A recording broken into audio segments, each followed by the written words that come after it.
And it's certainly true that when you smoke, you want smoothness, mildness, and deep-down enjoyment. And that's precisely what you'll get with every Lucky Strike you light, because there's never a rough puff in a Lucky. Just think of that, friends. Luckies are always smooth, mild, and mellow, every puff of the way.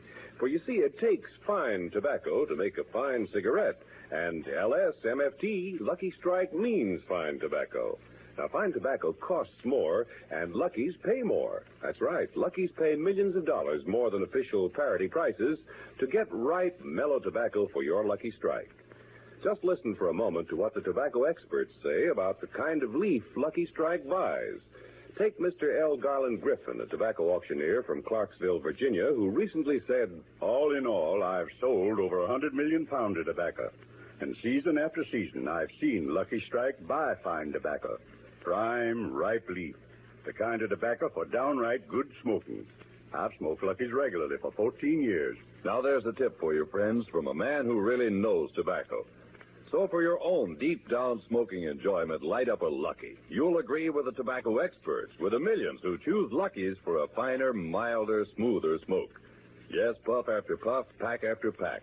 There's never a rough puff in a Lucky.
Hey, everybody, welcome to Noir Bar. Come on in, grab yourself a seat, and get ready for a laid-back late-night time of banter, booze, broads, and bullets. Joining me at the bar tonight, in the year of our Lord, 1942, is none other than Far and Sam. Far, how the hell are you doing? All right, thank you very much. Oh, I might have a job, so that's great. How are you, Sam? You know what? I've been sick as the proverbial dog, Far. Changing in bloody temperatures and all that kind of thing. But you know what? It doesn't matter, because tonight, we're on time. That's right. Fuck the haters. Yeah. You bastards. How I spelled are you it wrong in doing? chat, and I'm going to fucking just stay with it and pretend that's just the way I say it, damn You're it. just sticking with it. Yeah. Sticking with Bastards. it. It's very British. Bastards. You bastard. Oh. Anyway, Polly, how are you? I'm doing all right. I don't have my drink in front of me. I was going to go grab it, and then Sam offered me the opportunity to start on time, and I thought, well, yeah, that'll be weird. Why not? Let's It's just, right. yeah. We subvert expectations by why subverting not a not? damn thing at all. Oh, shit, look at that. Reaper in. Oh. Oh, shoot. And by bad guys, I mean monks. Trappist monks. Damn it. You cheese-making bastards, die!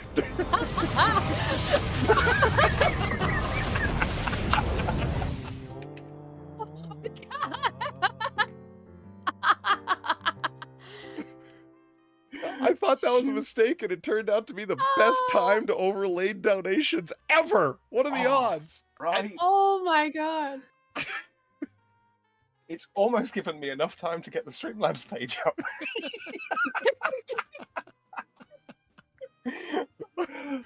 Oh, shoot. You know what? Wow. I'm not even going to replay it. It doesn't need it. It just doesn't need it. But you got a mushroom cloud with It was perfect the way it was. yeah, Bill from fucking Riff Tracks. There, I got it out. Fucking English. Talking about them Trappist bastards and an explosion along with your mushroom cloud. It was fucking perfect. Perfect. Oh, Oh Well, my god. Just, You yeah. want your starter yeah, first? By all yeah. means, read first. oh, indeed. Right. The message is loading in here. I do apologize for my rather laggy rendering here, but come on, Streamlabs, get a move on. You were They robbed. gift the Why are you program. taking so long? Pip pip. Right. Let's go. Well, thank you, Come on. Reaper, for the $100 Woo! and the nuke. Woo. And he says, "Yo, Frenchie, get me a drink and no fruity shit, you bitch." Oh, look at that.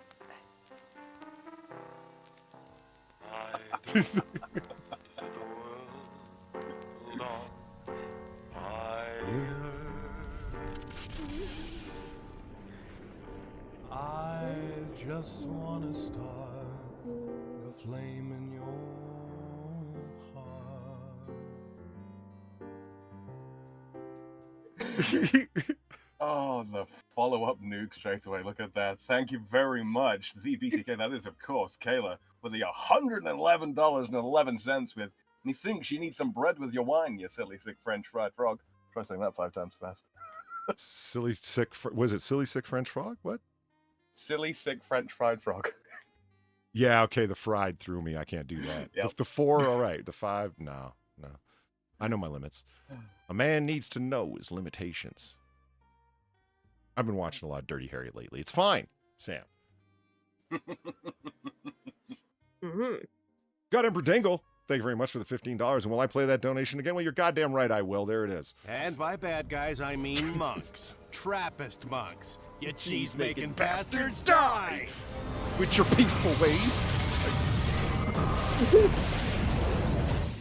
Yeah, I haven't turned the other set of donations on yet. So, hey, got Emperor Dinkle. Yeah. Dingle. You get the Trappist Dingle, bastards. Dinkle. Yeah, the other one's the lingerie lady, I believe. I think that's at $15. Thank you very much, God Emperor Dingle. Holy shit, Either Polly's way. on time tonight. Always glad to see the bar open. Cheers, Otter. And painting streams when, Otter. You know what? I was getting harassed about that just the other day, and I was saying, who wants to see me fail on camera? And the answer was a resounding everyone. Everyone wants to see you fail on camera. So, I've been telling you. I couldn't disagree. I just didn't think that argument was going to go in that direction. That's all. You know what? Sooner than later. I don't know. It's woohoo! Ooh. Fuck Sam's clocking the big bucks. Fuck yeah. Jesus. I really need a bigger donation. Would you like assistance with that? You know what? I just might. wanna start a flame in your heart.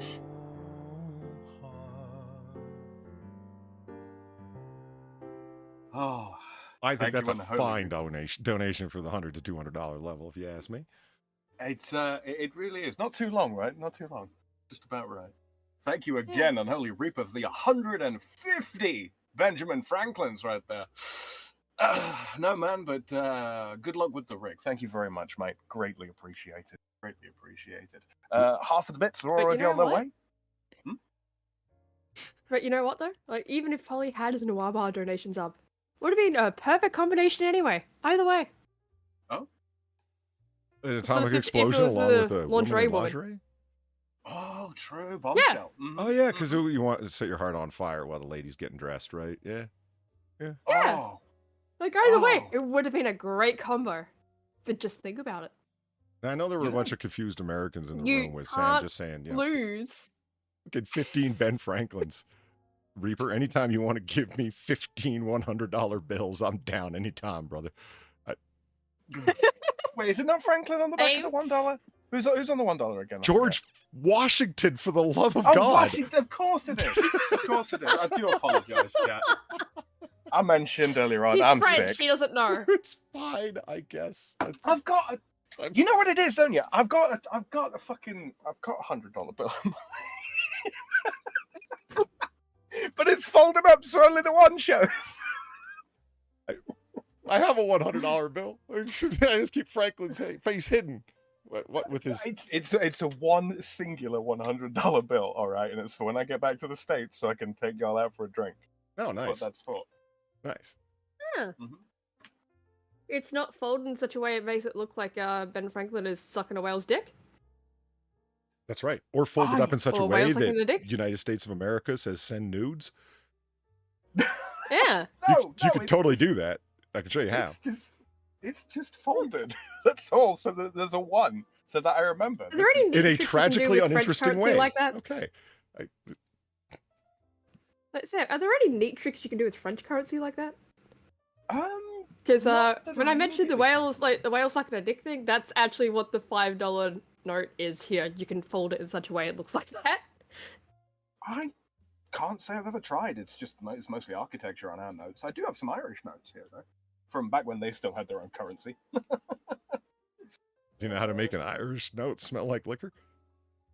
Just wave it around. I was about to say, Just- give it to me. No. What was the thing? No, that I don't think you can. With you, Rose. What was the thing that I saw done? How the guy on the Canadian $5 bill can end up looking exactly like Spock. Oh yeah, here it is.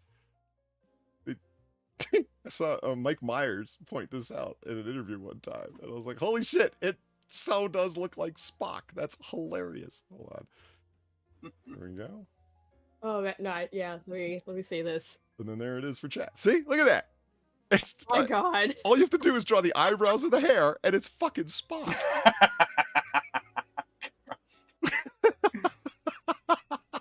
How awesome is that? Man. Live long and prosper, or don't prosper and get healthcare. All I had to do was type in No. like, See, Canadian healthcare, please. this Canadian $5 bill Spock, and a CNN Money article came up. Show it. Leonard Nimoy dead at 83. Oh, but by the way, here's some hilarious things about Spock. All right. Get to speculate to accumulate. Have you ever actually seen the? Have you ever actually seen the $5 trick I was mentioning though? You know, whale sucking a dick. Whale sucking dick. Someone actually out there. Oh god. Again. Holy shit, Sam.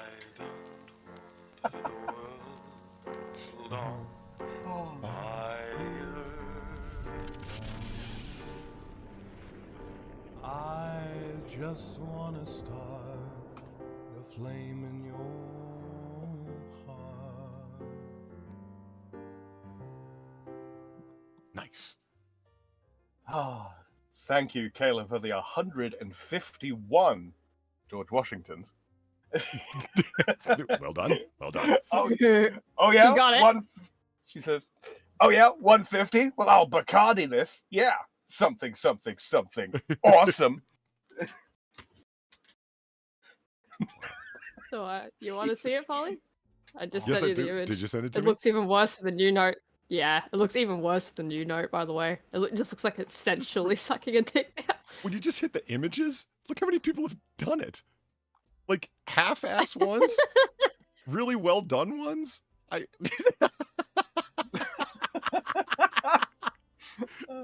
a This Here we is, go. This is fantastic. It's a good comparison, actually.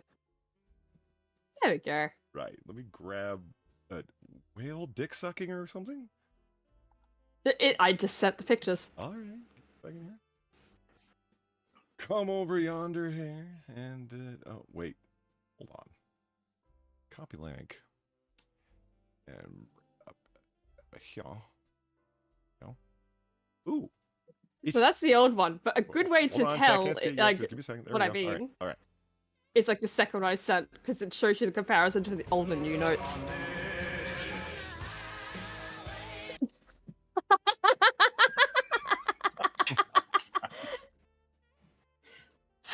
Oh, God. Thank you, Evolved Potato, for the $8. I feel so sorry for you, Far. God fucking damn it. Your feed pick business isn't going well, so you have to go back into the horrible world of normal employment. I hope you get more of those feet weirdos to support your terrible games addictions soon. I don't have a feet business, but thank you, Evolved Potato. I appreciate the sentiment. But she does have a terrible games addiction. Yeah, I do. Yeah, that's not debatable. See, that was my mistake. You know, I should have put the naked Eva Green at $100, and then Reaper the degenerate that he is wouldn't have been able to resist. Unholy Reaper, thank you very much for the $20. Greatly appreciated. And of course, got to give the otter some love. Well, that's me. I'm the otter. Well, thank you, Reaper. I appreciate that very much. And Eva Green too, the man in the balcony there. Okay, so where's the whale? Where's the you seriously cannot see it. No. Like the way it's folded. Okay, so you see like her torso, like her shoulder, right? I see her shoulder. And the beads, like I mean the pearls, right? Yeah. That's the whale and its mouth. There's a little pocket thing there, whatever it is. Is this like one of them pointillism paintings where you gotta like squint your eyes and you see a spaceship? I don't see it. Okay, so the whale's to the right-hand side, right? And that's its eye, Yes. being the funny white splodge in the middle of the dark Yeah. color. And then the neck, her neck is supposed to be the shaft. And then her chin is Yes. the scrotum. Oh, okay, I see it. Yeah, man, Aussies are sick, yo. Like that's just It looks even worse with the new note. Because they put out new notes, right? Which Okay, look cool, let's check out but the they new made note. it worse. Because now the eye is closed. So that was essentially sucking a dick. They didn't fix it. They just made it worse. The one on the right looks like it's enjoying it more. Yeah, that's what I mean. It's a whale sensually sucking a dick. It's like someone looked at this and went, you know what? I'll just make it so much worse. I'm just, like, fuck fixing this. I'm just gonna make it worse.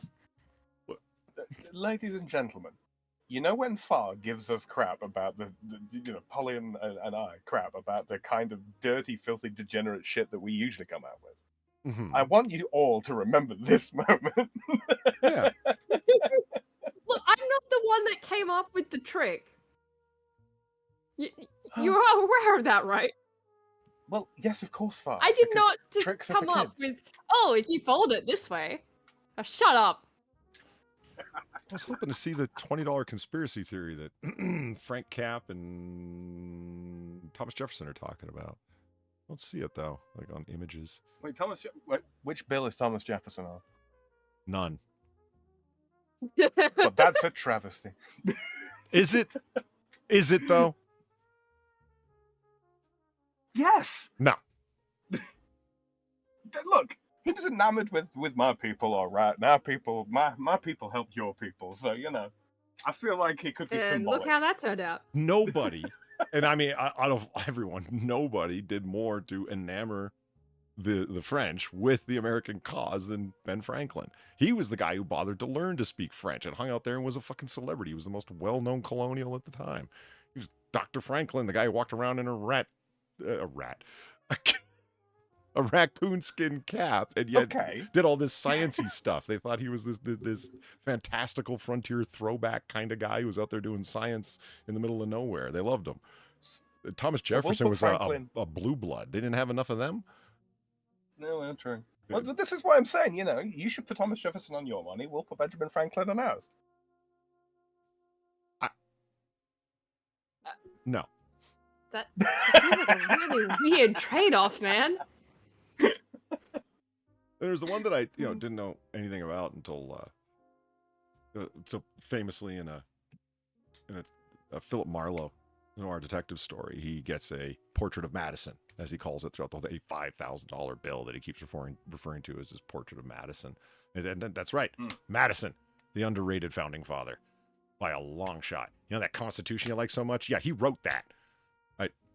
80% of it that appears there is Madison's writing, because he's just that good. Oh, here we go. Let's see. Oh no! Whoa, okay. Don't have to work very hard to see it, do you? Shit.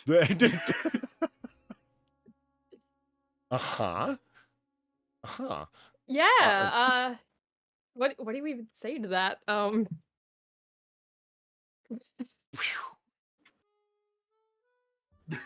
Did you ever see the racist message hidden in packs of Marlboro packs? No. Okay. Hold on. Let me just turn the screen off, because I'm about to type in racist Marlboro packs, and I don't even know what's going to happen when I either get what I'm looking for or something that shouldn't appear on screen. It's gotta be something wild. Yeah. Thomas Jefferson in chat says, "I'm a full nickel." That's right. He's not on any of the bills, but yeah.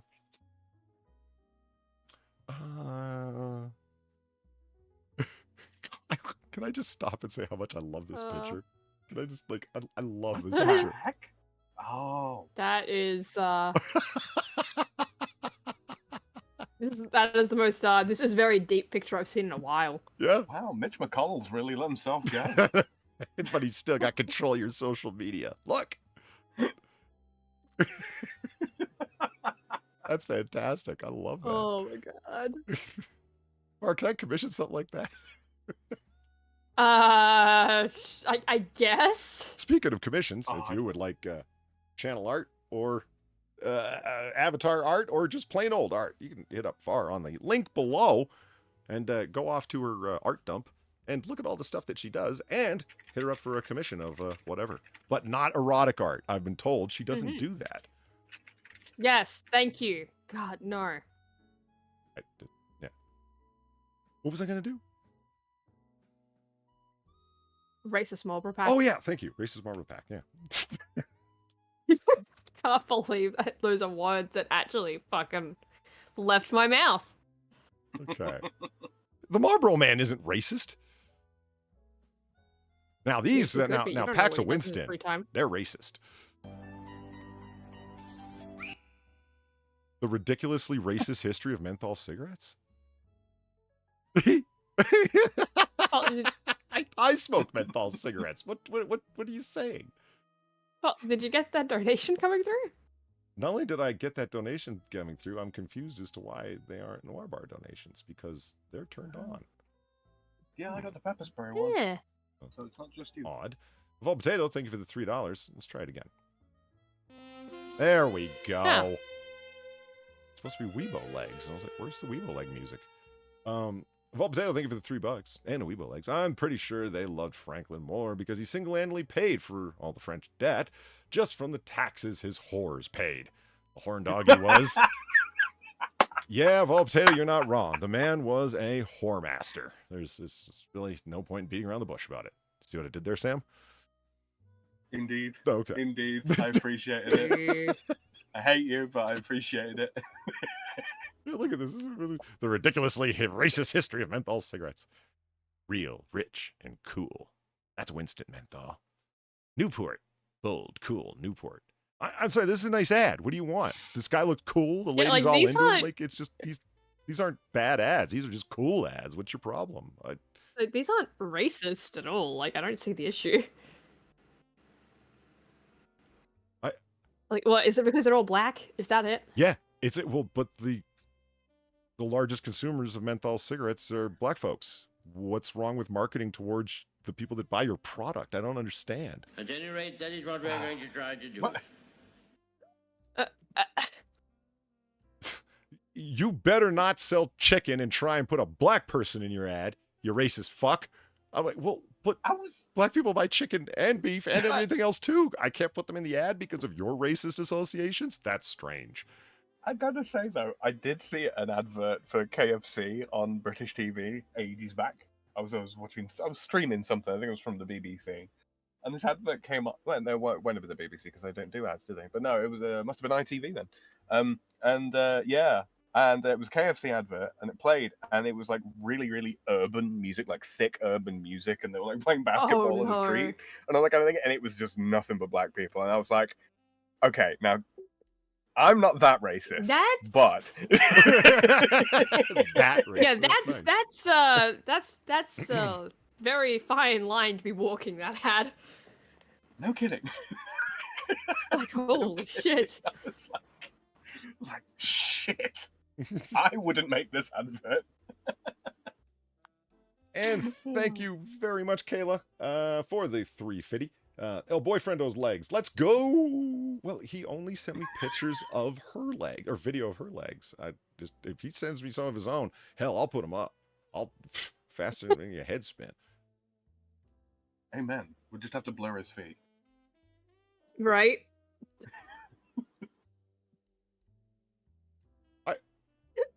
Oh, God. Is that true? What's that? Australian government has hiked cigarettes to $40 a pack? Probably. They're expensive here. Holy shit. $40. That's Yeah, some of them get up to 50. Like, at least that was when I was, actually, behind a till selling them.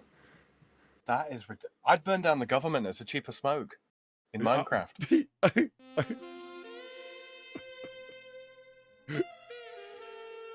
And over here, Richie April ramps our us. Thank you for the $3. Is there an article about the incredibly penis-shaped history of Joe Camel? Norm MacDonald was right. You have to look for the camel. Now, kind of like Christoper, he could smoke a cigarette in the rain. Christoper had a really big nose, so he said he's the only motherfucker that can smoke a cigarette hanging out of his mouth with his hands tied behind his back. Oh. That was delightful. Yeah. Delightful. Look at the fucking size of this pack of 100s. I thought it was like a child holding a normal size pack of cigarettes. Them hundreds are, yeah, they're big. They look thicker than your average 100 as well. It just looks oversized. It looks like a mock-up oversized pack of cigarettes. I think I've got a fucking. It's not Marlboro, they're John Player, but I've got a fucking pack of hundreds here somewhere. Look at all the menthols. Huh. Woohoo! Making my way through my Marlboro. Now, what's Marlboro Midnight? Oh. It's ones you only have at midnight. Oh. And Marlboro Slate? Bar? Isn't? I don't know. I don't smoke. What do you want from me? Well, you were taking... Okay. Far's Teflon coated. You could get all up on Winston's back and Cool's back for, marketing towards black folks. And then Marlboro, just Marlboro Black. Now that's blatant advertising. Come on. Wow. Well, there it is right there. I didn't tell them to do it. They just, do they really think that their fucking customers are that stupid? Here you go. Smokers die younger. Don't try and tempt me with your saucy advertising.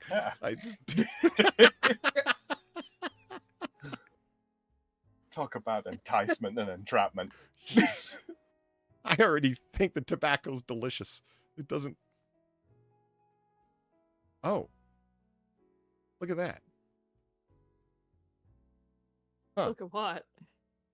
That night I just saw something there that was what I was supposed to be doing, but I totally lost attention.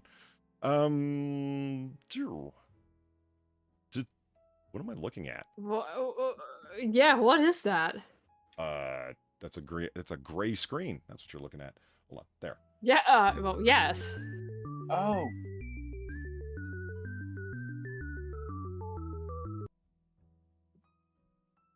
I believe. What is the internet now a month in Aussie land? A few years ago, the suit said it was $100 a month. I'm not actually sure, to be honest, but I wouldn't be surprised if it was. I would actually probably have to ask exactly what plan. No, but for my phone at least, it's like 60 something. I can tell you that much. Hey, P-Dog Knight. Yeah, I How's paid it for going? my phone. It's been a minute. How's things? The crap, P-Dog's here? Yeah. Ah. Yeah, it has been a minute. So, I mean, do they have animu characters? Trying to look like disheveled and depressed, smoking cigarettes? I think that's Sanji from One Piece. Oh, that would be why I don't really recognize that, because it's actively blocked in my mind. Oh, it's just I very recently watched the live action Netflix repro with Eve and Shady and Reaper and Zelthor was there as well. That's why he comes to mind. I could be completely wrong. I mean, you're probably right, but... Let's see. What is... Fumar PD Matar. Don't try and... That's got to be Espanol, right? From the look of it. Yeah, that's auto, right? Something... Las autoridades sanitarias advierten. Yeah. Yeah, it would be Spanish, I know. Eso no tiene nada que ver conmigo. Eh? ¿Qué? See, this is how you do advertising. It'll kill you. It'll kill you, kid. Oh, look. Double Fusion Marlboro. What the fuck?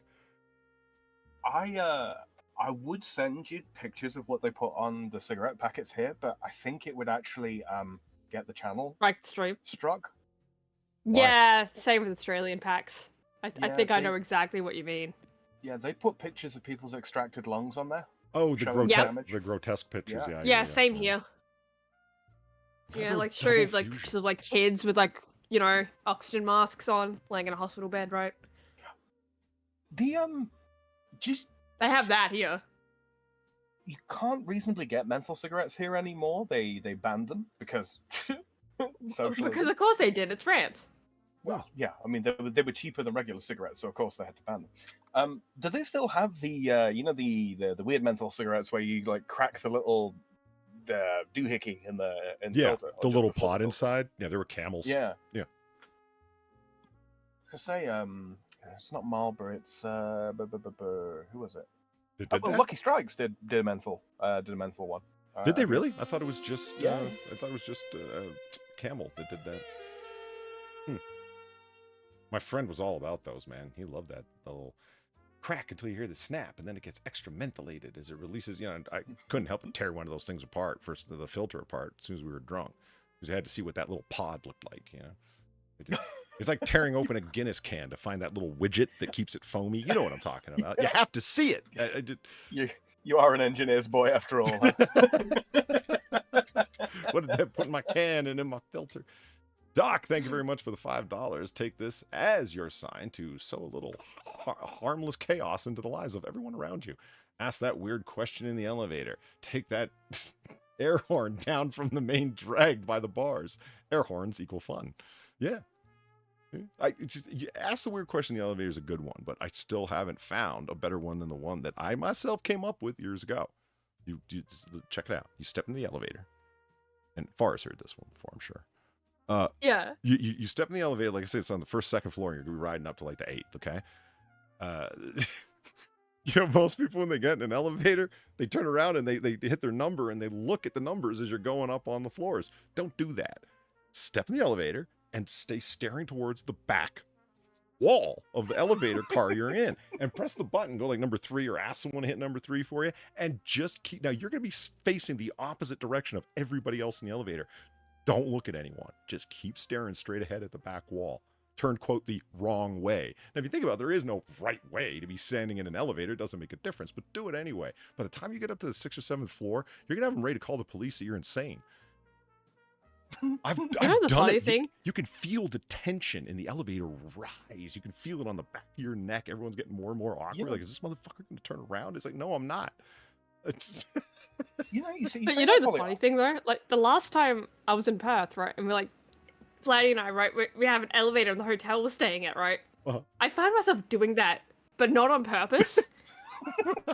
Why were you doing I guess it's just like, no, I guess it's just the automatic way I go into elevators. I just kind of stand there until it's like, oh, I have to turn around now. Okay. Not always, but enough where it's like, I'm thinking about it now, right? And I'm like, yeah, I guess people would find that awkward, huh? Because I'm not going to get to elevators, like, enough to really be able to get a sense of it, you know? But I've been in one recently, right? Yeah. It's just thinking, like, oh, yeah, right, yeah, I did stand there just kind of facing the back, right? I mean, to be fair, we did show what the elevator looked like on a stream after we got back, and there's a reason why, you know? Because modern douche. Because modern douche.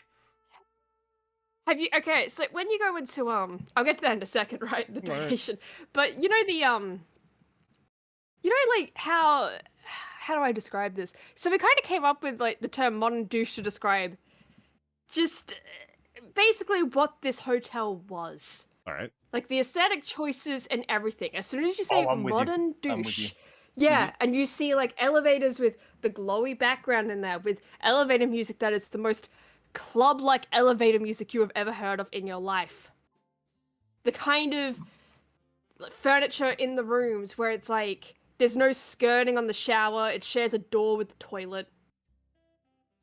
Like, it's all, like, the kind of modern-esque kind of design, but it's such douchebaggery implementation. Modern douche. Huh. There's a reason I was looking at the back of the elevator, because it was just glowy colors. But okay. Yeah. But like, at the same time, it's like, yeah, I probably creeped a bunch of people out by doing that by accident. Whoops. But thank you, Doc, for the $5. Bronze Fairy. Sure. You know, that's all I had to say. About the elevator thing there, Polly. You know, I feel the exact same way about people that, you know, they drive into multi-story parking lots and such. Yeah. And then they'll drive around and they go to like the 3rd or 4th floor or something like that, right? And then they will park nose in. They won't turn around and reverse in to the parking spot. No, they just park nose in. There's nobody else around. They're not under any pressure. They've got time to turn the car around and reverse it in. But they park nose in. Huh. Madness. Absolute madness. Those people should be detained. Hey, Ryan Walters, how's it going? I don't even need to know Espanol to understand that impotencia, that's a sagging dick, isn't it? Isn't it? It really is. Yes. My God. So yeah, I figured out this double fusion is mixed tobacco that they're going by a bunch of different flavors or names. There's Ruby, which you see here, Ruby. There's this one, which is Velvet.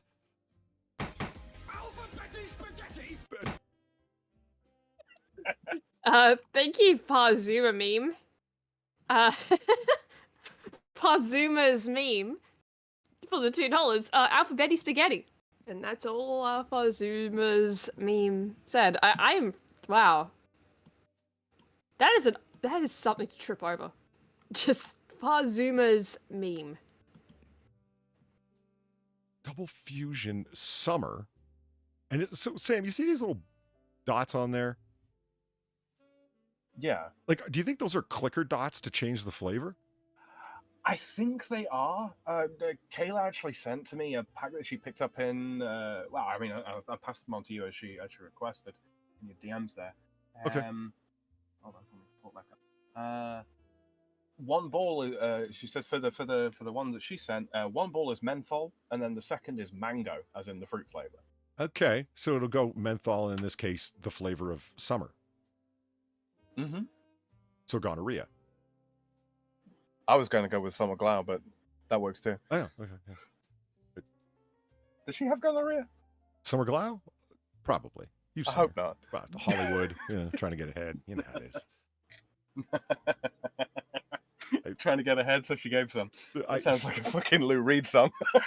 So we got this Marlboro cigarette pack here. You can see, right? Yeah. Yeah. So you turn it upside down and you cover the top portion of it. And this is the way that it was sold to me. So do you know that Marlboro, it's largely Virginia tobacco? And I'm like, right, because it is. So you know Virginia's racist as hell, and that they've put like a message against the black man on this. And I said, what? What do you mean? What? He goes, he bought into those theories that Of course. why do you think it is that this brand of cigarettes is so strong in its menthol flavor and so high in its tobacco, nicotine content, and it's marketed exclusively towards black folks, which is Newport.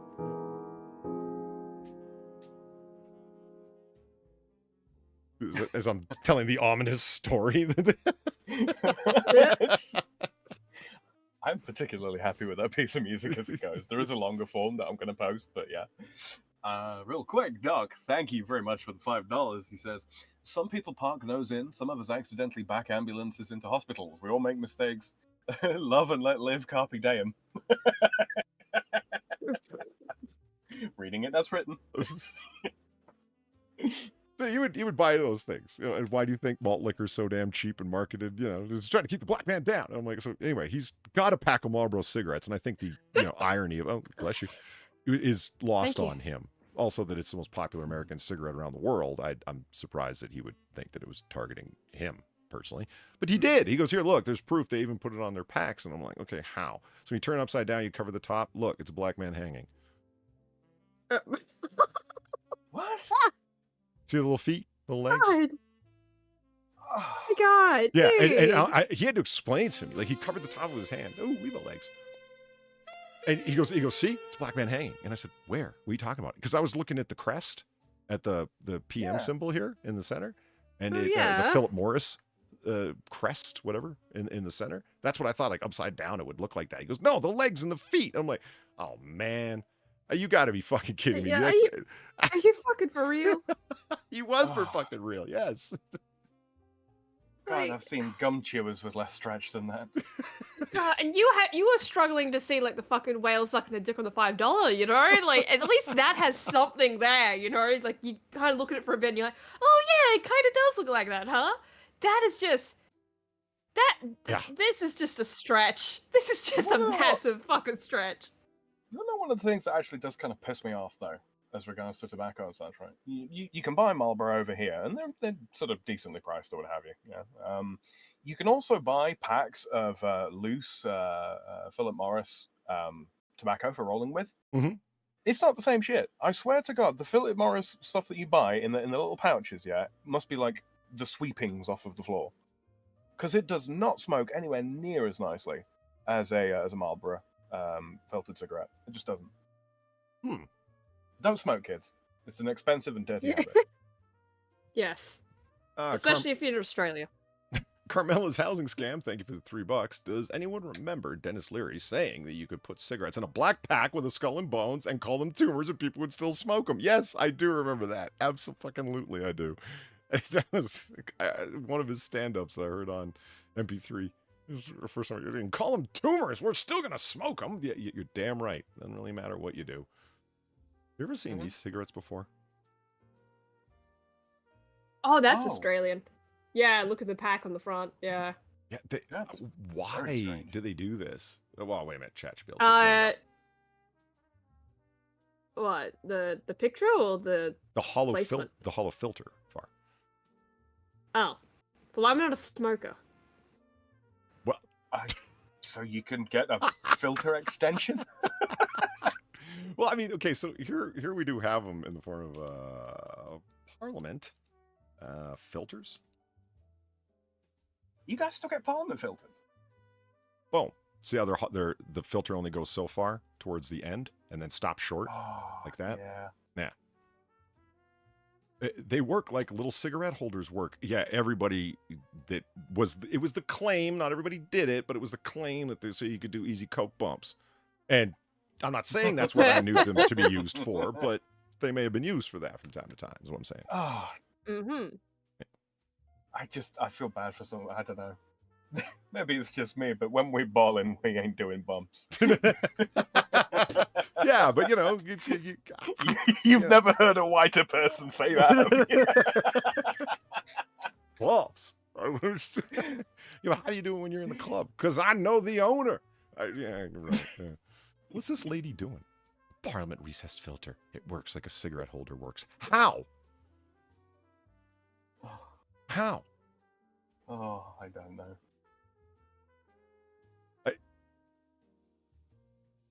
I don't understand.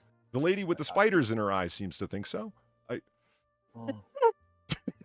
Yeah, she's probably one of the people that, does coke bumps. Well, yeah, that's what she's doing behind the cigarettes right there. Oh, somebody needs to instruct Oh, this she's lady. holding him like that? Lick a paw, scratch, and sniff. Let's go. Coke and smoke. Don't do drugs, Thank you, kids. Dog. Yeah. Bar does purple mushrooms like a sissy lady. Death sticks. What? Classy, lady. Classy. That's it. What did I say? Sissy. Oh, is it?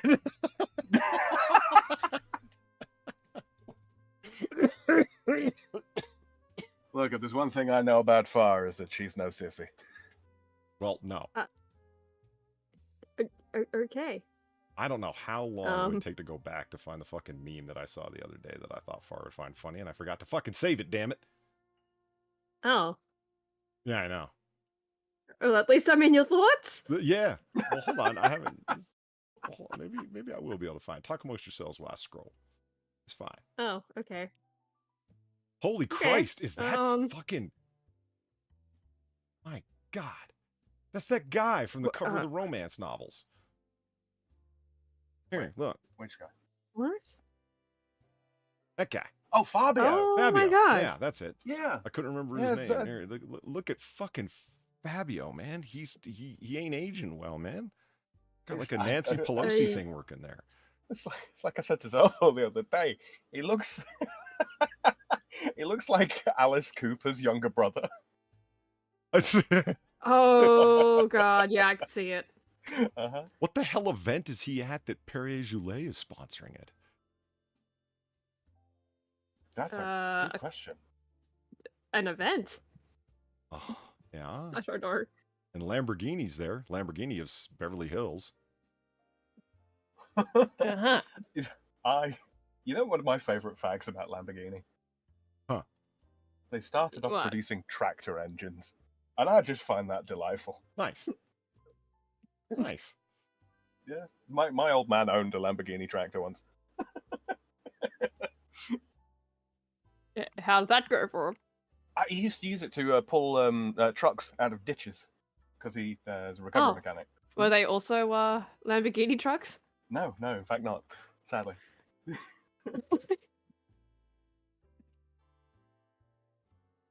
So yeah, my dad owned a Lamborghini. I see. That's the additional feature of being true. Mm.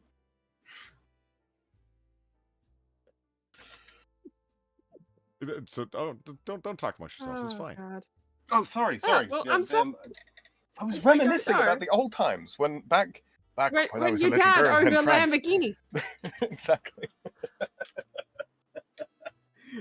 The times used to be good. Indeed. And nostalgia was just...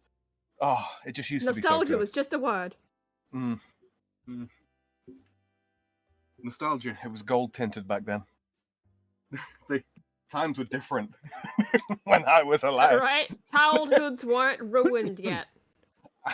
Out on the plains where we used to wrangle the dinosaurs. What a life it was. The dinosaurs and the Benjamin Franklins. Yes. I'm not going to France. live that one down for a minute, am I? Probably not. Oh, dear. It's a word and picture associations, Far. Never fall afoul of them. Just pretend I that you try know not nothing to. all the time, and then you can never make a mistake. It's the way to be. Sam, why do you think I always say I don't know? Because you're indecisive? It's so I don't get into situations like this. That's what we call calling someone out there, Far.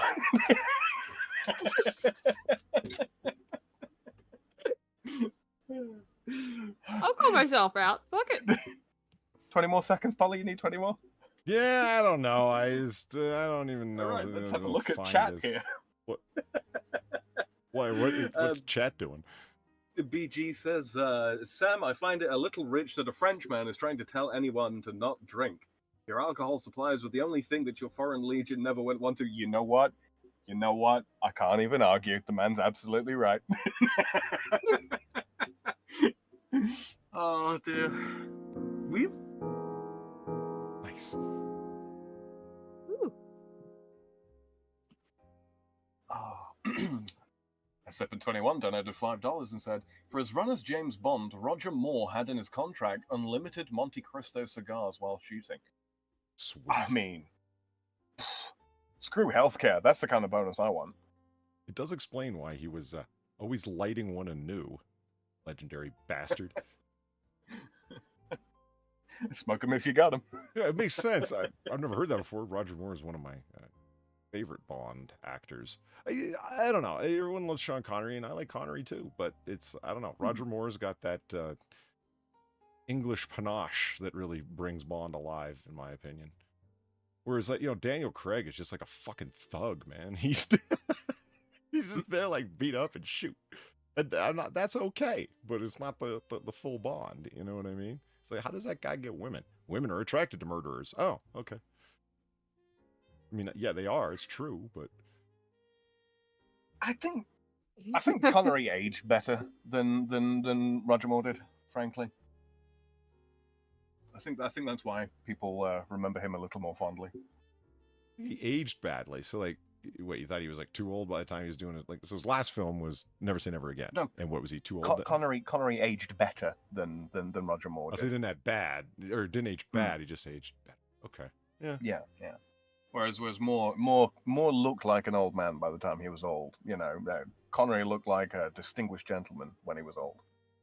Connery ended up having one of those fucking situations where he could, no matter how old he got, women were still calling him sexy. It's like Patrick Stewart. You know what I mean? He's still winning Sexiest Man Alive by People Magazine when he's well into his fucking, like, he's 65 years old.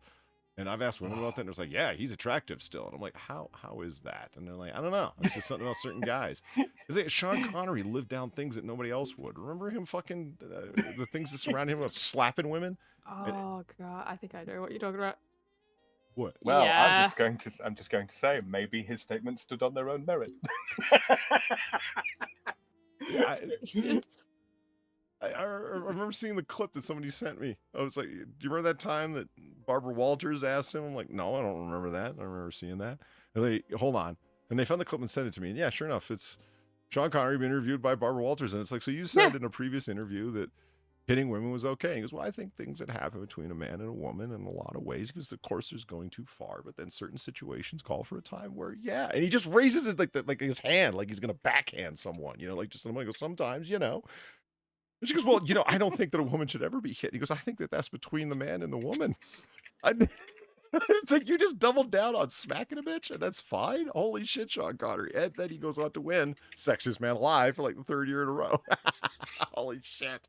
Well, I mean, he's a distinguished gentleman with a lot of money who doesn't give a fuck about what anybody else thinks. That's sexy.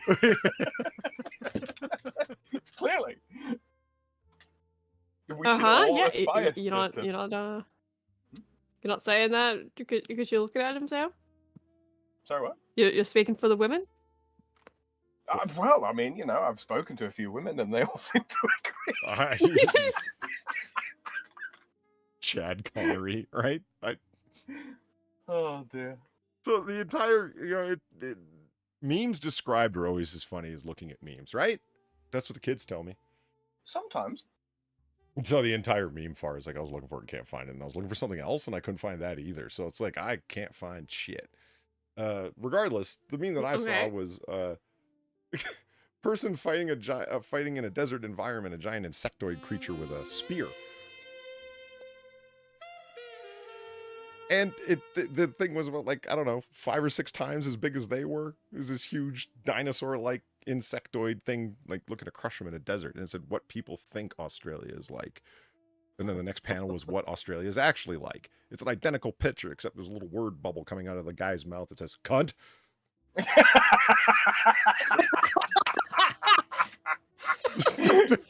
Yeah, I'm picturing some Starship Troopers kind of bullshit, except Yeah. it's a dude with a fucking pointy stick. Yep. Yup. Cotton Hill, thank you for the $3. Women are attracted to murderers? Note to self, find Eva Green and tell her I killed 50 men. Oh yeah, I'll have her in bed that night. Let's just look at how many serial killer documentaries have we watched where the guy's on trial and he's getting married or he's beating women off with a stick? Oh god, or yeah. he- Yeah, he's got like people sending in mail being like, "Oh, I can fix him," and it's like he killed like 50 people. Yeah. Yeah. I remember remember Richard Ramirez, the guy who had like the most hilarious capture of all time. He was the guy that was like, "Look, it's him," and he ran on the is he bus, the guy? and everyone was like, "Hey, look, it's him!" Yeah, Like, oh yeah, he was the guy. Yeah, the guy that like just kept running because like they put his like picture out there, and it was like the one time ever it actually fucking worked. Exactly. He just kept like catching all like public transport, and people are like, you go, "Oh my god, it's that guy we saw on the news. Get him!" And I mean, seriously, it's successive wave. Like, he went into a store, and one person said, "Hey, it's that murderer," and everyone turned around, "It is, get him!" And he ran out of the store, and he runs into a parking lot, and the people in the parking lot go, "Holy shit, it's him!" And then he gets on a bus, and people on the bus yell, "Holy shit, it's that mass murderer, Richard Ramirez!" Like, what the fuck, Like man? it's not like we're saying this in a joking way, but this is literally the series of events that happened to capture this man. Like this is what actually happened, and it's like, holy shit, life is a comedy. And the irony of it is that this guy is the quote midnight stalker, because he would go outside of where he lived, like to neighboring places in Southern California, like neighboring town, and sneak in this like disgustingly tragical. I'm not saying this is the part that's obviously not funny. He would sneak in some woman's home and murder her, and then sneak the back out. Like so, like the guy's whole shtick, his spiel was that he could midnight stalker. He would sneak in the middle of the night. Nobody would know he was there, and he would do a horrific murder and take like a long time to do it, rape and everything, and then escape, and nobody knew who did it. And then when he gets busted, it's like every fucking buddy knows who he is. Like he's it's the exact opposite of the way he committed crimes. Yeah, he could like, go nowhere he's not without being so seen. anonymous. It's also anonymous now. Yeah, good times. But that guy was the guy that the woman he married said that she fell in love with him when she heard that he fucked an eye hole after he had plucked the person's eyeball out. Oh, God. Yeah, women are weird. And she said like, "Oh, I just swooned." All It's right. like, yeah, sure. Yeah, that's a swoon-worthy thing. Mm-hmm. You want to know the thing that gets me about them though? Is like these aren't like the kind of women that look like they've got issues, typically, right? No, they don't. Is that a couple of good to catch that, Polly? I think it is Serpa21 with the $3 on the Weebo legs. Connery was a Chad. He was on a boat going to New York and met Carly Simon and her sister Lucy and asked for a fucking three-way with them. Carly said to her sister, hang out with him until 5 a.m. Carly said no. Her sister hung out with him till 5 a.m. So they both didn't walk away. One decides to hang out. That's well, you know what they say: you miss 100% of the shots you don't take. So what are you saying, Sam? Is your advice to young men to go ask all women for threesomes? Because eventually, maybe. Well, maybe not start with threesomes. That's that's what we call a strong open on a night out. But shoot your shot. Like, ladies and gentlemen, honestly, you know what? You've been eyeing that person for a while. They're single. They look like they could use some company. You like them. They talk to you. They aren't repulsed by your presence. Shoot your shot. You never know. Good vibes here in Noir Bar. Nice. Yeah, I think the best vibes here in Noir Bar. Now let's continue talking about the guy that fucked a skull.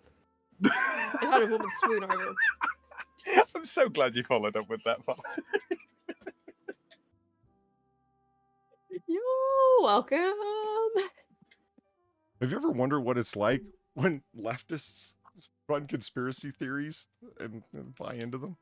This is a fun. I saw this reverse pyramid. Needlessly complicated. Well, yeah. It just when they start playing and dabbling in conspiracy theories, they'll accept certain things and not certain others. And you get this large, boom, reverse triangle here, or reverse pyramid rather. Crap. Yeah.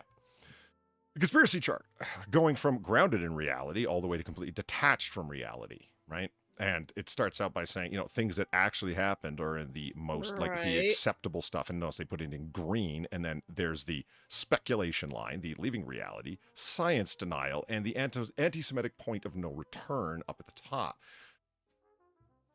Tell me when you start understanding what I mean when I say the leftist approach to this. Like, I'm not trying to get political. It's just, and I'm not, because it's just not fun. But you know that somebody, the things you're willing to believe and the things you're not willing to believe. And when they become crazy, they become more and more associated with the so-called right wing, and they leave the left wing behind. Do you know what I mean? It's like, oh, right, I see. So only the most lunatic We things. have the monopoly on reality. Yes, they very much do. Just lunatic things. I remember of this. coronavirus. Yeah, it made the rounds, man. Newspapers published it. Fucking The Guardian published this as your guide to conspiracy theories. Admiral Rusty Shackelford, thank you for the 556. Nice. Hybristophilia is the word you're looking for, the condition of being turned on by someone who commits a violent crime. 100% of the sufferers, which are female. Well, I'm assuming. I mean, is it that? If it's a female bank robber who's wearing like a, biker leathers and has got a really big gun? Or is that just, That's just you, Sam. heterosexuality? That's just you, Sam. Oh, what? Got told on yourself a little bit there. What? a badass in a tight leather outfit with a big gun. I don't think that's just me, Polly. The magnification is starting with the grounded in reality. We can all agree these are conspiracies. It certainly happened, because it says right there, things that actually happened and are, totally real. COINTELPRO, Operation Mockingbird, Big Tobacco lied about cancer, NSA mass surveillance, Niraya testimony, I don't even know what that is. Tuskegee, the Tuskegee experiments, I'm assuming. The FBI spied on John Lennon, MK Ultra, and the Bohemian Club. Right. Gotcha. Those are all things that actually happened, and that this person is willing to, and this person is Abby Richards, is willing to buy into, because they don't indict any of her people, if you know what I mean. It's like, oh, these are all racist things that happen. These are terrible, or just, the evil government is doing bad things. And it's like, okay. When you go up to like the speculation line, it's like Marilyn Monroe. What about her? Right. Yeah, what about her? Yeah. What about Denver International Airport? Epstein didn't kill himself? That's a conspiracy? We have questions. Oh. You have questions the around Free Britney thing. Okay, yeah, I can kind of give that one, because that's a weird situation. Epstein didn't kill himself. It's like, we have questions. Are you... okay. It's like, we know this happened. The Bohemian Club is... Okay, there's no question that there's something called the Bohemian Club. There's no question. There's At people any rate, that is what we're going to try to do. Renown and wealth and power that were members, but not all of them were. And the whole point of the Bohemian Club is that they're a lower echelon association of the Illuminati, that you become powerful by entering in there, and they got together there to plan world events and so on. Really? That actually happened? Or was it really a club that some wealthy people belong to? Hey guys, get this. Wealthy people belong to the same clubs. No Shut shit. Yeah. And yeah, it's a weird fucking club out in the middle of nowhere at this fucking, it looks like a rich person's campsite. Yeah, I get that. There's also weird shit that happens there. Yeah, okay, I understand that. But that's not the conspiracy theory. Like, just that it's a club, who gives a fuck? Well, it's a club that, like I said, serves as a lower echelon to feed into the higher echelons of the fucking Freemasons and the Illuminati, and they plan world events while they get together at their rich person's summer camp. I don't think that was fucking proven at all. God, it's like middle class people, they sometimes dine at Olive Garden. Conspiracy. I like the cut of Duck Dog's jib here. JFK was killed by Arthur Miller because he fucked his wife, Marilyn Monroe. Yes. I'm still down with your theory on that. Well, not your theory, but your running theory on that one. Polly. It's His true. head just did that. Yeah. No one shot him. Yeah. No one. His head just did that. That's His head just did. No, because it's like it's not the least likely explanation that's been put forward. It's the thing. I love it so much. Of all potato and the Every day it works. Thank you for the $4. I remember the woman that made this had to keep changing it because the things she said that were conspiracy theories were cold, hard facts. So anything this says is questionable. Absolutely, it's questionable. That's all I'm doing here. I'm not attempting to raise any doubts. I'm just having. Let's point and laugh at her. Leaving reality. Oh, wait, we're supposed to do that. But it was going. Crop circles were a conspiracy theory. Guys really were pressing down the crops to make crop circles. What do you mean? They were really there, and dudes were really doing it, really making people think that there was something possibly extraterrestrial or whatever the fuck, ley lines or Gaia powers going on. What? How? Right. Unequivocally false, but mostly harmless. Cryptids are mostly harmless. Have you ever seen them microscopic things that can only be killed by high-speed impacts on the lunar surface? Water bears, yeah. Yeah. Those aren't a conspiracy, okay? They're cryptids. Real quick, aliens built Stonehenge. I want to remind people, the Celts were not native to Britain, all right? They were aliens, and they did build Stonehenge. Technically aliens. So there. Exactly. But I also love how they have cryptids, right? No, they have cryptids on here, okay? But then they also have Loch Ness, Bigfoot, and all that shit, right? Prince and Charles. Are they not cryptids? Prince Charles is a Greta vampire, Thunberg? Sam. That's a little... Are they not? Are these not fucking all cryptids? Why are they separate cryptids? Could you not have just covered the whole thing as cryptids? Why did you have to? That's a really separate good point. Bigfoot and Loch Ness? Yeah, no, that's actually a really good. I didn't think about that before. You're right. Yeah. Well, because they're both cryptids. Why the fuck do you need to separate them? Are they like the bigger cryptids? Not really, if you think about it. Well, thinking about it, They're though, just I mean, right think there. about it so far. The Loch Ness monster. One of the big running sort of theories about the Loch Ness monster is that it's like a plesiosaur that's lived this long, right? Yeah, Or, but that's still a cryptid. from a family. Is It's still classed as a cryptid. Oh, fair enough. And Duck Dog's right. Okay, look. Well, because Cryptids aren't mostly harmless. Those love eating goats. Yeah. The goat sucker? What's it called? The Chupacabra. The chupacabra. Yeah, that's harmless. Not if you have goats, it ain't. Fuck. Yeah, if you're a goat, it's really bad. Yeah. God damn it, Sam.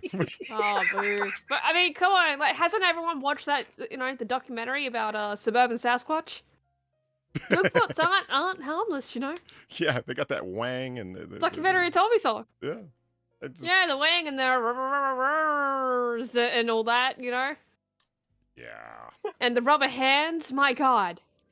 And I mean, mattress firm. Everyone remembers that people actually like firm mattresses. The lies. The chat's wondering what that could possibly mean. It was when mattress companies and the government were helped spreading the rumor that people actually liked sleeping on firm mattresses, so we wouldn't get a good night's sleep, and they could, ameliorate our attitudes through sleep deprivation by getting us to sleep on basically platforms. Wait, hold on. Is I know this is kind of jumping ahead a bit, but does that mean diamond engagement rings is going to be part of the anti-Semitic conspiracy theory? You know what? If De Beers isn't up there, I'll be surprised. Mm-hmm. We'll see. I mean, yeah. There you go. Why are on Dubai? People talk about wait a minute, diamond companies, they're part of the anti-Semitic conspiracy theory thing, right? It's like, wait, they didn't actually mine as many diamonds as possible while withholding the vast majority of them from the market, so they can fix the price and keep it expensive. Because if they actually were to flood the market with all of the diamonds that they mine, then the price of diamonds would drop radically. And no, it wouldn't be 3 months' salary for you to afford a engagement ring, gentlemen. It would be more like a couple of weeks. Because, scarcity, supply, demand, etc. Yeah, they keep the fucking, the supply scarce on purpose artificially. by controlling all the Like diamond oil. mines as part of a fucking international syndicate. And that's not a conspiracy. They do that. They say, well, we want to maintain It's just quality. good business. Yeah. All right. Excuse me.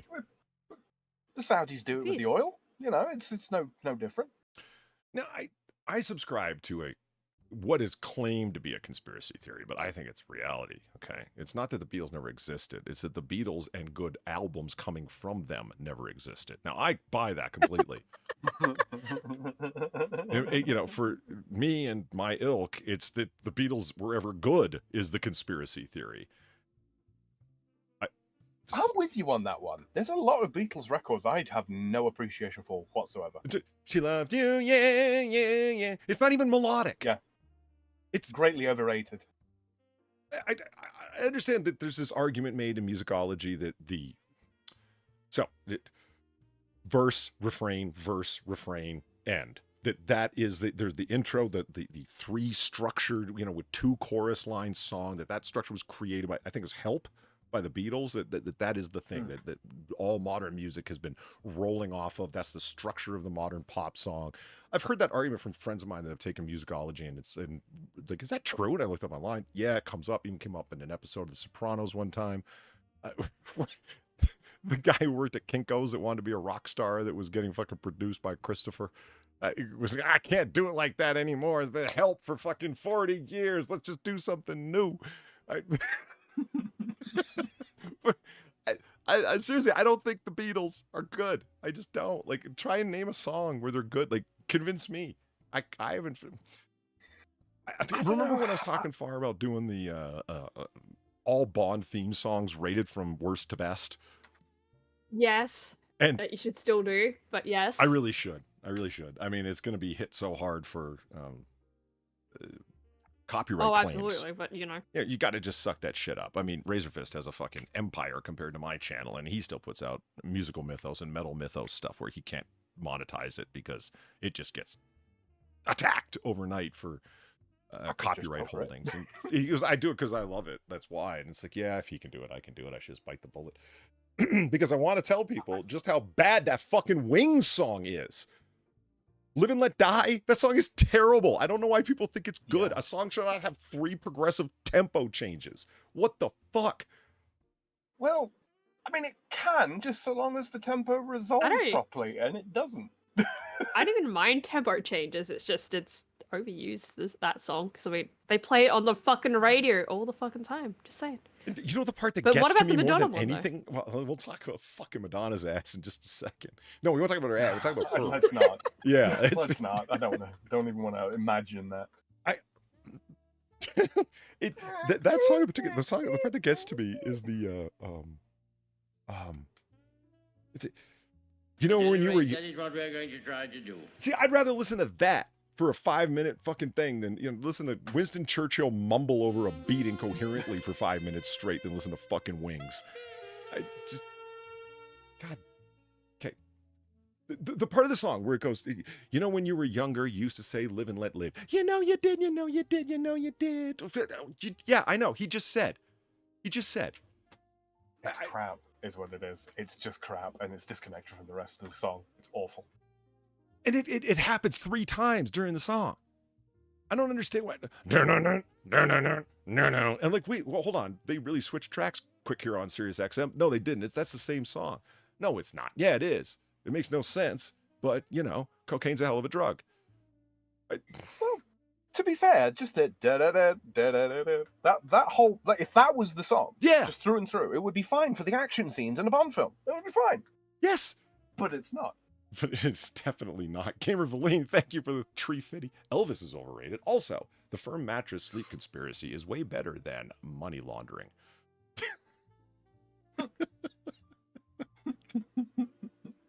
Thank you. I'm glad I spread the truth. Yeah. Rotten Corpse, thank you for the $5. Hey, Rotten Corpse, great to see you. Some people say 38 Special is a bad caliber. I say it's a good caliber because it's what killed Lenin. Just oh, just like the 380 that took out Hitler. Holy fuck, dude. I think it was a 32 that took out Hitler, but I'm just gonna maybe it will. I don't know. No matter what, you're right because holy shit, dude. That took out Hitler. He's still alive in Argentina. It's on this chart. That's right. Yes. I don't want to see anyone die, so those are obviously jokes. But just saying. Okay. Well, you know what, Elvis? I don't have the Elvis. Just isn't my cup of tea, but I can appreciate why people liked it. That's what I can understand about Elvis. Yeah. No, you can understand Elvis.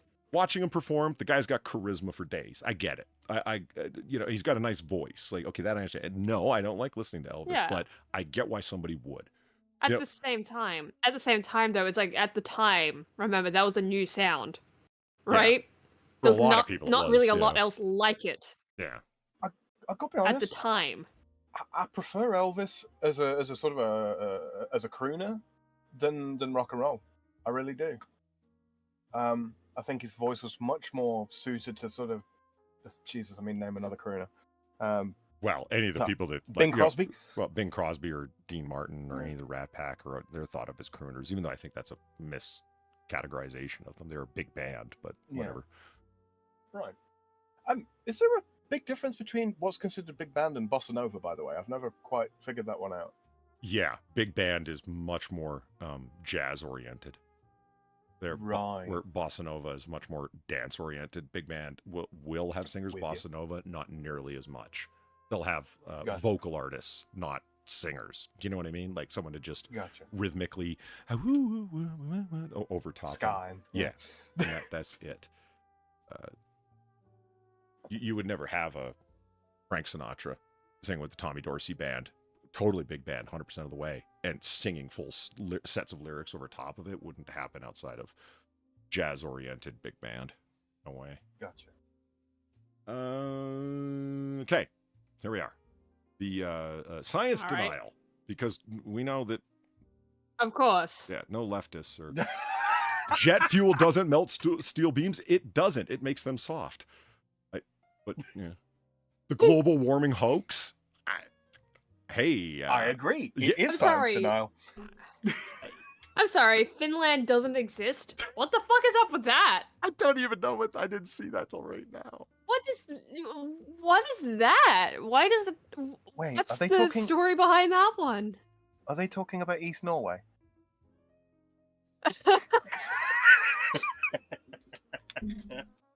Dinosaurs don't exist. Well, I mean, that's obvious.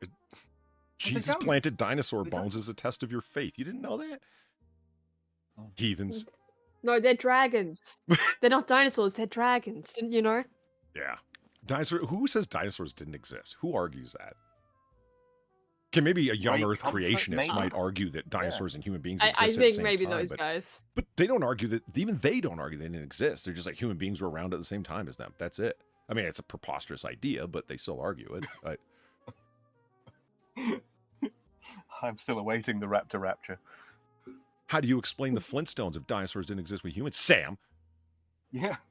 Yeah, chat. What are you going to yabba dabba do? That was my worst pun yet, and you laughed. I can't believe it. COVID-19 was made in a lab. Wow, this one is dated, isn't it? Yeah. Ooh. Yeah. Things that aged poorly. Yeah. Soy boys? Yeah, they're not out there. There's no soy boys. Do they mean eating soy and estrogen, and therefore you become a soy boy? Is that what they're saying? I have no idea, but either way. I remember reading one of the things about beer and how that contains like plant phytoestrogens and all that kind of thing, and that's why alcoholics that drink a lot of beer, male alcoholics that drink a lot of beer develop man tits. I don't know. Yeah, but that's just. But they also develop a big fat gut. I mean, that's just part of being fat, man tits. Yeah. Right. Yeah. So I mean, it's not exactly. But they have wrong. skinny limbs. No, there's Feline. See, the gun that killed Hitler was a 32. I thought maybe a 380 because I know the 380 ACP is also the 9mm Kurtz, the 9mm short that the Germans developed, and I don't know about the relationship between 380 ACP. Kurtz. I should look into that. I can't be doing with most conspiracy theories about Hitler, frankly. That's not a conspiracy theory. It's just what gun did he use to shoot himself with? Far got it. I unfortunately did. I cannot get up. Bill Hicks Dinosaur Stories, thank you for the tree fitty. Yes, but we all know Sinatra knows better than ordering a whiskey, a little whiskey. He'd say, give me 2 shots of Johnny Walker Flu. I felt it. I knew for sure was this. Every son of a bitch that worked for him. They were all gonna be better off dead. Hell yeah. Hell yeah. Really quick, C. Thomas, thank you for the $2. I am regularly disappointed when I hear China is still a country. I can live with the concept of France, but China? It's going too far. I mean, C. Thomas, you got a whole country. Yeah, I agree. I agree. Gamer Valine, thank you very much for the $9. It's been a hot minute since I've seen that donation, and I loved seeing it again. It's just, I'll be better off dead. Yeah. Females with a sense of humor is a conspiracy theory. Just ignore the photo I showed Sam earlier. Okay. Wait, who said that one? Valine. Valine. Valine, send it to him. He'll see if he gets it. Females with a sense of humor is a conspiracy theory. Anti-vaxxers. I'm assuming they mean all of the anti-vaxxers. They don't exist. Yeah, they don't. People with common sense. Yeah, anti-vaxxers are another thing that don't age well. Well, the children. Well, I mean, there are actual anti-vaxxers, right? You mean generalized They ones, do exist. not just COVID-19. Yeah. Yeah, there are. Yeah, that's what I mean. It's like they do exist. It's just that's kind of the problem now, you know, because now they're combined with the people that were just kind of like, maybe I'll wait a little bit just to see what happens. Yeah, you know? No, I do know what you mean. Of all things, I was watching Ice Cube being interviewed by Piers Morgan, of all people. So you got Ice Cube, not exactly a social commentarian or one that anyone should listen to. And then Piers Morgan, again, not exactly a social commentarian or anyone should listen to. And here's these two guys are talking. It's like, so you never got vaccinated, Ice Cube? And he's like, no, I never did. And he goes, do you agree with the anti-vax? He goes, I don't agree with that name, anti-vax. He goes, I'm vaccinated. I'm vaccinated against polio. I'm vaccinated against whooping cough. I'm vaccinated. And he keeps listing off all these old-timey early 1900s diseases. And he goes, of course I'm vaccinated. He goes, so are my kids. My wife said, we're going to do this, right? And I said, yeah. And he goes, this new thing, though? He goes, I think it was rushed. I don't think there's enough. And then the things that you hear. And I'm like, holy shit. When the ex-rapper, now family film guy, and the British self-promoting media scumfuck are both making sense, we've really gotten into some weird places. All around me are familiar faces.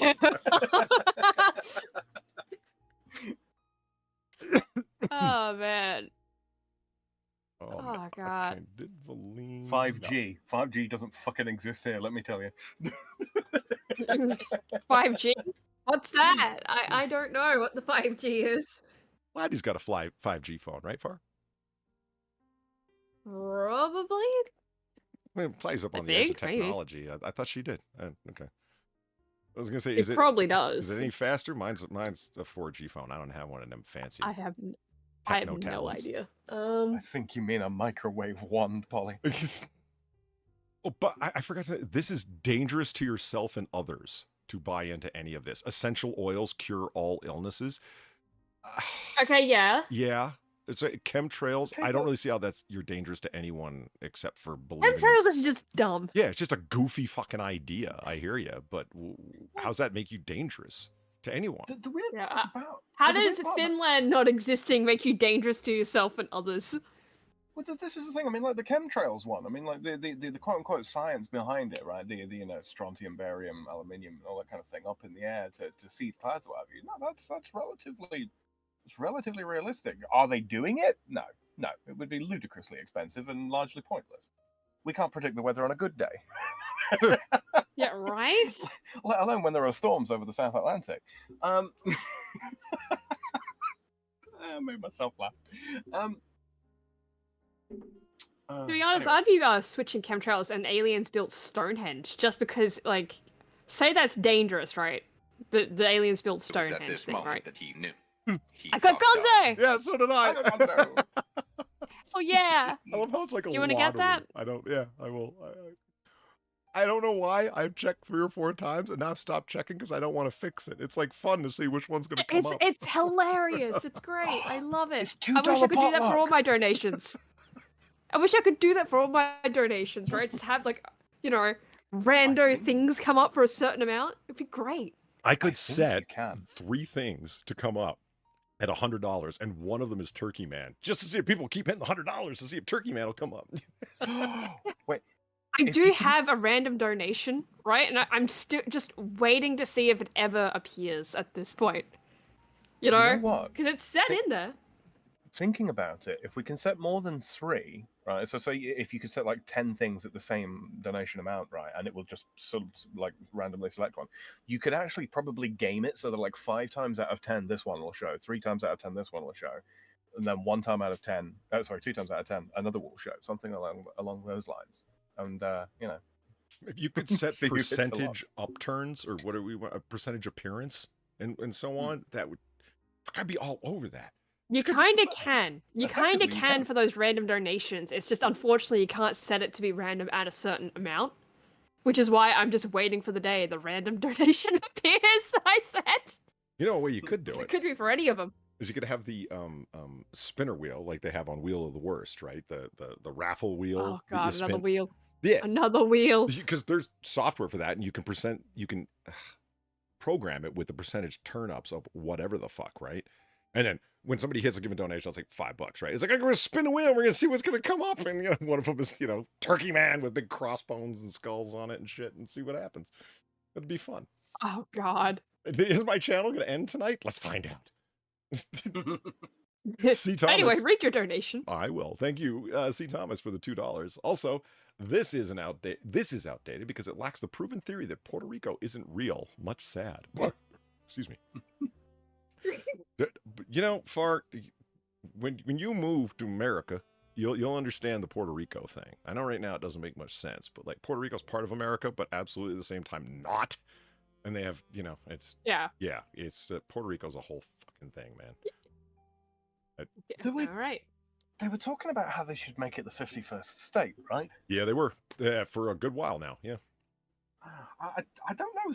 I don't know if I disagree with the idea actually. You know, no taxation without representation, right? No taxation without representation for those things that are states. Yes. Are they American protectorates? American regions of influence? So you have U.S. Virgin Islands, you have Guam, you have, the list goes on. There's all sorts of areas that the United States is protective of and extends certain things to, but they don't have statehood. There's all sorts of areas that before the continent of the United States was what it was, that, you know, before Utah was a state, before the Louisiana Territory became a state and got broken up to the various states that it became part of.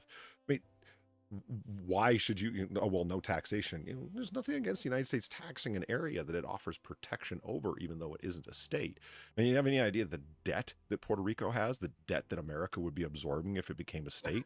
And what's different other than the, you know, make the case for why it should become a state. I mean, it would be a democratic stronghold, number one. So it would immediately mean the opening up of a number of new seats in the House of Representatives for Democrats. And here's the beef that's been going on for literally decades at this point, as a quick little American history or modern political science thing. Why isn't Washington, D.C. a state? It's terrible. Well, it's the only district, and there's historical reasons why, dating from the Revolution on, as to why you need the capital of the country to not be within another state and to not be a state unto its own, because it would put undue influence upon whatever state it was in. That's why they carved it out of 2 separate states, in this case, Virginia and Maryland. You know what I mean? And have it just as a district that it doesn't have representation, because if it did have representation, the amount of influence that that representative would have in Congress would be much more than every single other representative. I'm drunk. So drunk. I cannot get Yeah, up. it's why they put Canberra as well in Australia. Exact same fucking reason. It's good. So thinking. not New South Wales or Victoria would be the main guys in charge, because fuck them.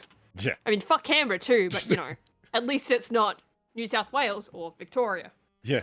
And so there's a good reason to Then do you it. would generally want to go commit die if that was the case. It was never intended to have the population that it now does.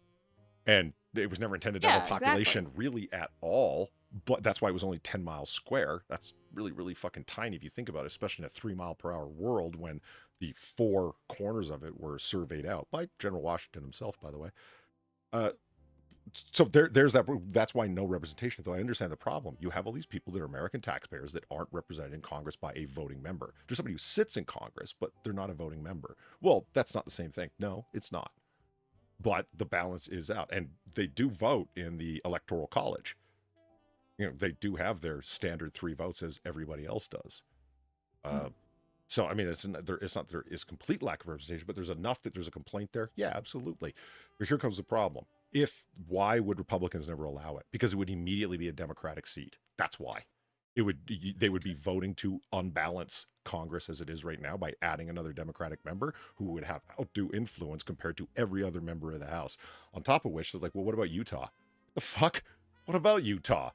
It is the most outbalanced state in the entire union in terms of representation. They're 3 seats short compared to everybody else in terms of their population. Well, we're not allowing 3 seats to be added to Utah. Really? Why not? Because it would be 3 Republican seats. That's why. So they always consistently vote against it. Well, maybe we need to come to the table and say, well, this seat that's obviously going to be for you, how about this seat that's obviously going to be for us? And fast forward 30 years, they're still trying to work it out. Anyway, I'm done with late night drunken political science. No, it's half the reason I asked. I mean, you know, if there's anybody I know that would be the guy to know, you'd be the guy that I know that would know. You know? Yeah. You see, chat, that's how in sync we are. We know the jokes that one another's about to bloody make. I am so sorry for you.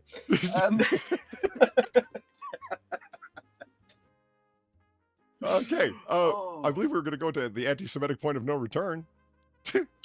Before we do that, you got a donation though, didn't you? All right. Oh, I did? Oh, yeah, you did. Yeah, Gonzo, yeah. Oh, wait a minute. Yes. Gonzo was the one before that.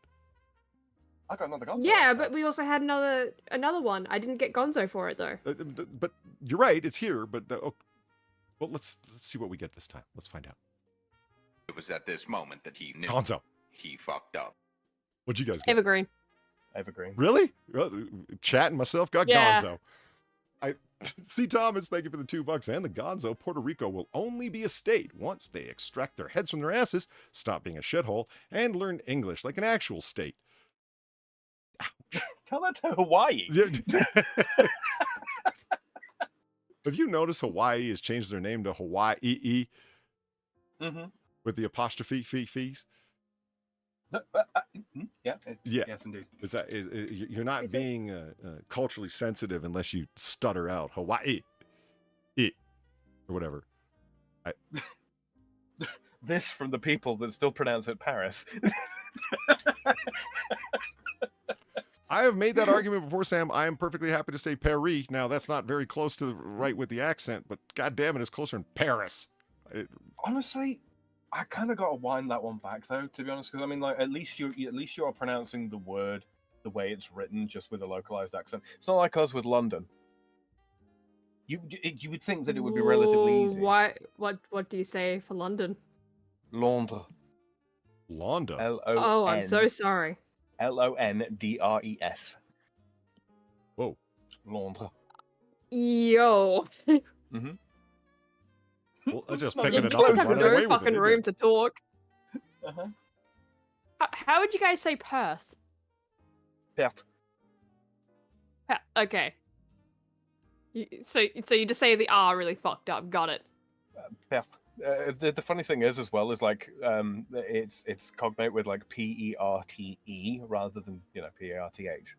P-E-R-T-E literally means loss, which I think is quite pertinent. Oh my god! Well, we do lose a lot of ships, so This is exactly what I'm going for. Yeah, we do have a lot of shipwrecks to the point we have a shipwreck museum. So Oh god, they didn't, Polly. They did. I was like, oh, this They reminds did. me of Turkey is no longer like turkey like gobble gobble. It's T_U_RKIYE. Now you still say it turkey, but now it's turkey. Fuck you guys. I was gonna say it should be Turkey if it's fucking spelled like that. Turkey. It's still gobble gobble. Like, what happens when I try and paste that shit into chat? What happens? Find out. It should repost. Yeah, with the diacriticals and everything. Isn't that ridiculous? Yeah. How do you get the diacriticals, the dots and the swoots and the swashes to come up on your keyboard? My keyboard's in normal. I've got 2 keyboards. I've got an AZERTY French one, and then also I've got a QWERTY one that I use for the most part, just because the what do you call it, the currency keys are easier to hit. Oh. But on my QWERTY one through Linux, I hit Alt, and then I hit the, what would it be on an American keyboard? Left curly bracket. Yeah, and that allows me to place 2 dots above any vowel.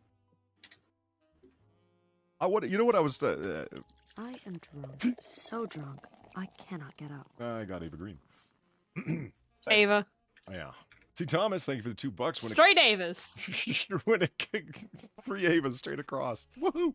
When it comes to Hawaii, it only becomes Hawaii to me because I'm a normal person. But those water engines, I suppose, can get a pass because of the fires, the water engines. Oh, my God. Oh, just gonna that hold reminds me. I got to feel a little solidarity with them. After all, they are Polynesians. oh, my God, Polly. Finger guns. I am reminded of a video, and I've been looking for this. Shadowclaw, thank you for the $1. And the French word for bird is... hold on. The French word for bird is oiseau, pronounced as oiseau. Yeah, oiseau. Well, why would you spell it? Your language is fucking yeah, weird. O-I-S-E-A-U is pronounced wazoo. O-E-S-E-O. Oiseau. Oh. It's phonetic. Sort of. That's not phonetic. That's not fucking phonetic. No, it's just that the English speak wrong. You know all the grief that like Drunkle's given you over the years of like, you know, taking the letter U out of colour and all that kind of thing. Yeah. Probably. Yeah, we started that with the British. Charming. Mm-hmm. Oh, right. So we were back to this. Well, not this, but this. But yeah, this. the triangle. Yeah, but this is triangle shame. I was gonna say before we get into the anti-Semitic stuff, or allegedly anti-Semitic stuff, ladies and gentlemen, boys and girls, don't forget, if you haven't already, to drop a little bit of a like on this video. It really helps us out with the algorithm. And yeah, the people that don't normally get the little notification about their subscriptions and all that kind of thing, sometimes it does actually help them get those notifications if they aren't already here. Of course, you can drop us a message in chat and donate to us through the links that Far posted just a little time ago there in the chat. I can post them again. Yeah, if you want. And if you're listening in the future, there we go. Ooh. Don't forget to leave Polly a comment. He reads pretty much all of them. I do. In disdain and horror that people are leaving you comments. Yeah. I know. Whenever I'm feeling good about my life and kind of like okay and stable for that day, I go read the comments and that fixes that shit right up. Like the quote room by the Eve server. It wasn't even the end of the it's show. Like, donate today, guys. Yeah, Gamer Valine was over there before the end of the show, putting so drunk. Much few money. Gonzo. I got Gonzo. Did you? I got Eva Green. Yeah, I got Gonzo. 2 Avas, 1 Gonzo. C. Thomas, thank you for the $2. Polynesians, water engines, all the same after we convert their islands into air bases and radioactive hellscapes. Puerto Ricans aren't even water engines, those rock bangers. Jesus Christ. Disavow? Yeah. Disavow. On Puerto Ricans is basically swamp Latinos then? Yeah, I guess so. Disavow. What, the Dutch are swamp Germans? There's nothing wrong with being a swamp Latino. Let me ask you a question. Oh my God. If Oprah Winfrey is the largest private owner of a Hawaiian island of Polynesians, doesn't that make her a colonist? Yes. Literally. Oh, yeah.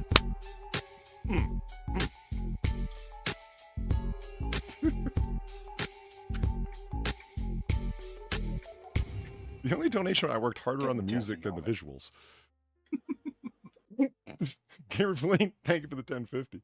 I sent that photo per Sam's demand. I'll send the keyboard matrix for alternative characters. World of Warcraft character creation for the win. Really? You have a keyboard just for World of Warcraft character creation? Well, you can't have numbers in your bloody character handles on games. Right? That's just wrong. You look like a scrub with that. Have 16 different accents instead. What the hell, Polly? What do you see? A hallway in an industrial basement? Look closer. Look closelier. Yes. In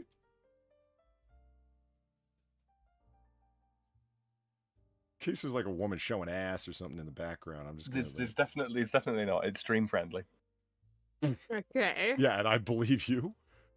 But you should. I don't know why you would think that. I don't. I prop up the bar and I don't steal all the liquor. I mean, I'm basically trustworthy. Okay, hold on, let me look. Let me see. All right, it's stream friendly, I guess. Okay, so hold on. This is the picture I'm looking at here. Oh, wait a minute, I just saw it. Oh. Yeah, I see it. We'll give chat a little minute here, shall we, just to absorb it to see. Pause here, chat, if you don't want spoilers. Oh, fuck. Yeah, it took me to bring it into a browser and magnify it a little bit. I'm like, oh, wait, there it is, right fucking there, right in front of me. I see it. Yeah. You know what? I was thinking what my immediate thought was when Valine sent this to me before I actually noticed the thing. And it was just like, yeah, if you polish that floor, you'd be able to do impressively long sock slides down it. True. There don't seem to be any divots or cracks or anything to trip you up and send you flying. Yeah, I don't think even like you would need to polish it. I think you could just do it. Just Valine, slide down. Can we come visit and try it for science? I promise I won't break a leg. Can we get a hall pass? Yeah. It's not the tech that's there. We're not interested in that. We just want to see how far we can slide Yeah, down this one hole. We just want to slide down the hallway in our socks. Right. Let me just go back. Okay, boom. So let's do the anti-Semitic point of no return, which is oh man. World Going on, great. Yeah, world ruled by supreme shadow elites. Once you believe one, you're mostly lost. Get help. Well, excuse me. Once you believe one, you usually believe most. Get help. So let me see if I can Wayfair. Don't even like the sunglasses. I don't know. Holocaust denial, flatter, celebs moisturize with children's foreskin. Excuse me, that's true. That's But literally true. that is an actual one though. Come on. Korean foreskins. They're the ones who said it. Yeah, because Korean face products are fucking like as good as they can be. They can also be really fucking weird. Have I told you about some of the stuff my mum gets? Where half of it is like, yeah, I'll use that. The other half is, why are you using a horse placenta on your face? Why are you okay with this? Korean facial care, guys. The next time, right? The next time I hear, or anybody here hears a girl go, yeah, that's gross. Remind them that half of their facial products, the ones that contain that hyaluronic acid, yeah, that's taken from snail mucus. Ooh. No, snail mucus is totally fine. I have no problem with that. Just saying, I'm putting that out there. I have no fucking problem with that. Because it's not horse placenta. Did you not just hear me say those words? It's all relative, really. Man, I love how they put like. Plus, I use the snail stuff and it's fine. I love how she puts George Soros in the same category as like reptilian overlords. Like George Soros, I mean, the guy actually exists. He actually does fund through. I'm trying to remember his fucking organization. The fuck is the name of George Soros? Open Gates, something like that. I forget. It doesn't matter. Bill Gates? No, not Bill Gates. But he is in this category too. I just don't understand. Like, does he not fund different electoral campaigns for governors and district attorneys? Yes, he does. Does he not fund political candidates? Well, of course he does. What's the conspiracy theory? That he doesn't do these things and it's a lie? He himself is lying that he does it? Where'd the money come I from? like how follow the white rabbit is right next to it though. Like, what do you mean follow the white rabbit? Is this meaning like because we go down So drunk, I cannot get up. because we go down rabbit holes, right? Mm-hmm. That means we're in the anti-Semitic point of no return because we just randomly go down rabbit holes. We're following the white rabbit, if you will. I don't know. I feel like that's racist against rabbits. Yeah. You know what? You're absolutely right. I feel offended. You should be. It was at this moment that he knew. He fucked up. Nice. I got 2 gonzos. Did you? I got 2 gonzos. I got an in a row. Eva and a I did. gonzo. I got a double. I got a double gonzo, guys. I got double greens. Guys, Polly, I just realized what this is. This is the slot machine in Noir Bar. It is. We have a one-armed bandit. Oh, Karen man. Valine, thank you for the $2. No, funniest. I don't use numbers for my characters. I have German names on some.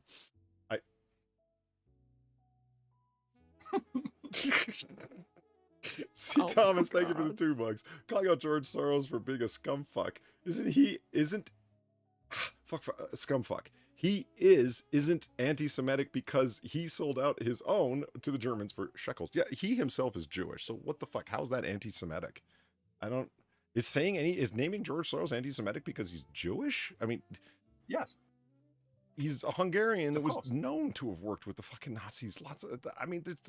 World War II is complicated, man. There's lots of people selling out motherfuckers all over the place and collaborating and fighting the good fight and every fucking version of you can imagine. Why is it so hard to believe somebody did that? Why is cultural Marxism there? What the fuck? It was at this moment that he knew. Oh. He fucked up.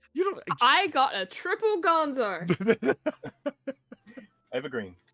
Yeah, no, the cultural Marxism Have a one. good It's night, like Ron they reckon this to be some sort of like anti-Semitic conspiracy or what have you. It's like, how do you think we're tying Marxism back to Jews? Marx hated the Jews. Yes. Yeah. And how complicated does that get? Because in Nazi Germany it was like, Bolshevism is intimately associated with Judaism, falsely, but there you go, because, well, hey, a whole bunch of the heads of the fucking Communist Party in Germany were Jewish. All of them? No, but most of them were. But that doesn't mean the Soviet Union was very good to the Jews that lived there. Yeah, complicated as hell. Unless, of course, you're Abby Richards, in which the case the whole world is really easy to break up between people that have, gone detached from reality. Right. A deep state?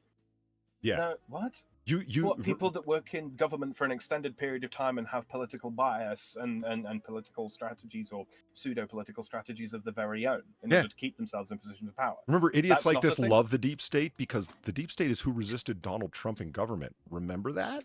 Yeah, you liked that. You fool. The deep state doesn't exist, but if it does, it's good, actually. See, Thomas, thank you for the $2. Also, how the fuck is flat Earth anti-Semitic? And when flat Earth is literally described in the fucking Torah. Yeah, well, what are you gonna do? It's all those young Jewish girls out there. They all got flat Earth back there. What is andiachrome? I think that's supposed to be adrenochrome. Adrenochrome. What is that? Yeah. That's the chemical that they extract from the terrified children in the satanic rituals and such. No shit. I think that's supposed to be the one. Huh. I mean, I'm not up to date on my info wars. Hold on. I do find it funny that she went out of her way to get a bunch of different fonts for this. That's good. Well done. Yeah, right? Moron. More work's put into getting the different fonts and actually looking into any of this. Although I do love how she did include Nazis on the moon. My modern history teacher's favorite conspiracy theory. It's a good one. Fucking Nazis on the moon! Yeah. That's moon-based, yeah. He had such a field day when we reached Nazi Germany. You have no fucking idea. Like... You have no fucking idea how happy he was when he was like... He fucked up. I got another green. And he was like, "Oh look, it's Nazi Germany. Time for me to get out all my conspiracy bullshit." It's just Nazis on the moon. Oh man. So donation polling. So I got Gonzo. Did you? I got Gonzo as well. So I did did. Chad. C. Thomas, thank you for the $2. And cultural Marxism isn't a fucking conspiracy theory. It's Gramercy in theory. Yeah, Gramercy. I spent a long time in one of Mussolini's prisons and came out a communist. Really? You came up with the ideology completely opposing the ideology that landed you in prison for years and years in a fucking dungeon, basically? That's shocking, Gramercy. I'm shocked. Enacted by a bunch of scumfuck ill-bred... Whoa. C. Thomas is angry drinking tonight. Ah. Yo, buddy. There we go. Okay. Yeah, I did have this open from last week. Yeah. It's Yeah. Nice. Have a blue dolphin, C. Thomas, on the house. Remind me to make you one of those at some point, Polly. A blue dolphin? I take it that's a drink. Yeah, a cocktail. Yeah. What's in it? It's got all kinds of various different blue. I've got the ingredient list around here somewhere. I'll dig it out. But it's very, very blue, and yet it tastes like raspberry. Nice. So yeah. And it's very, very alcoholic, but doesn't taste it. Okay, give me a quick second. Sure. Sam, you're in charge. I'll be right the hell back. All right, or Far's in charge. I don't know, whatever. But... Yeah, no. Okay. Juice box, Far? Juice box? Would you care for a sure. A little juice box? Yes, thank you. Yeah. Can I get a juice box? Little juice box? Little juice box. Please include that in tonight's sketch. Oh god. Well, I'm currently drawing a martini glass with a fucking dolphin in it, so sure, lovely. why not? Perfect. I was gonna say, I mean, the blue dolphin usually comes in one of those. I am drunk, so drunk, I cannot get up. I got Eva. Quick note of that. Yep. I got Ava as well, though. Isn't it weird how we keep getting different ones? Because like you would imagine if it was just a case of like it was caching that in because for those in chat who don't know, when for me and I believe my co-hosts here, in order to be able to actually see each other's donations, we've got OBS up and we use a web link so that we can in the same way that it's captured for the stream, we have it sent to us as well. So the way OBS works in this sense, it's like a little bit of a sort of like a miniaturized web browser. So you would think that if it was just caching them, like caching two donations, that we would all reasonably get both, all get the same one at the same time. But for some reason, it just randomizes it. Yeah, or at least in instant, because I don't really fuck around too much. Like I have alternative ones for certain amounts, right?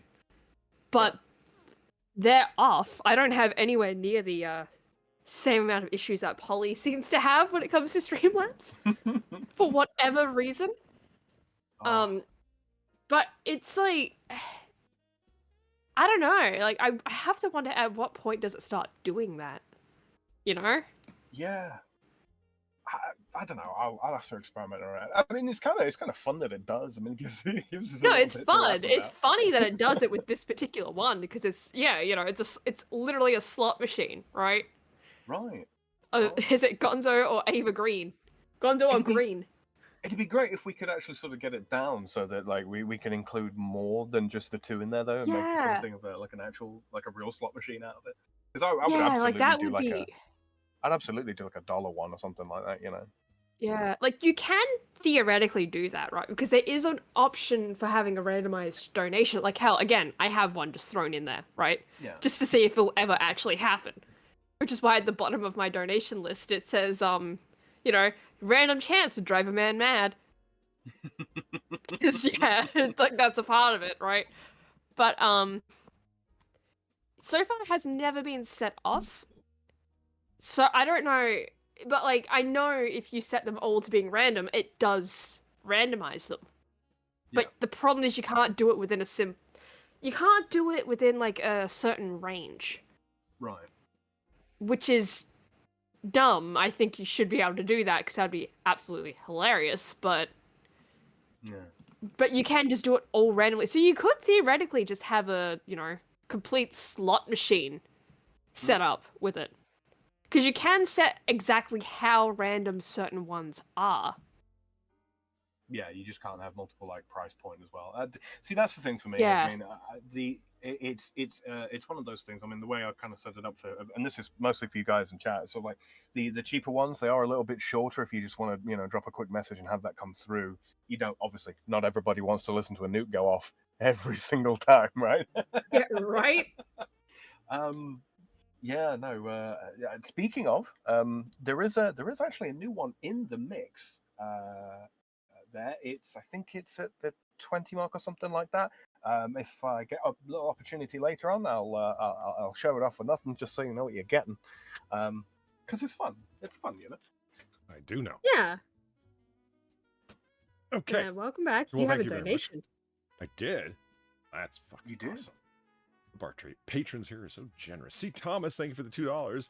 Not to fucking mention that cultural Marxism has been retooled for use by a bunch of disgusting race grifters like Black Lives Matter and Sharpton, to name just a couple of them.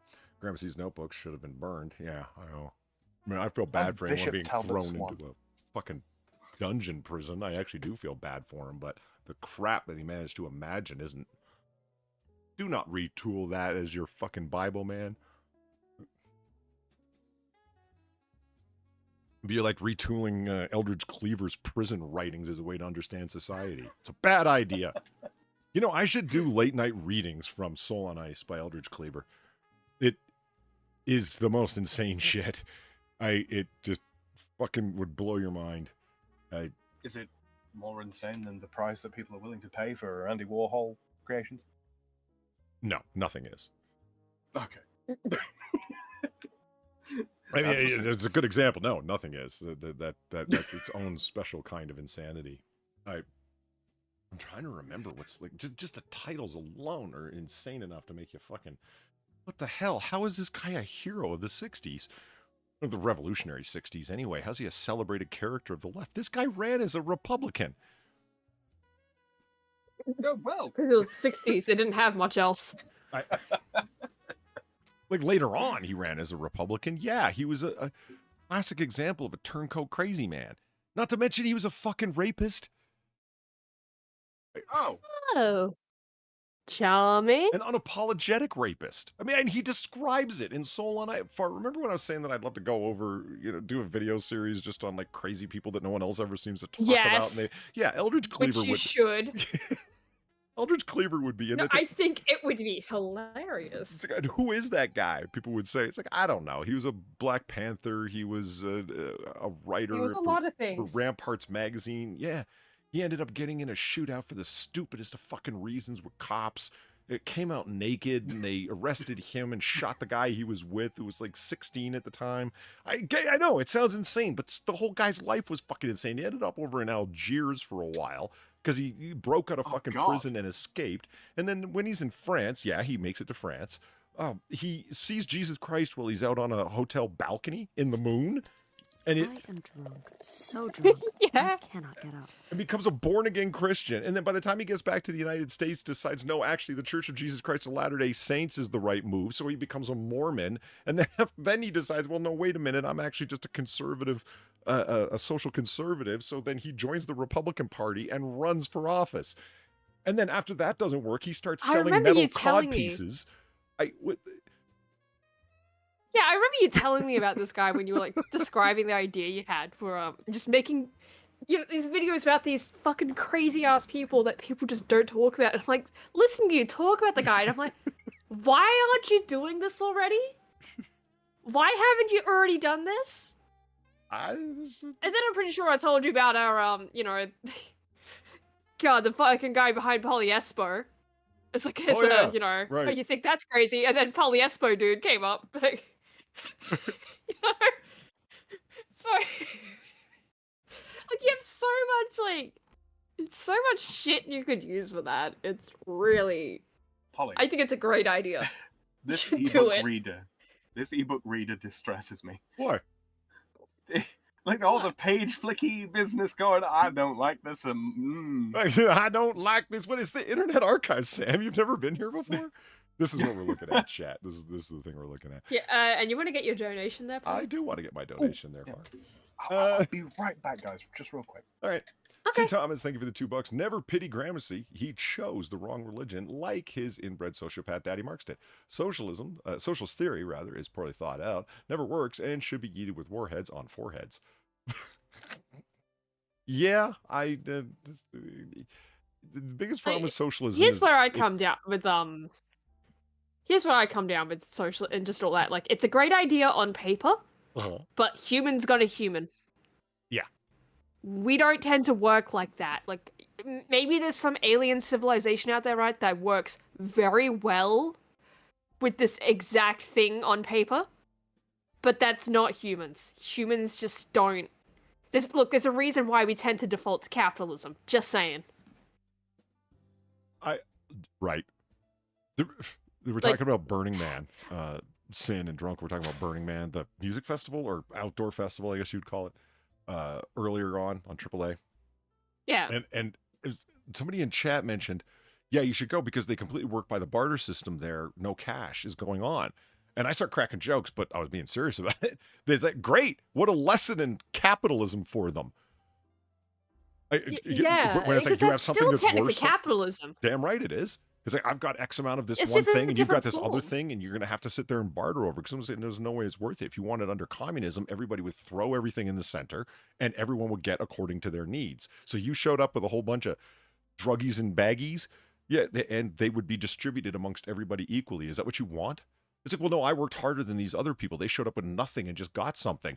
And you just said essentially what was wrong with socialism. Well done.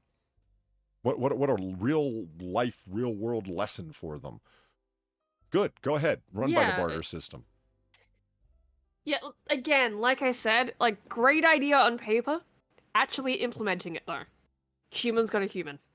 People just don't think like that. Not naturally, anyway. No, they don't. This is the book that I'm looking at right here. It's just the way it is. I mentioned Soul and Ice by Eldridge Cleaver. Here it is. There's the man himself, loon that he was. And this is just on the Internet Archive, and it's not going to be the full book because it never is. Not in this way, anyway. But you have the letters from prison on becoming Soul and Ice, 4 vignettes on Watts, eyes, soul food, and a religious conversion, more or less. More or less. Yeah, because he converts to Islam. Was it for or like, not? Well, it wasn't. He converts to Islam, but then in prison, but then leaves Islam like almost immediately. Why? In Cleaver's words, because they were all saying like, God's going to come and destroy the earth and kill all the white people because we're the original inhabitants of the earth, we're the original man, blah, blah, blah. And as Cleaver said it, and it's always stuck out in my mind, he's like, because Allah never made the scene. That's why I left. Because it never happened. It was always right around the corner. It was it was being pushed upon them as a thing of apocalyptic impendency, that any moment this impending apocalypse was going to occur. And as he said, Allah never made the scene. And so obviously you guys were wrong. Like, well, if only that worked for a lot of people. I'll leave certain groups out of it who keep predicting the apocalypse and it never happens. Blood of the Beast. Section 2, the white race and its heroes. Oh. Lazarus come force. Notes on the native son, rallying around the flag. The black man's state in Vietnam, a war he never went and fought, but had lots of opinions on. My personal favorite section, white woman, black man. This is when he goes right off the beam. It's great. It just... Okay. Beginning with the allegory of the black eunuchs. Oh my God. Priceless. Okay, the primeval mitosis, convalescence, to all black women from all black men. And then somebody did a little bit of math. Yeah, of course I did. Okay. He missed bacon. Yeah. I wonder if there's the primeval mitosis. I don't know which one is funnier. They're both poetic. I don't know. And full of imagery. They're not really. Oh, Polly, I think it might actually have all the pages, because look at the bottom there. Primeval mitosis. Look at how many pages it has. Yeah, but you get. Let's see if it. Oh wait, hold on. No. It might.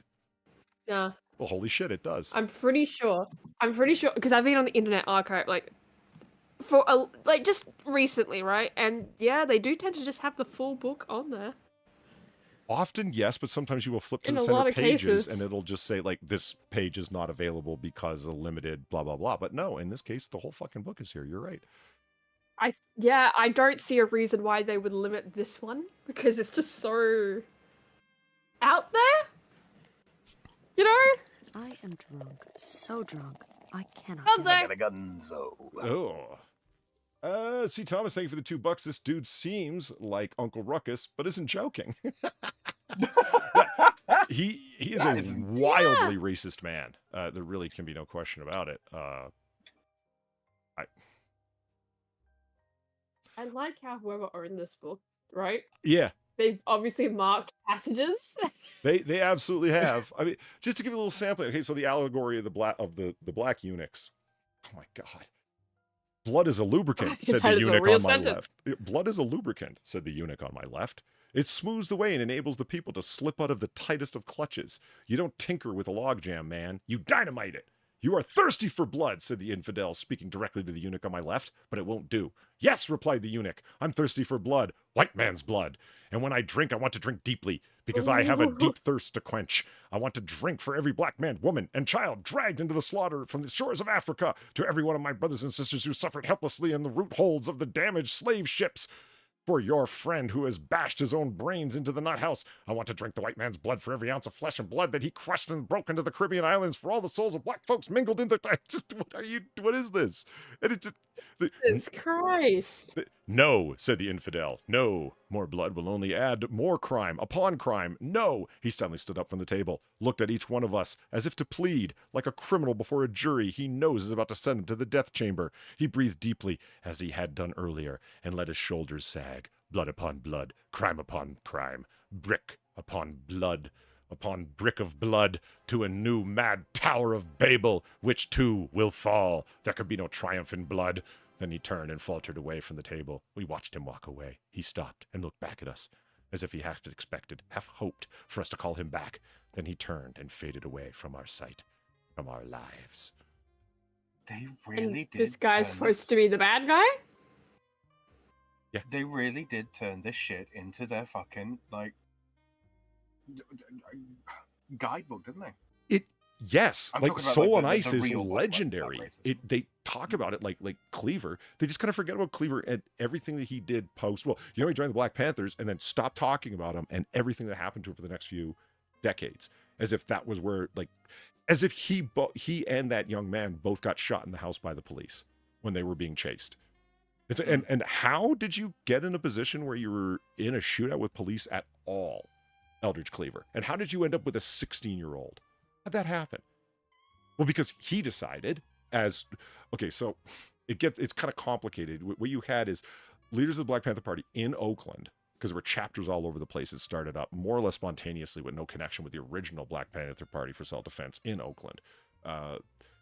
You had the leaders being jailed or arrested for one thing after another. And eventually you get far enough down where Eldridge Cleaver, the quote-unquote minister of information for them, becomes the new ranking officer, if you will, right? Because Huey Newton was the first guy, and he got arrested and thrown in jail. He was the leader. And then after him, Bobby Seale got arrested. And then, what's his name? Minister of Culture. The fuck was his name? I can't recall right now. His book was called This Side of Glory.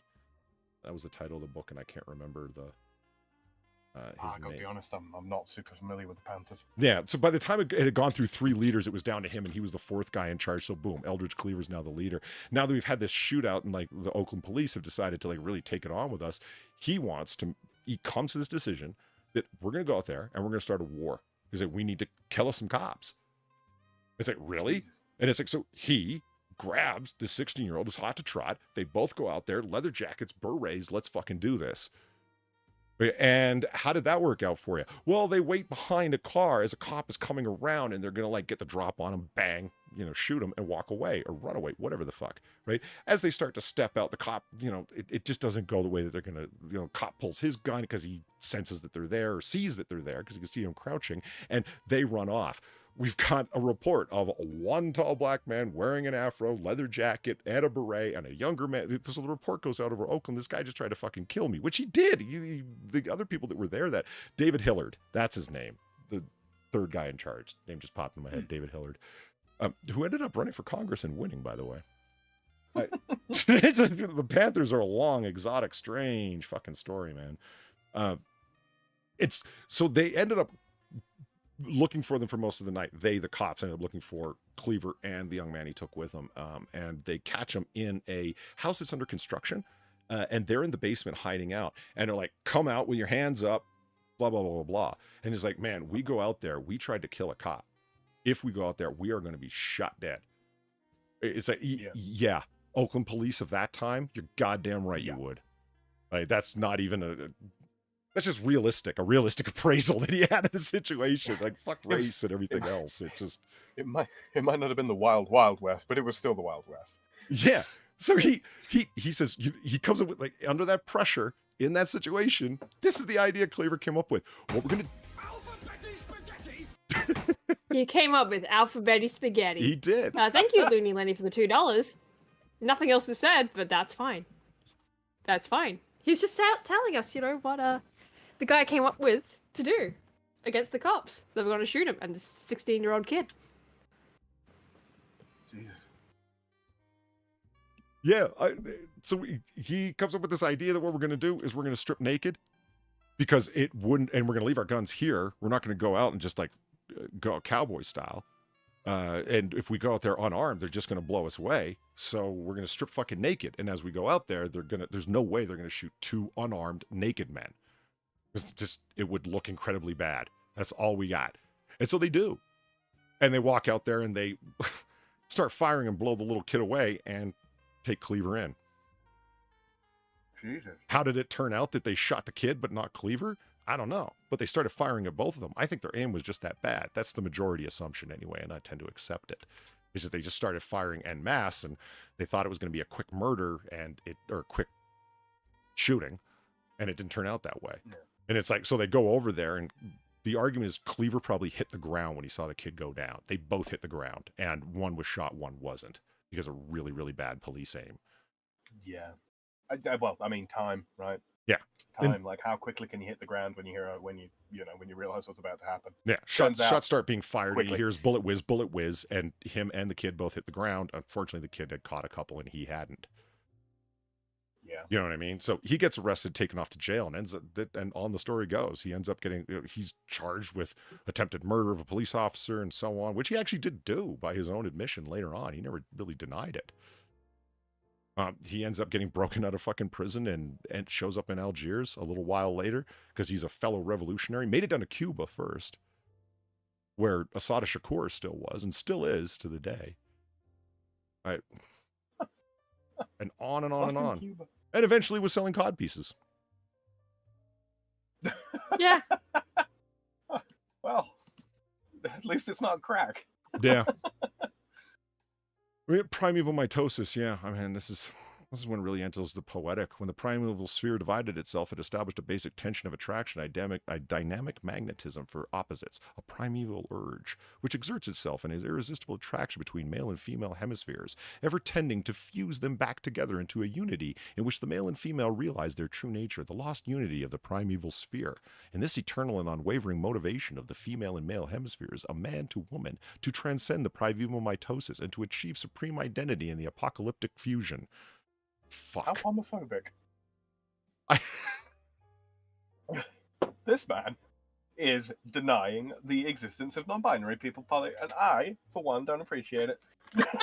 That's your problem? That's your fucking problem with all this? Far. Let me deny the leftists this one. Oh my God. I don't care who you are. If you're armed and dangerous, I'm shooting at you. Yeah. This is Looney Lenny. I was just reading through chat here, and it's like, it sounds like Dankula's Mad Lads, which is what I said to Far, why I didn't think that anyone would want to hear this, because it would just be, well, isn't this just like Mad Lads light? And I'm like, yeah, I didn't want it to come across like that, because a lot of these people didn't kill anyone. They just have remarkably bizarre stories and are lionized by certain people, or simply just kind of go unknown. where Dankula takes the bull by the horns and goes after, you know, cult leaders, people, Well, I mean, you know, Japanese Chopper cults trying to release nerve gas and like, you know, or But not always though. Like he doesn't always do that. But even then, it's like Polly. Like there's more people that do this than just Dankula. Again, Anybody remember know? Atrocity Guide with the fucking like all that shit. Well, I'm just throwing it out Oh there. god, what Miss Dr. Lens, you know, yeah. and all It's it, just- like all that shit. I'm just throwing it out there, Polly. You know, like between us, we have an artist, an autist, and a research scientist. I'm sure we could do something similar to Mad Lab. I'm sure we could just do something that's not even similar. That just runs on the same thing. It's not Yeah. like you get what I mean though. It's like Dankula doesn't have a corner on the market. He's just doing something that But a look, that's lot of fun other for him. people do. Yeah, exactly. He's got a team as well. I'll tell you what. You know what? Chat and people listening in the future. If that sounds like something you would you would enjoy, let us know. Let us know. And I'll rope these two into it. You don't have to rope me into anything. Like I'd be for it, you know. Like I'm the one trying to convince Polly. Mhm. Like this would be a great idea. I don't understand. I just don't understand. Yeah. I could learn to be a But, research scientist if Polly doesn't want to. I'm just throwing it out there. All right. I was thinking of what, So did you want to look at a house? Did you want to look at the weird house? Though? we certainly could look at the weird house. I found- Did you want to do a house or did you want to do one of the lists that I have? Because I've got many still. Totally up to you guys. Does ball lightning exist? 7 of the world's most poisonous mushrooms. 10 deadly animals that fit into a bread box. 10 of the most unusual dead body discoveries and their stories. 10 mobile home massacres. That's murders in the mobile homes. And 10 gruesome items Ed Gein made from corpses. Yeah, it hasn't gone anywhere. Or we could go to a house. I really dear. want to show off this house because it doesn't even have to be that long. There's just a certain thing in there where it's like that caught my attention. Mhm. That just, you know, No, we could do yeah. I'm in favour of the house. Just before we do though, Kayla's just sent me a message that says an artist, an autist, and an academic.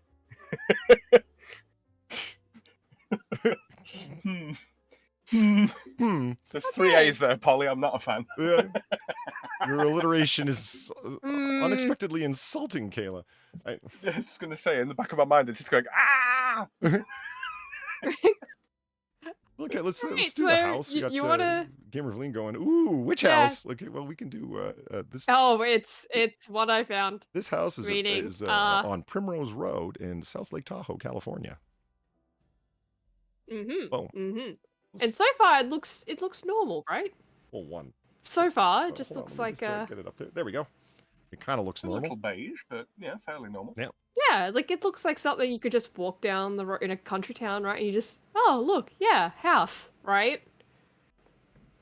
Right? Well, yeah. What? Let's just read what said here. It says, why do I think Polydub would really enjoy playing Hitman? You know what? Honestly, kind of. I think he would. I really do think he would. Is this one of the It's houses like- that you sent? No, Valine. I still have all those houses though, right up here, stored for No, this is a later use. This is one that this is a Far's had. FarZoosme. This is a FarZoosme find here. And I'm assuming that Far thinks that this would be a good example of a marital home for her and Platty. No, it's not. It's just what the hell find. That is the theory that we're running with there, Polly. That yes. No, This is no, what it's she's not. looking for, and I'm sure It's sure really not. that her protestations really not. here are just for the show. Mm-hmm. So just for the record, this No. is a house that has in fact sold for $550,000. It's 5 beds, 3 baths, 2,100 square feet. Let's do this thing. South Lake Okay, Tahoe. so- And right away it was asked, what's attached? Nothing. That green structure is not attached Yeah, to I this think house. that's the neighbor. Yeah, I thought it was too until I kind of took a look at it. And it's like, no, there's like a little walkway in there that's not attached at all.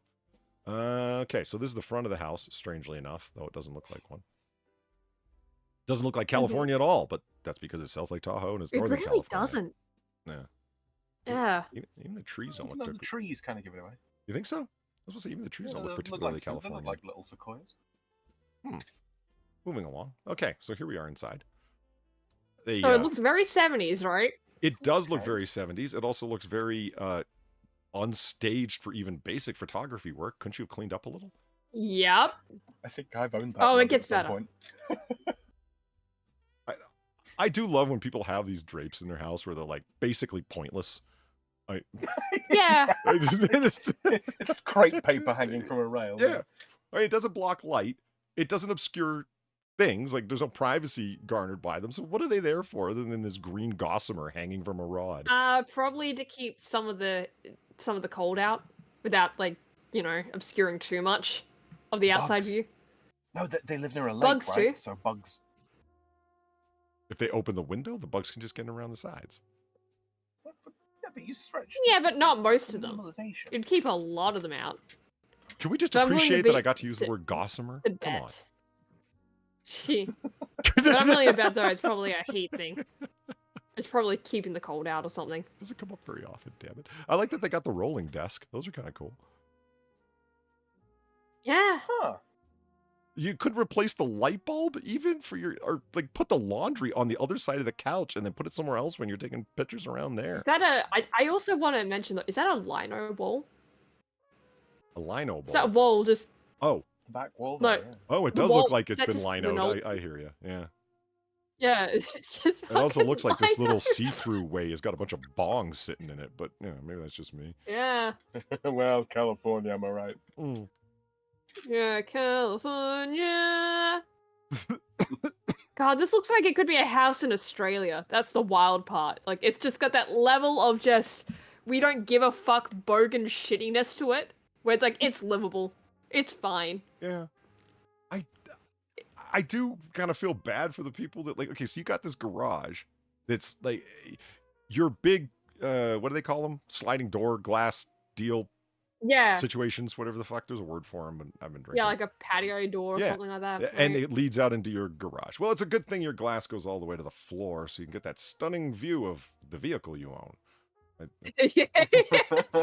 I love how the couch is just viewing right through that window, right? Yeah. Like, it's not even... Like, look at the TV to the right, Yes. right? It's not even facing the TV, it's facing the door. Do we? What do you think that mean? Maybe this is. Netflix and chill is fucking old, man. You people are old. The new hot thing for the kids is sitting on the couch and looking at the oil stain. Yeah. The one that looks suspiciously hole like a and silhouette chill. of Patrick Stewart. What about Patrick Stewart? The oil stain that looks suspiciously like a silhouette of Patrick Stewart. Yes. Yeah. Yeah, I know it. I'm hitting down with the kids. Oh, man. So, yeah, it's another angle. The kitchen is connected to the living room, I'm guessing that is. With the car seat sitting in between them. Oh, Yep. you know what strikes me? The fucking Does this- car seat. Does this seem like a part of the house has been sort of like divvied off for an adult child to live in? It does give off granny flat vibes. Yeah, somebody If in you know chat what I said mean. that. Yeah, there was serious granny vibes going on here, and they're Yeah, all... like this, like, so, where Apart from my the car grandparents live, right? Or where really my nana lived before she died, right? There is a granny flat underneath that looks. It has the same vibe as this, and that's where my aunt lives. And it's not a bad flat. I have stayed there for like a week at a time before, right? But yeah, you can absolutely tell that it was made as like just to use up whatever remaining floor space they had under the house. And that's exactly what this looks like. But believe it or not, this is all this that we've seen, right? As funny as it is and nonsensical, it is not what attracted me to sending this to you and having you all experience what the fuck this place is. This is far asked None me of this is it. Far asked me by DMs earlier. It's like, do you want me to send you a house? Because there's some hilarious shit, but I don't want to spoil it. And I'm like, yeah, okay, send me the link. And I'm seeing it for the first time with you guys. I have no idea what's coming up next. Only Yeah, I Far knows. asked specifically for him not to scroll down into the pictures because this is all fine, right? This is all like your standard, we're looking at shitty houses on Zillow Fair so far, right? But there comes a point where you're like, it will become clear why I asked him not to scroll. I really hope this is good far, because with all this hype and all that kind of thing Christ. now, if this bombs... I appreciate the giant size mirror over there, because I really did think that was an opening to another room for a second. Yeah. know Oh what I my mean? God, that's a mirror. I thought yeah. I thought the room was just bigger. No. Oh my God. it You're is- right. see? Oh my God. Mirrors do really open the room up. It works. They do. And look, Sam, there's a niche in the They wall. fucking do. Just for me. Yeah. So more views. Now that Yeah. was Wow. This really is a granny flat. somebody This asked, is that granny like a flat. garage or a carport? And I thought, wait a minute, is that actually a carport? It's a car hole. But- a car hole is the American word for a garage, Far. Now, but a carport is different. No. Garage is just a fancy word. Ooh la di da, the garage, right? What would you call it? Do you know why? Do you know why it's called a garage? Why? Why'd you have to say it French? Why'd you have to say it in French? French word, but gare literally means to station. Right? So like to station your carriage, to bring it to a halt, a place where the carriage or car stops. Gare, as in the train station in French is une gare. So yeah, it's literally the place where your car stops. That's it. Can we appreciate the quasi-zephyrd? I think I went to say Zephyrd. leopard and zebra at the same time. A zephyrd. Don't try and It's a blend- zephyrd. Yeah, don't try and No, make those zephyrd animals. works. They're Just not- like look. No, Polly, look. If I can come up with the term modern douche and you know immediately what I mean by that, zephyrd print. We all know what you mean. Yeah, it's got a leopard and zebra at the same time, and this is it. It's, Yeah, it's a zephyrd print. There was a little Spanish fleet. Yeah. Okay. Yeah. Here we are in the garage. Aluminum foil asunder. Looking good. Yeah. Mm-hmm. Got two different coffee makers back there, it looks like. You couldn't even like put like the yogurt tubs in the fridge? Nothing? I don't know. The state of just you didn't even straighten the chair out. Like Yeah, the I have simplest of to fucking wonder. things. Like so because I know what because I know some of what happens next. I do wonder if this was you remember Blue Lick Road, right? Where like they were just selling it because like the guy went to prison or some shit and they had to get rid of the house. So you saw it in the state of you know, in the middle of just basically them having to leave and not being able to clean up. Yeah. So they had all the stuff they were selling all over the walls. They never vacuumed the floor. They never cleaned up their bedroom. Yeah. Never just cleaned up like one of the kids' bedrooms where it had like all the diabetes and new stuff and all the medication on the table. Right. It was just a snapshot into the window of their lives. I wonder because again, I know what's coming, right? I do wonder Is there a chalk outline if on that's the floor? exactly what's going on here. No, Aw. it's creepier. It's creepier to chalk outline on the floor. Oh, wow. You know, But Zed Hero you'll says, see look what how I dirty mean. the You will carpet see is. And I went, exactly what I mean. okay. I know. But that's why it's like, because usually when we see the staging of these places, right, even as crazy as it fucking gets, you can usually at least tell that there was a cleanup attempted, right? You don't see stuff like the laundry on the couch. You don't see, like, you'll see stains, but you won't see them as obviously as here, you know? You won't So Zed see, Hero like, says, you know, look at the car dirty carpet chairs. on the floor. I'm like, what? I'm like, wait, where? And I go back. I'm like, yeah, that carpet is. Oh shit! You mean right in front of the Yeah. sliding door? That is awful. Especially considering Yeah, the fucking right in front of carpet the door. cleaner is right there off to the left. Look Yeah, at but it you get what I standing mean? there. Like the way I'm describing it though, right? Usually, like as shitty as we've seen some of these places, there's at least an attempt made to make it look somewhat presentable. As crazy as they tend to get, there's an attempt made. This place, it just reminds me of Blue Lick. Just in that sense of, this is a snapshot into someone's life. Yeah, No I mean, attempts were they left made without because their shampoo they just and didn't their have a toothpaste. yeah, like they just didn't have time. They just didn't have time to, you know, make the attempt. And they got I mean, this place sold for over $500,000, guys. Keep that in mind. 550 grand. Oh yeah. Yeah, this place sold. Okay. So yeah, here's a bedroom. With It's a bed very frame that blank is much looking. larger than the mattress that they have on it. Okay. Yeah. Yeah, and a couch in there too, which is just I gotta say, Usually in a place like this, I would expect the Venetian blinds to be much more damaged than this. I mean, they're damaged, but they're still functional. Yeah, but they're not as they're as damaged as they were like in my parents' room, you know? Yeah. I mean, because those things are harder to not But damage not than one as might think. not badly. Exactly. Thank you, Evolved Potato, for the $5. Can we just appreciate for a second all the French words that English has taken, changed a little, and made them sound human instead of whatever the French are? Through English, even the French can be redeemed. I'm sorry, what was that Patate Evolu said? Oh my god. Through English, even the French can be redeemed. Thank you, Evolved Potato, for those words of wisdom. So they've got. Oh man. See, no, I have uttered at times, having lived in a number of bachelor pads and especially university housing joints, that people are. And I said this I remember to Weibo, and she was like, "No, that's never true.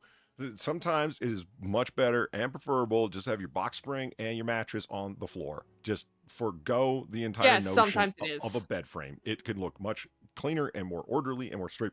But she said, no, it never looks like that.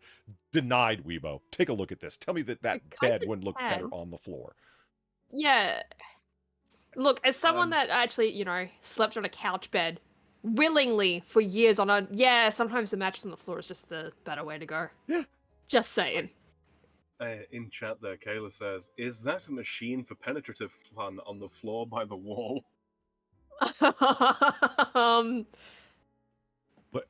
A space heater or an air conditioner. What the hell's wrong with you, Kayla? You know what, Polly? You keep making excuses for this property as much as you like, good sir.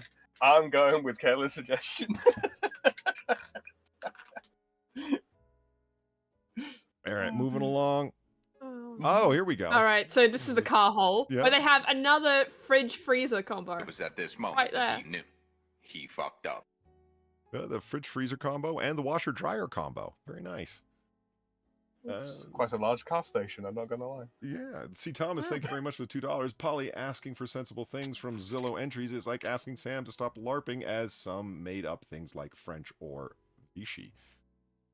Or Vishite, actually.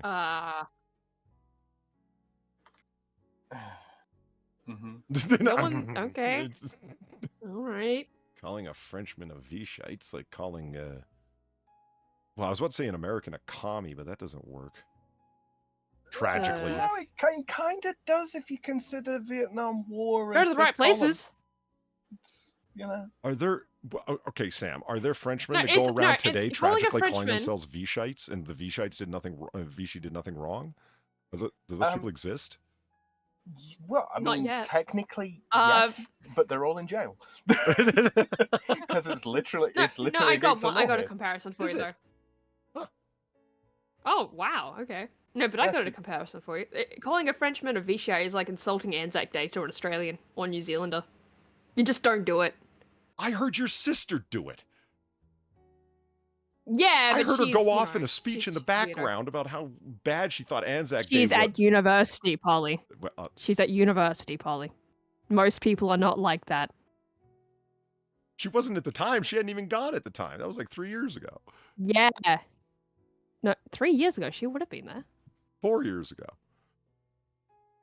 Well, if she was in high school, well, again, my dad is also a weirdo. Most people are not like that.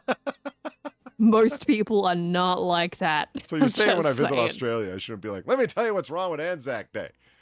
Yes. Not a damn thing. Don't do that. Especially not on Anzac Day itself. Fucking Christ. What's wrong with Anzac Day? Not a damn thing. Australia.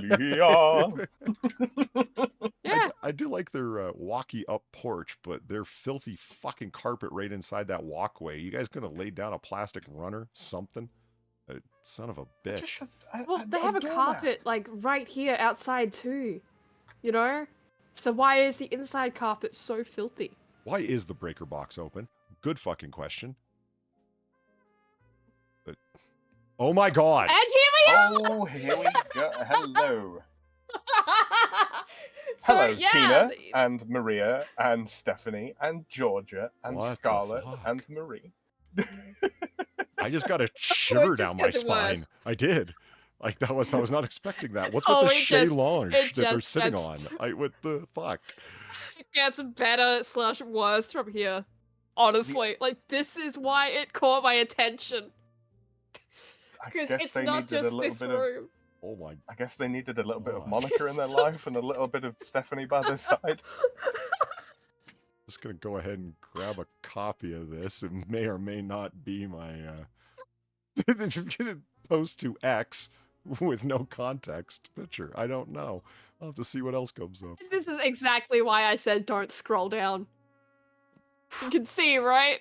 Remember like, do you remember when I was expressing my concern and disgust with the fucking body image that they've taken people have donated their bodies to science, soaked them in liquid plastic, cut them up, and then put them on display? Are these real women? I don't know. I don't know. Not anymore. They're not the only ones. Oh god, they're everywhere. Because they're everywhere. See, this is why I said like you don't see the body like at this outline. That he knew he fucked up. Like you don't see the body out like the chalk outline, right? You don't see that, but you might as well. You might as fucking well. And sorry, I got Gonzo by the way. Calling an Anzac a Kiwi is just insulting. Australia is still more interesting than New Zealand, though they're basically the same. It's like calling Mia Khalifa a blow-up doll. Close enough, it works. Well, you do know Anzac, like, is Australian and New Zealand Army Corps, right? When they basically were the same, okay. Yeah, that's what that's literally what Anzac stands for, is Australia and New Zealand Army Corps. I'm concerned about something I see in like, this so picture. yeah. I'm concerned about something I see in this picture, and yeah. It's not the chicken on the fridge. It's no. No. Oh yeah, there is a chicken on the fridge. There is. It's and more chickens behind it too. There, huh? Yeah. Sweet. I don't want to assume what it is. Maybe there'll be a closer picture. Well, I don't know. I mean, there is a little dog down by the floor. I think it is a chicken. No, that is a chicken. Oh. No, but there's a little dog down on the floor. See it right down there? Yeah, I see it, yeah. And there's chickens and roosters facing each other back there too. Yeah, I see. Yeah. She's striking a pose. Yeah. Everyone, phone. Yeah. Oh my god. Why did they do something about this? Why did the photographer just come in and go, yeah, this is fine? Why didn't you just move them behind you, take some pictures and move them back? This, because I didn't look too deeply at the original images, right? Because this is what caught my attention, and I immediately went, yeah, no, I need to share this, right? And you know how I talked about with the earlier pictures, how it kind of looks like a blue lick, right? In that sense of, this is just how it is. It was a snapshot into these people's lives, right? There was no cleanup. This is the other half of the reason why I think that might actually be the case. Because what sane person, right, is trying to sell their house, and they have all these mannequins around, right? And they just think, yeah, if I put up all these mannequins, it'll really get someone to look at the place and really appreciate it. No one thinks like that. He fucked up. That's green. Let's just, boom, and... Oh. Let's see, Thomas, thank you very much for the $2. That's not the point, Far. I'm complimenting your people even if you didgeridoos lost a war to emus. At least, you're not New Zealand. I mean, fair, but it's just, you kind of can't, with Anzac, it's a little bit more, you kind of really can't exclude them from that, because it's in the name. Like, I get it, but at the same time, it's like, ooh. That's one of those times where I'm like, yeah. They had these things for sale for a while. The Anzac stuff too. Plushy Slurpees? Yeah. Right? Okay. Yeah. There's one on the table. Is that what you see? There's one on the table. Oh my god. Oh my god. Yeah, like, I saw it. I immediately really recognized it. That's a plushy Slurpee. I've seen those. God. You know, yeah, I do truly believe that this is just a snapshot into these people's lives. You know what strikes seriously. Me? I think that this has probably been owned by an older couple, and I think the lady of the house used to design evening wear, and that's because if you look at almost all of them, they're all wearing sort of like not not super, highbrow evening cocktail dresses and such, but fairly nice dresses. Oh yeah, bit of but an it's just older there's style. so many of them. That doesn't It's just explain that why there's a chicken under her so chair. many of them though, because Old lady. Because Sam, I cannot begin to just express. It's not just this room. It's not just this room. All right. There's more of them. Okay, you know what? If you would actually put in the cover for this, this would be a nice kitchen. Look what you're looking out to. You got nice woods back there and whatnot. It's tidy. Yeah. That one got me. Thank you, Far's Fun with Feet, for the $2, and they didn't say anything but that. Okay. Yeah, that's it. That's it. And you're not even gonna have some gossamer fucking hanging drapes in the kitchen, right? Just bare open fucking windows, huh? Well, all right. Yeah, because if they put the gossamer on there, that could catch fire, Polly. We don't want that. Over the sink? Well, in front of the windows. Yeah.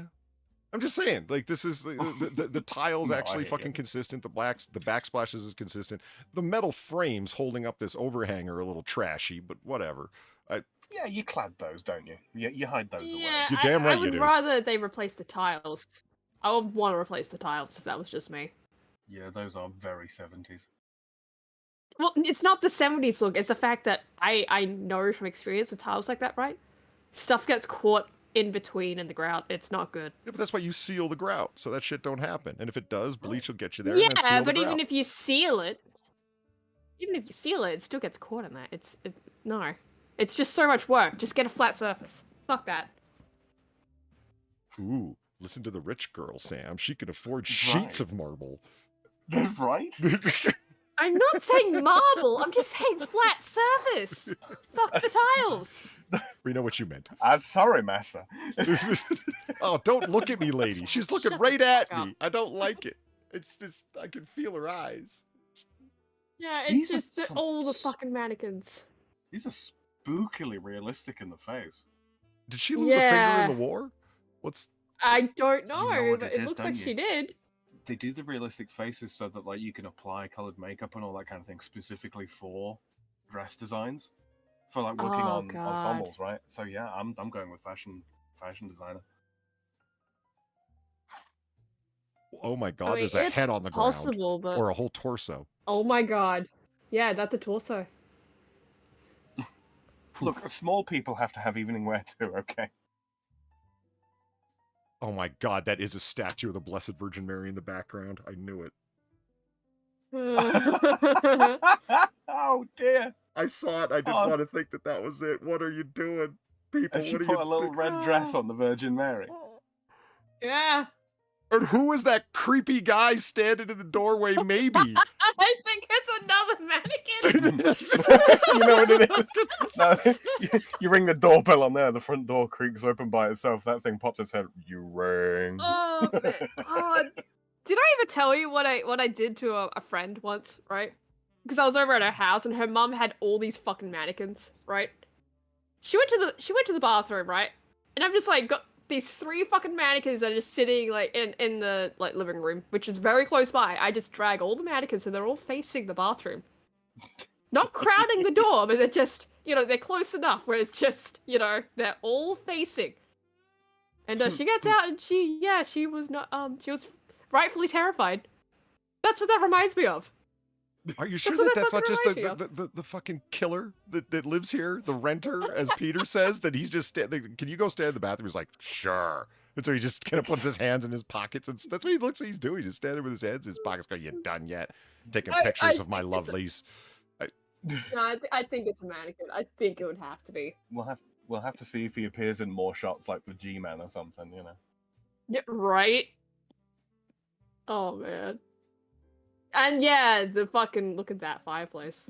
Oh, What the fuck's happening there? Lord, dude, do you have What enough? is going on? Why do you have 17 different bed frames stacked up like that? Why do you have angel statues holding it against the wall? Oh God, those are just body Because I'm pretty parts sure that is a stacked back fireplace there. behind it. No, wait Yeah. a minute. That's a woman laying sultrily. I don't know what the fuck's going on there, but I think that is a mannequin though. Like the dude standing. I guess I don't hate the bit of stonework above the centerpiece. No, that looks nice. Yeah, that looks nice. It's confusing with everything else. Yeah. They're afraid of fire, right? Yeah, if he lights a fire, he does not want a single ember making it out of that fucking fireplace, man. He set up. Oh, yes, let's look back into the room of nightmares. Yeah, and I see the doll's head on your fucking couch. Is that not a rabbit? That's a rabbit, and that is a rabbit toy. Yeah, it's a rabbit, and then a doll's head. See? Oh no, you're quite right. You're quite right. And then you go here. I thought it was a rabbit, as in like the. You remember like the precursor to the minions, the rabbits, the little derpy. Oh god, yeah. Rabbit things. Yeah, I thought it was one of those. So you just have a statue of Venus sit in the bathroom. Okay, is this a person's hand? Oh no, it's just towels. See, I'm expecting to see the dude. There's a fucking like Cupid in there too. Yeah. You know. Who doesn't cherub want or something? That's a cherub with a violin? Yeah, I don't even fucking know. Just look, who doesn't want a naked baby with wings playing a violin watching you while you shower? Or a really shitty Birth of Venus statue. Yeah. Yeah. With a crown on its head for some reason. Yeah, delicately Not poised, tacky ready at to all. fall off at any second. That's great. Wait, hold on. I think it's what? Just moved a little further in. It's no, it's different. Is it? Is this a different bathroom? Yeah, look, the frame is completely different. I thought just the color temperature changed on the frame. No. Oh, Look, it did. zoom again. Right. No, it's completely different. Yeah, you're right. Strange. And here's another mannequin. I think that was a dude because they didn't because he's not there. He would be standing right there. You would have got him in frame. Oh no, wait a minute. That's a bedroom. The bathroom's off to the right. Yeah. That's a guy. All right? That's a guy. I think that's a mannequin. No, that's a guy. I don't think there's a single living person in this room except for the photographer. And even that. And even he's debatable. Here's the bedroom. Yeah, just a mannequin in the corner of the bedroom. Yeah, who doesn't want to see a fucking haunting figure at your foot of your bed while you sleep? That's just great. Right. That's why I got divorced.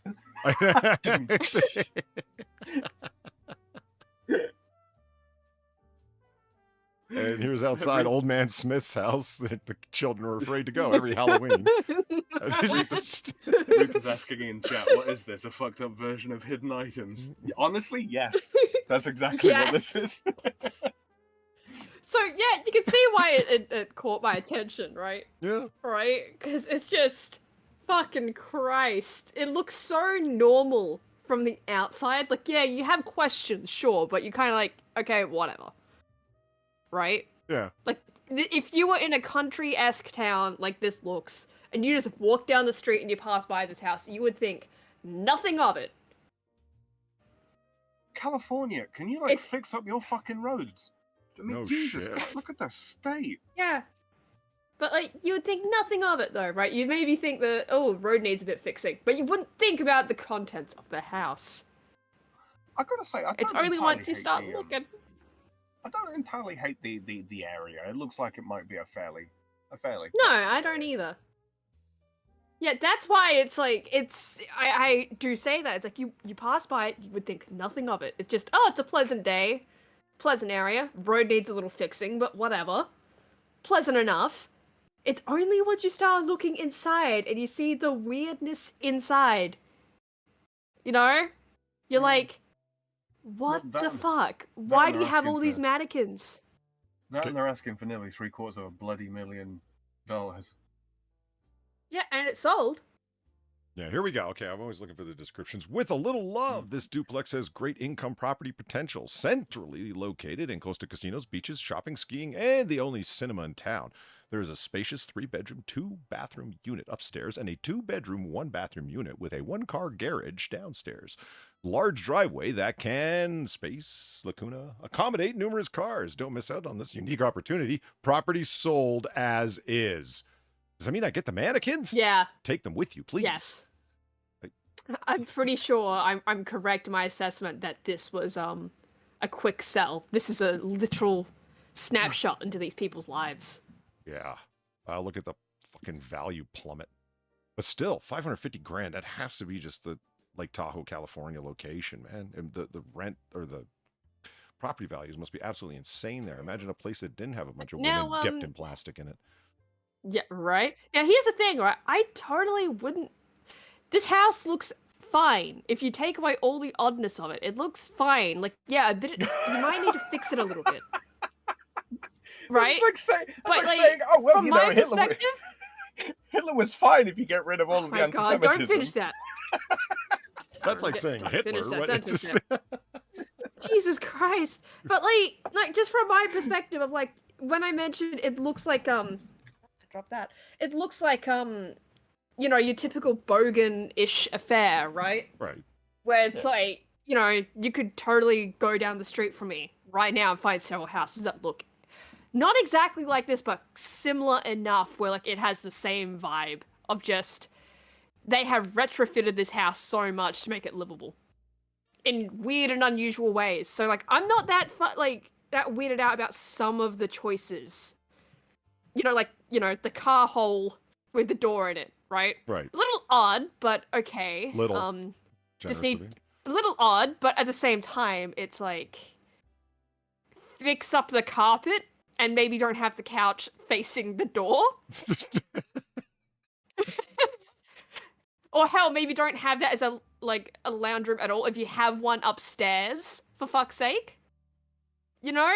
I know, but you start changing things around to suit you, and it's fine. My problem is the fucking mannequins, and then the statues, and all the, like, the fancy schmancy shit that's randomly in there at really weird places.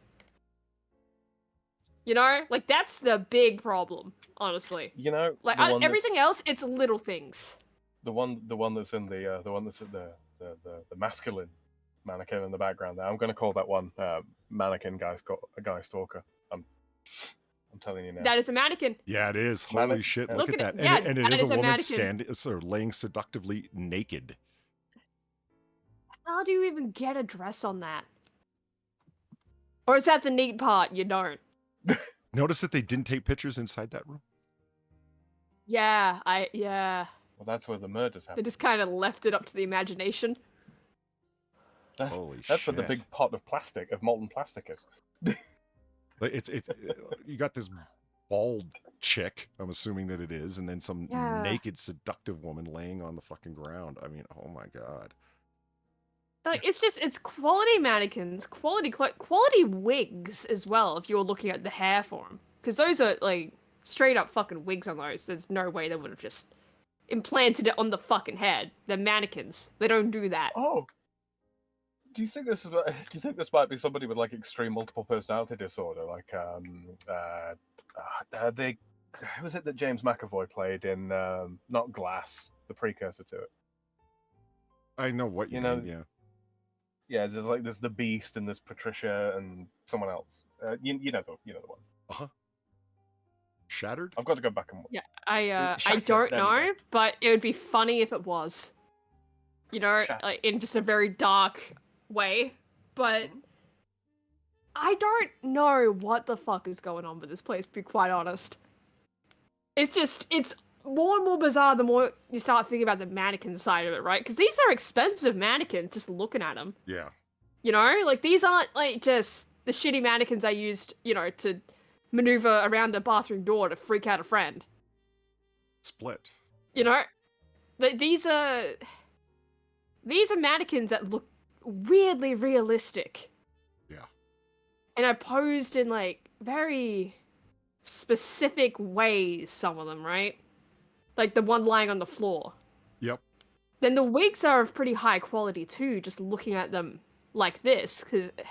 So either they bought the wigs very high quality, or there are high quality wigs and they are able to style them themselves, which brings up so many other questions as to what the fuck they were doing with these mannequins, that you know how to style a wig.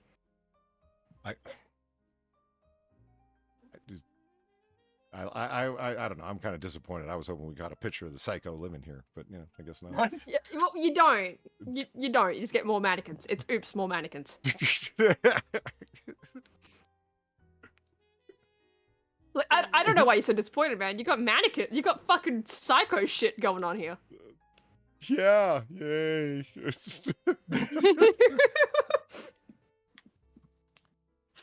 Oh man, like, yeah, it's even the shoes. Like Zed Hero says, it's even the fucking shoes. It doesn't stop at just the dresses and the wigs and the, you know, everything else. They even have like nice shoes.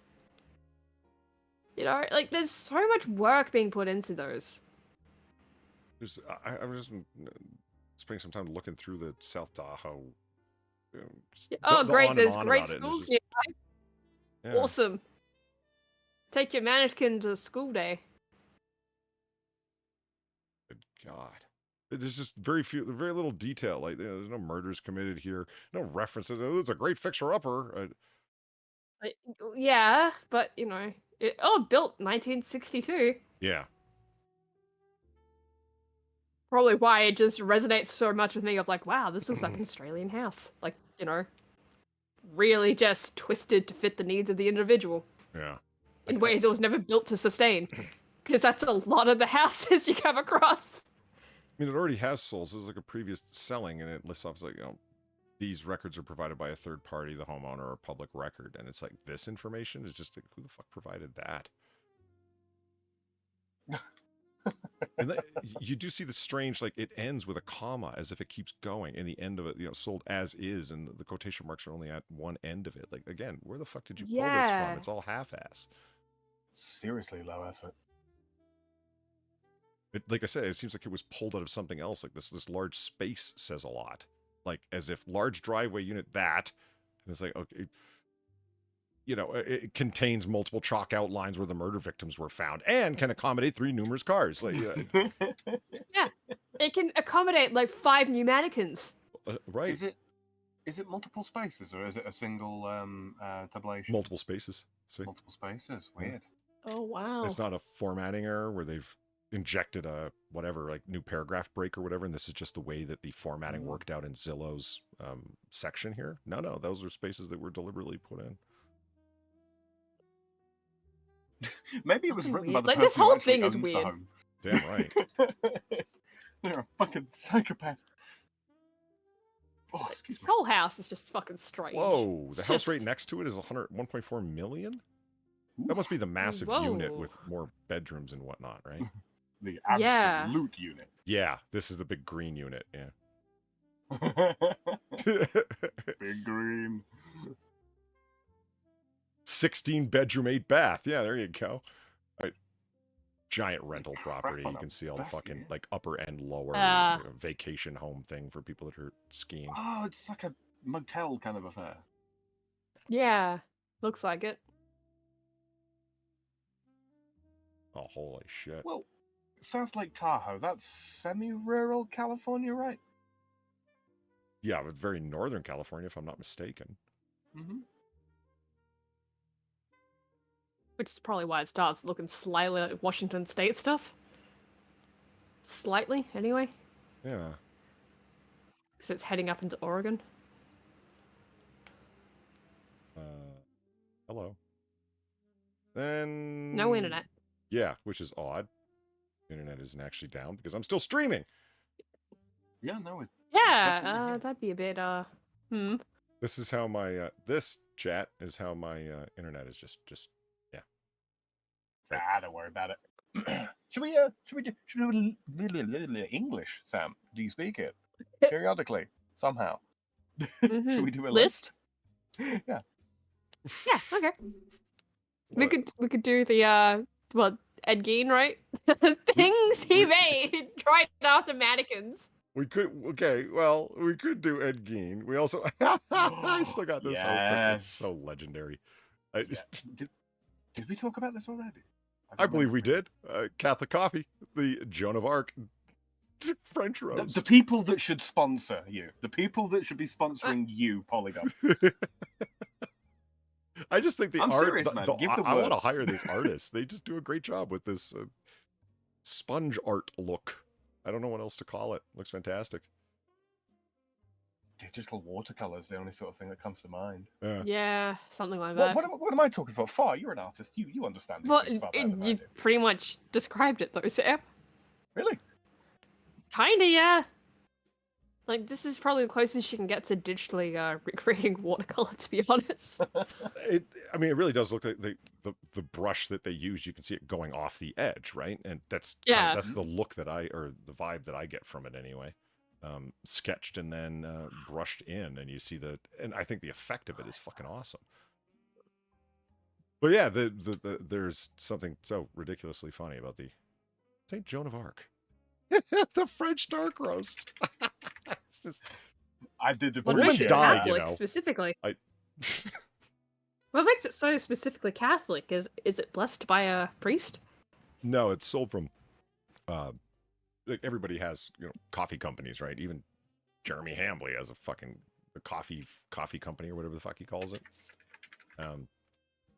Black Rifle Coffee. Everyone's got a coffee company. Coffee brand coffee or something? Yeah, coffee brand coffee. That's it. The CatholicStore.com has their own coffee, and they simply called it Catholic Coffee. The Heavenly Roasts series.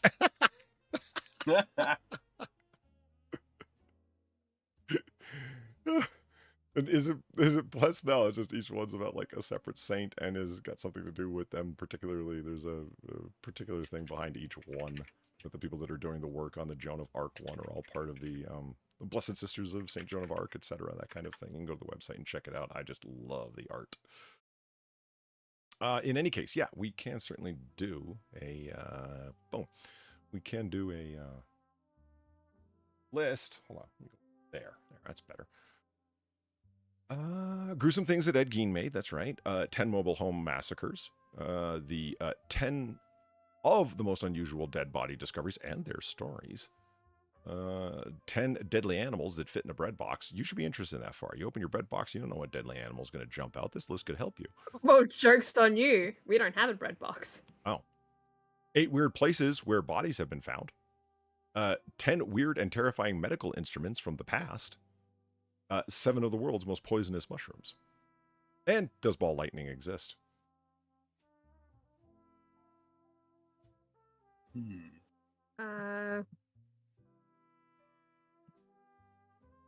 Said here, the English coffee company, right? You'd think it was the English that made it. Well, so much for Ladies' Choice. Ladies' Indecision reigns supreme. I was going to say, if I was to pick one, and I pick another, and then we could do a Gonzo Eva Green slot machine. The Eva Green slot machine, there we go. To decide. Speaking of Gonzo, we didn't hear any news, man. Who knows what happened with this guy? Oh, that's a good point. I meant to look that up before we started, and I completely spaced on it. For I am nothing if not professional, Pro Polly. Yeah, I mean, yeah, absolutely. He was supposed to do his hearing appearance. Right. At the end of the month. Yeah, at the end of the month, and we're into September. So, oh yeah, look at that. 12 days until my birthday. I just realized what happened. Oh, that's for sure was this. Every son of a bitch that worked for him. They were all gonna be better off dead. I've got to make 5 donations out of that movie through the next week. I really got to do it. They won't I've got 2. It's just Valine keeps hitting the 1, and it is my favorite so far. Supreme Valine, thank you for the $9. First, the roads at that house are fucked from snow chains. Secondly, C. Thomas can just not call Sam a Nazi. That cuntiness is about as edgy as the razor emos use for their hair and arms. Oh no. Yeah, I would offer that calling a Frenchman, associating a Frenchman with, wow, that's harsh. In a lot of ways, it's worse than calling them a Nazi. It's calling them a Nazi sucker or stooge. I mean, ordinarily, really, it's more calling them a traitor to their people. Yeah, that's what I mean. Like, to call someone a collaborator is worse than calling them the enemy, is it not? It is. It's one of those. I mean, ordinarily I wouldn't touch on this, live or what have you, just because it's one of those things. You say something like that is particularly culturally offensive, and it's like, not that I think. Then it becomes that thing to bust balls on all the more. Yeah. Right. But the internet would never do that. It's one of those. It's one of those. It's like one thing to sort of jokingly call someone a Nazi, or like we do it all the time, right? We go, Polly, I can't believe how much of a sexist you are. Something along those lines. That's one thing. To refer to a Frenchman as a Vichyite is it's not simply calling him a Nazi. It's more like you were a bitch to the Nazis. You weren't just beaten by the Nazis. You rolled over and did as you were told by the Nazis. It's worse. It's much worse.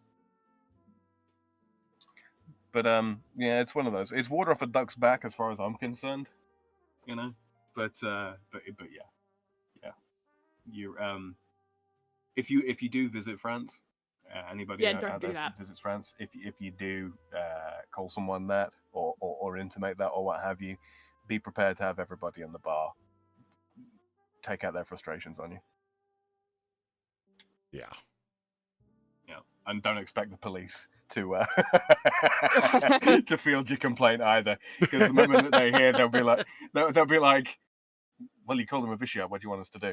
You're lucky we're not pulling out the batons. From the sounds of it, they're lucky you're not being arrested, It's freedom of speech for the most part, but yeah, it's yeah.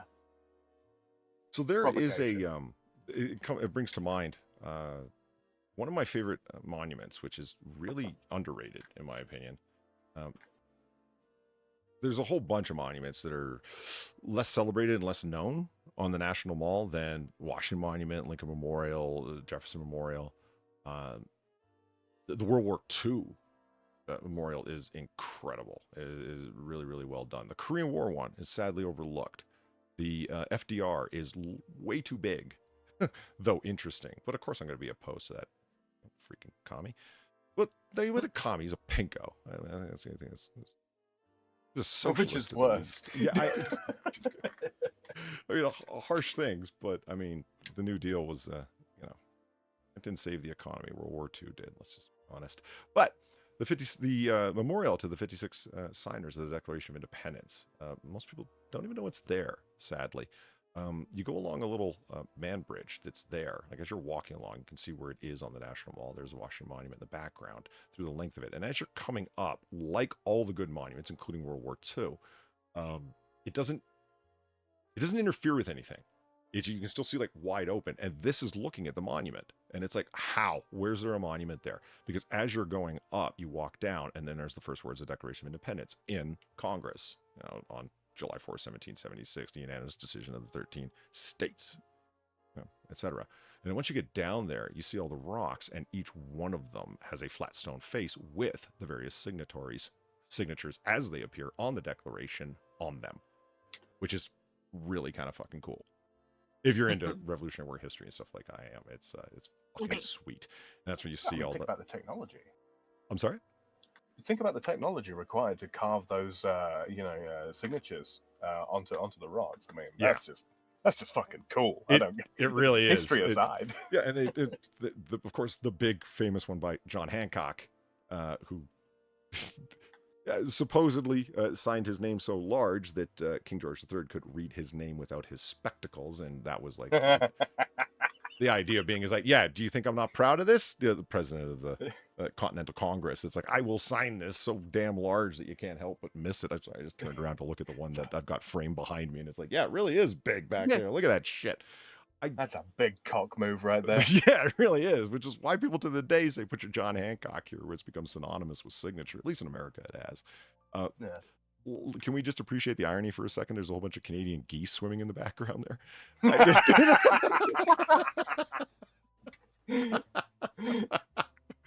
Damn migratory birds. Okay. Oh, damn. They only wish they could have the freedom that John Hancock had.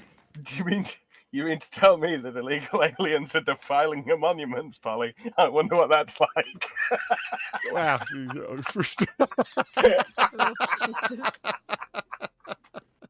Nice. I thought I said, yeah, there's Thomas Jefferson's. T.H. Jefferson as he signed it. Not exactly the most illustrious signature. It's like he did it kind of quick. If you ask me, I mean, it is an apocryphal story that John Hancock signed it as such. He was one of the first people to sign it, and it is dead center right beneath the text when it begins. I think he, in my opinion, he signed it that large, fully expecting that everyone else was going to as well. There's a whole bunch of unused space at the bottom of that document. Most people signed quite small, not comparatively, if you know what I mean. I think he thought everyone was going to sign that big, therefore did write his name like that. I mean, that would make sense. Yeah. Like, if he was one of the first people to put his name onto the thing, and he didn't have, like, other signatures to really compare, okay, this is how big I should make the signature. Yeah? And it also... Why wouldn't you? Big Hancock energy, yeah. The only thing I knew for sure was this. Every son of a bitch that worked for him. They were all gonna be better off dead. Gamer Valine, thank you for the $9. Have you started prep for your patriotic birthday? Also, I answered Sam about that, about sliding on that floor. Lastly, the Korean War is the forgotten war, and Snapchat filters work on the Lincoln Memorial. Yeah, they do. I didn't know that. That's funny. Oh, God. Well, because it's a realistic face, right? Yeah, that's... Yeah, like, why wouldn't it pick it up? It's... So, I mean, FDR's... Like I said, FDR's... Thomas Jefferson, lawyer from Albemarle County. Really? That's the lawyer? I mean, I guess technically. But blue blood aristocrat, I think, would have been better. I mean, yeah, okay, I guess he is from Albemarle County, Virginia, but yeah, whatever. Anyway, yeah, of course, I'm critical of Jefferson because, you know, you want to hate on all of these other fucking people, but, you know, founding fathers and Jefferson never gets hated on for good reasons, in my opinion. Not the guy in chat, but the historical guy. He does live on, at least, you know, when people will say it's like a revolving credit and I don't care, I'm never going to pay my creditors, like Quiz says about his student loan. It's like, yeah, they can take it from my grave. And I'm like, that's what Jefferson did. I call it the Thomas Jefferson plan. It's like, well, how do you spend money infinitely and not worry about it? But Jefferson did. Well, you just keep getting money from other creditors and you use that money to pay off the previous debt and keep expanding your debt. And then when you die, you say, fuck you, because you're dead. Polly. That's Bidenomics. So drunk, I cannot get up. I got gonzo. The timing was glorious.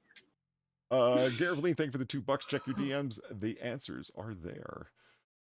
It almost sounds I'm like looking for the sliding on the floor thing, but I can't find it. Oh yeah, it's the Snapchat filters. Look, he's got pink hearts in his hair and doggy faces. Yeah. Okay, I'll show us in a second. So why did I even bring up this particular monument? Because the one thing that nobody likes to talk about, and you want to see a little bit of American patriotism in full effect on accident, go check out this memorial. Because what you're going to see happen when you go there is two of them, of the signatories, they are constantly defaced. As you'll see, a lot. Oh, this is Alma.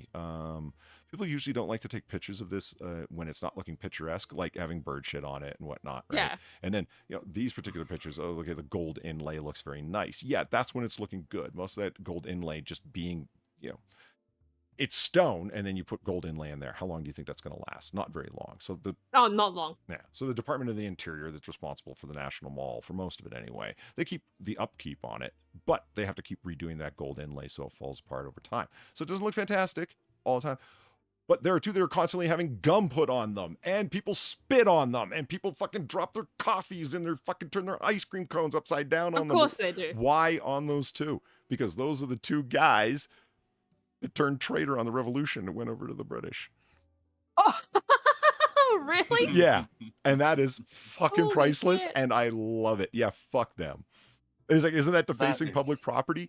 I would argue that it's good that it's there, and fuck it. Everybody who goes by, yeah, take a moment to stop by this monument and appreciate all the signatories and spit on the two fucking collaborative traitors. The motherfuckers that they are, they went over to the British. You sons of bitches. That's the spit. I would argue that's as much of a sort of like a cultural kind of consciousness kind of thing as the whole Wailing Wall thing, right? Yeah. You know what I mean? It's America's equivalent, and you know what? I'm here for it. I thought it was... Proceed. When I saw it, like, why are those two so horrible? Oh, I see why. That's fantastic. Yeah, I picture all the servicemen coming out, from Fort Meade or up from Crystal City or whatever, and they're like, that motherfucker. Yeah, absolutely that motherfucker. I mean, there's a reason that my friend who went to West Point, it's like, yeah, they don't serve Eggs Benedict there, right? They serve Eggs Grant. I was like, you're fucking kidding me. And he's like, no, I'm not kidding you. Eggs Grant, man. Oh my god. Like, that is priceless. Because we understand, what did Arnold do? I know, I go West Point. Yeah, I get it. He threatened to turn West Point over to the hated British, and it didn't work. But wow. Just a quick update on the sliding in the hall thing. Valine sent me more pictures, and unfortunately, there's a bunch of really heavy-looking machines that divide the hall up in two, so you can't get a full slide on the go. Oh. Not with that attitude.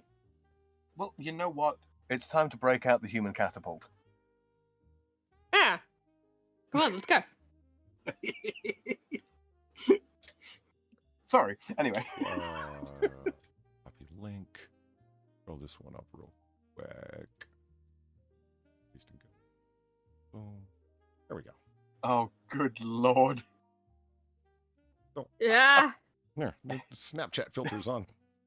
Or Abe. Felt cute. Might emancipate the slaves later. I hate that I just said those words.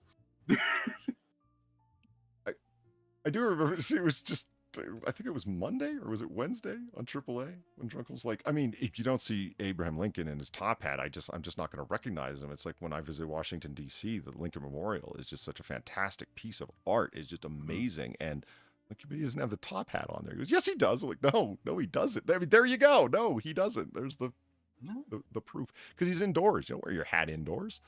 No. Height of disrespect. No, you don't, Polly. What? That sounded personal, Far. No, really. It's from time to time I have worn baseball cap inside, but it's my house. I'll do it on my house, my rules. What I want. I just find it still so strange. Yeah, I mean, that was like like that comment that was made underneath that Red Letter Media video, where it's like, is this the way Americans are? That they really just sit down inside their house with their shoes on? And I'm like, yeah.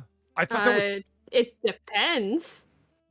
Yeah, I guess. Depends whose house you're in. It does, but there's nothing odd, even remotely, about finding Americans sitting around their living room watching a movie with their fucking shoes on. What's the problem?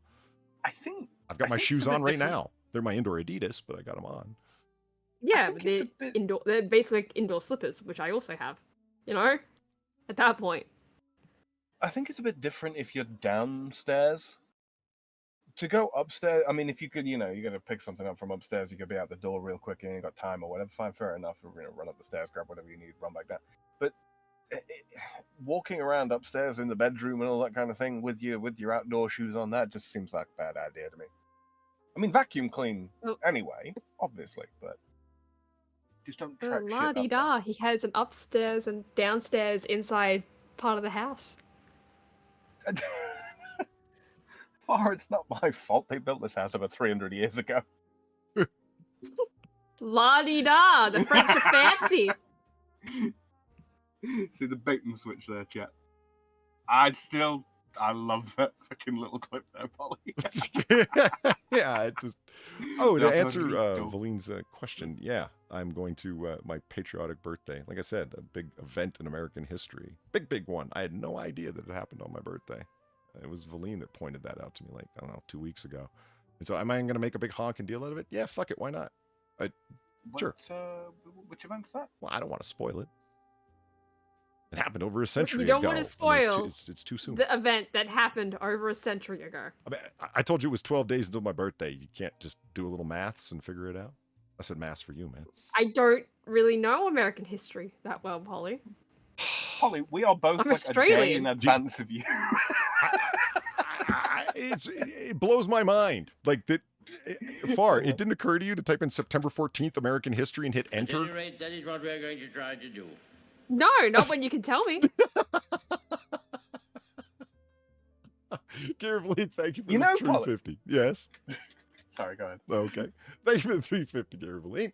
The boyfriend and I were standing at the Lincoln Memorial giggling at our Snapchat the same way you do when you run from a frightened girlfriend. You were doing this? This was you? These aren't images you pulled offline? Oh my God. You know what, Polly? The next time we're watching a movie, right, and you're asking questions, who's this guy? Where'd this asshole come from? What's going on here? You know what? I'm going to tell you to pull out your phone and fucking Google it. No, but that'll have to look away from the screen. That's different. Uh-huh. Uh-huh. The, oh, okay. Okay. Far you want to know, I can tell you this. Francis Scott Key did his big important thing on September 14th. There you go. I have no idea who the fuck that is. Key lime pie, okay? Right. It was a critical sea change of a day. Forevermore changing the course of history and the destiny of America. That wasn't bad for off the cuff, was it? What's that? That wasn't bad for off the cuff, was it? There you go. Shadow Claw's got it. The attack on Fort McHenry happened on September 14th, and the okay, so far the Fort McHenry's being attacked by the hated British yet again. They didn't give up, motherfuckers, pressing American sailors into fucking servitude, which admittedly was better than the Barbary pirates were doing that were pressing them into slavery. But I mean, okay, you know, obviously that's a made-up lie. Algeria for. Yeah, I mean, Muslims never did that. That's a bunch of lies. Americans invented slavery, as I've been told at university.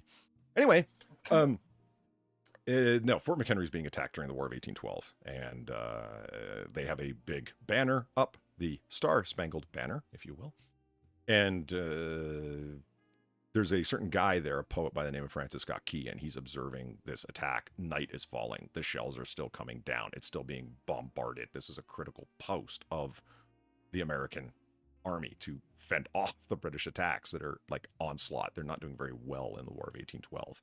The second round that they go at the British again, or the British went at us, actually, again. Anyway, Key not really knowing like the state of things, because as soon as it turns dark, no electric lights, right? It's like, what the fuck? What's happening? As the fort fallen? It very well might if you bomb it out over the night. Well, one of the first things you're going to do when you take a post, a hill, whatever, is you're going to take down the flag of the people that held it, and you're going to put up your own flag. This is ours now, right? Sort of like what capture the flag, the game is meant to represent. That notion, yeah, you very much do that, because this is now a command post of yours. If you want it to be, you own it. Mm-hmm.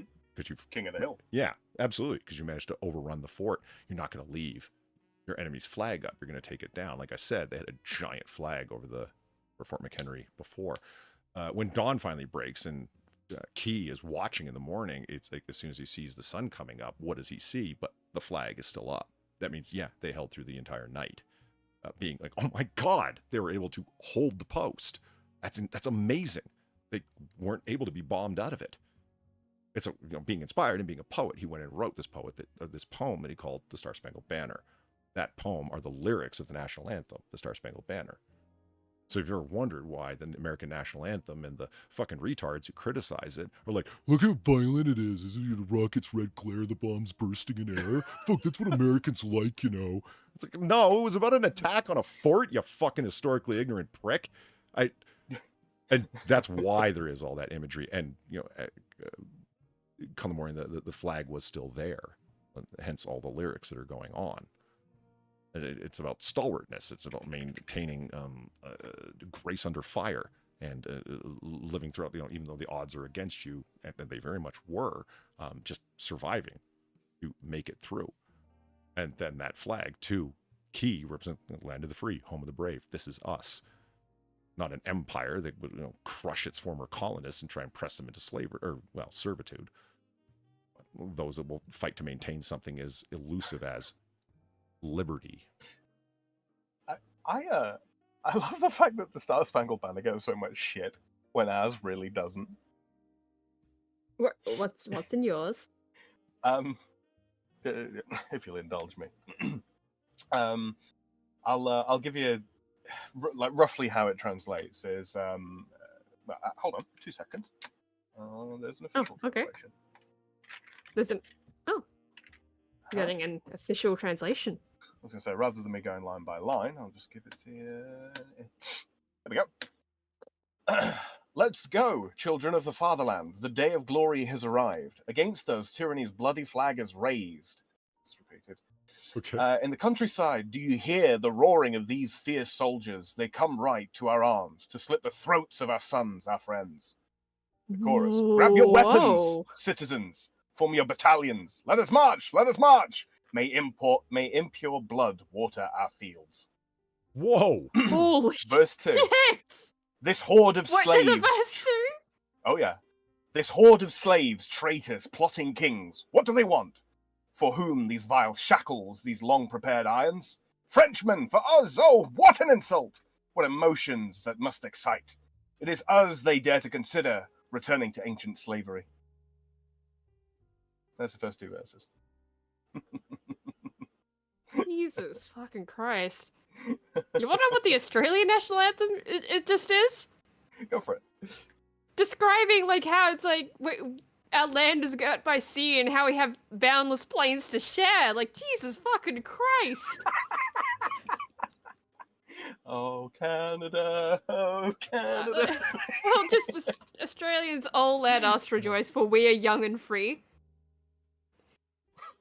Land and soil, wells for toil. Our home is girt by sea. Our land abounds in ancient... boundless plains to share. It's been a while, but it's like, that's basically it. It's talking about, like, you know, hey, yeah, this is our country. Isn't it, like, you know, look, it's a new country. It's all neat, right? And then you come in with the French national anthem. But you get what I mean? It's like, then you come with me, it's just like, so you come to me with, like, all this shit of, like, oh yeah, the blood of our enemies will, like, it's impure, but it'll water our fields. Jesus. Yeah, when you say "oh Canada," it reminded me of something that somebody told me one time. It was like, this is what happens when you have separate, when you have built into a country from its very beginning not a national identity but split identities. And I'm like, what do you mean? It's like, well, think about Canada. I'm like, okay, because there's a French-English identity there. I'm like, okay. And he goes, well, they have separate national anthems even though they're called the same thing. Did you know that? I'm like, no.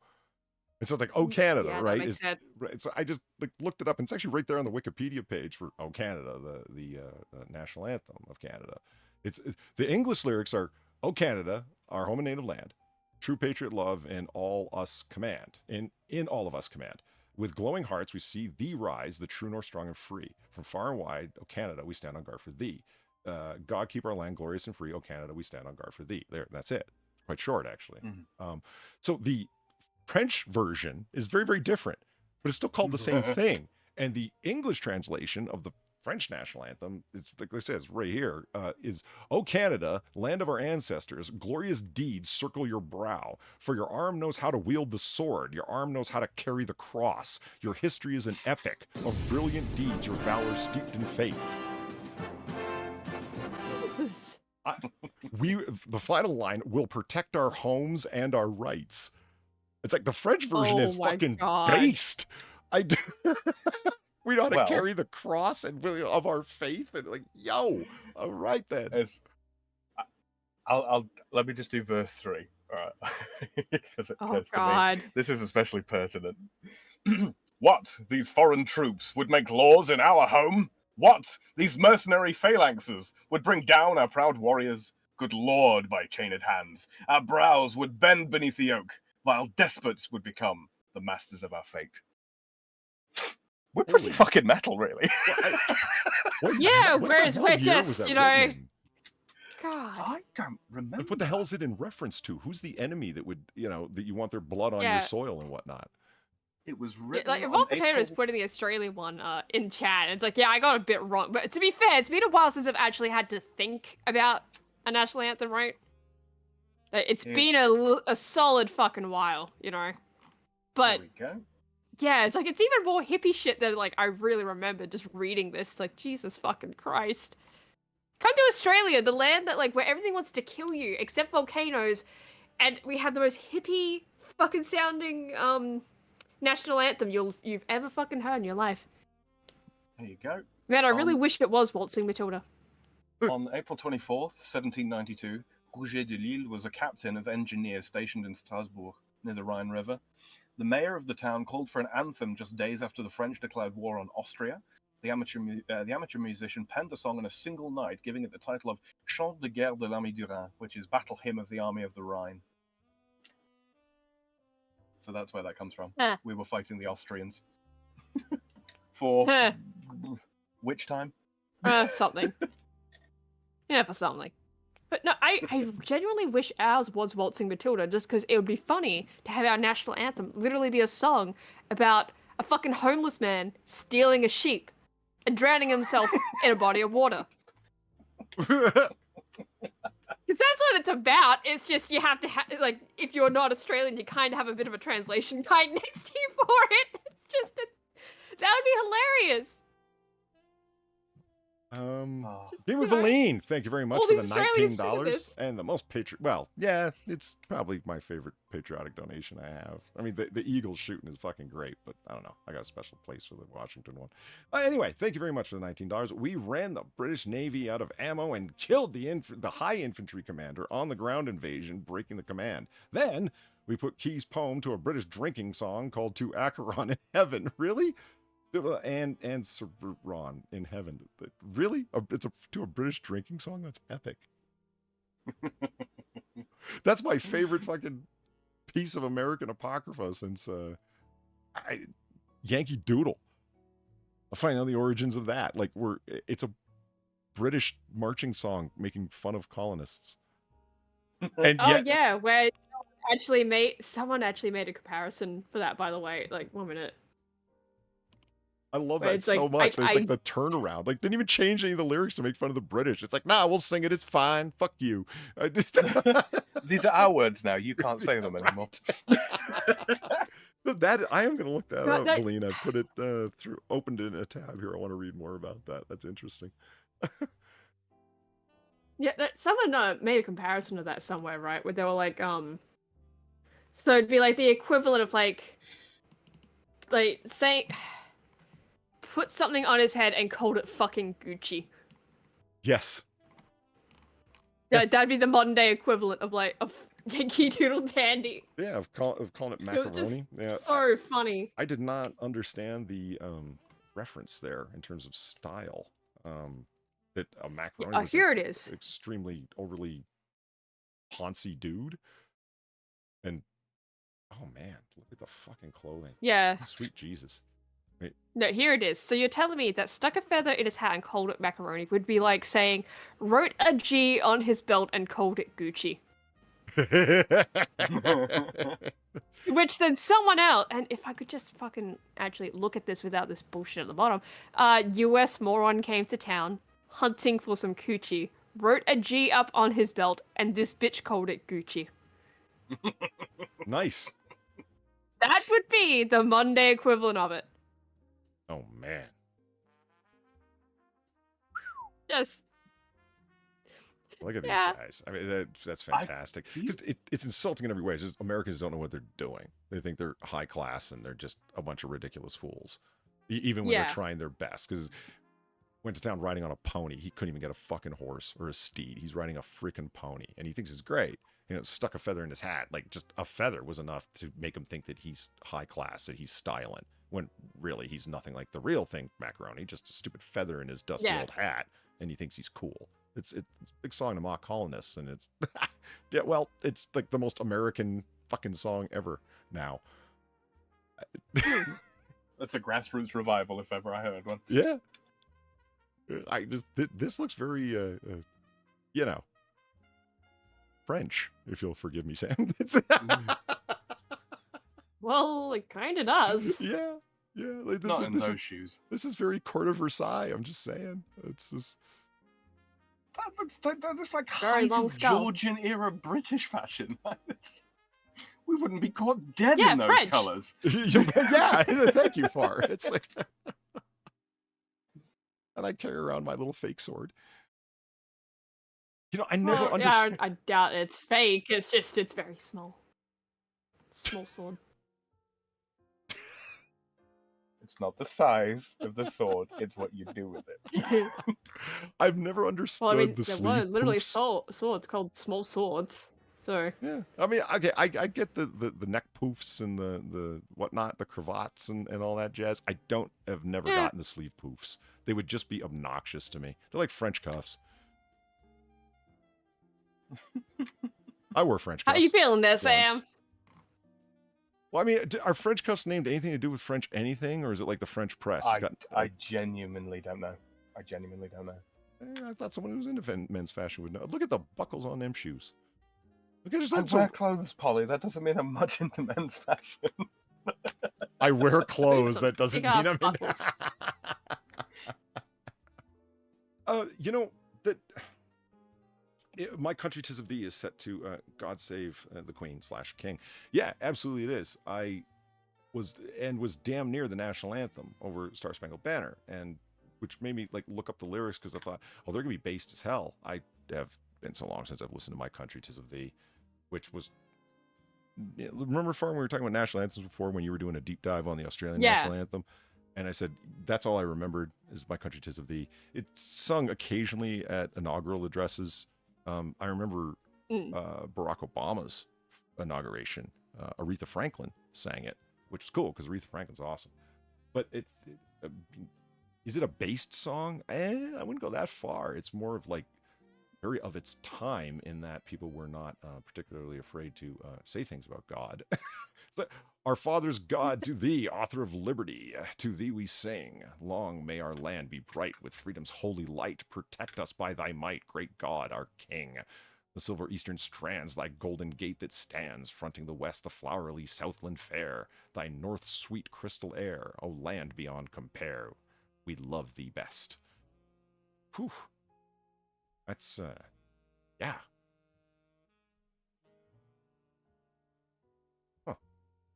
And that to, our song to, God Save the King. Or Queen, as the case may be. I'm still upset about Waltzing Matilda. I still think that'd be funny. A little bit of a remix there, Polly. It's like I remember I was watching, Ben Shapiro saying is like,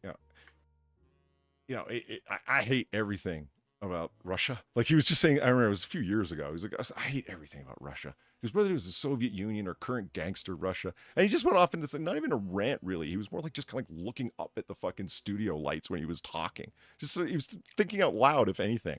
Because they turned into a gangster state. I mean, like, I don't know what it is. You have to imagine the average Russian doesn't like this stuff. They just, like, I mean, whether it was under Tsar Nicholas II, whether it was under the Bolsheviks, or then Stalin, I mean, everything's just shit there. It's just shit. And that's one of the few times I ever heard Shapiro swear. Well, now he cusses all the time, but back then he did so much. And he goes, except for the national anthem, that's okay. And you hear this laughing from behind the camera because after this big role, he kind of comes up with this thing that he really likes. And he goes, no, it's true. If you've never listened to the Soviet national anthem, it's really good. It's like, okay, Shapiro. The Soviet national anthem? Yeah.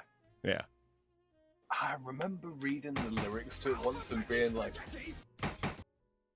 Thank you, Evolved Potato, for the $2.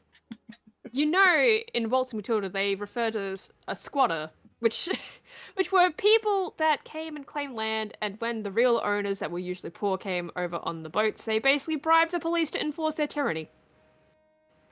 Yeah. That's why it'd be funny. Like, everything about Waltzing Matilda, that being a national anthem, that would be fucking hilarious.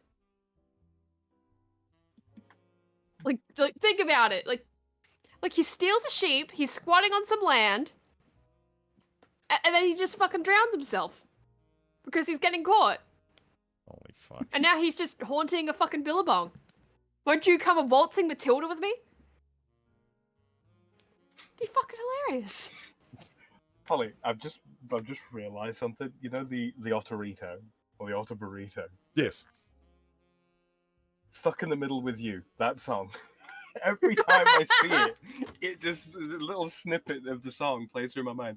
Well, I don't know why I slept here tonight. I got a feeling that something ain't right. I'm so scared in case I fall off my bed. It's all funny till you wake up wedged and cocooned.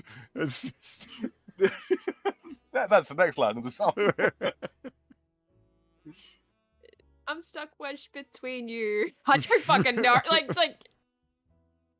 Oh my god. Fall off my bed. I really want to commission Far to do this as like a bigger shot, and yeah, it's the Otterito. I think people would want this on a T-shirt just cause it's just a great image.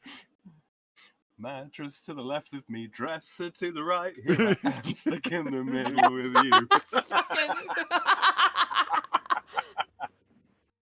Stuck in the middle, what do?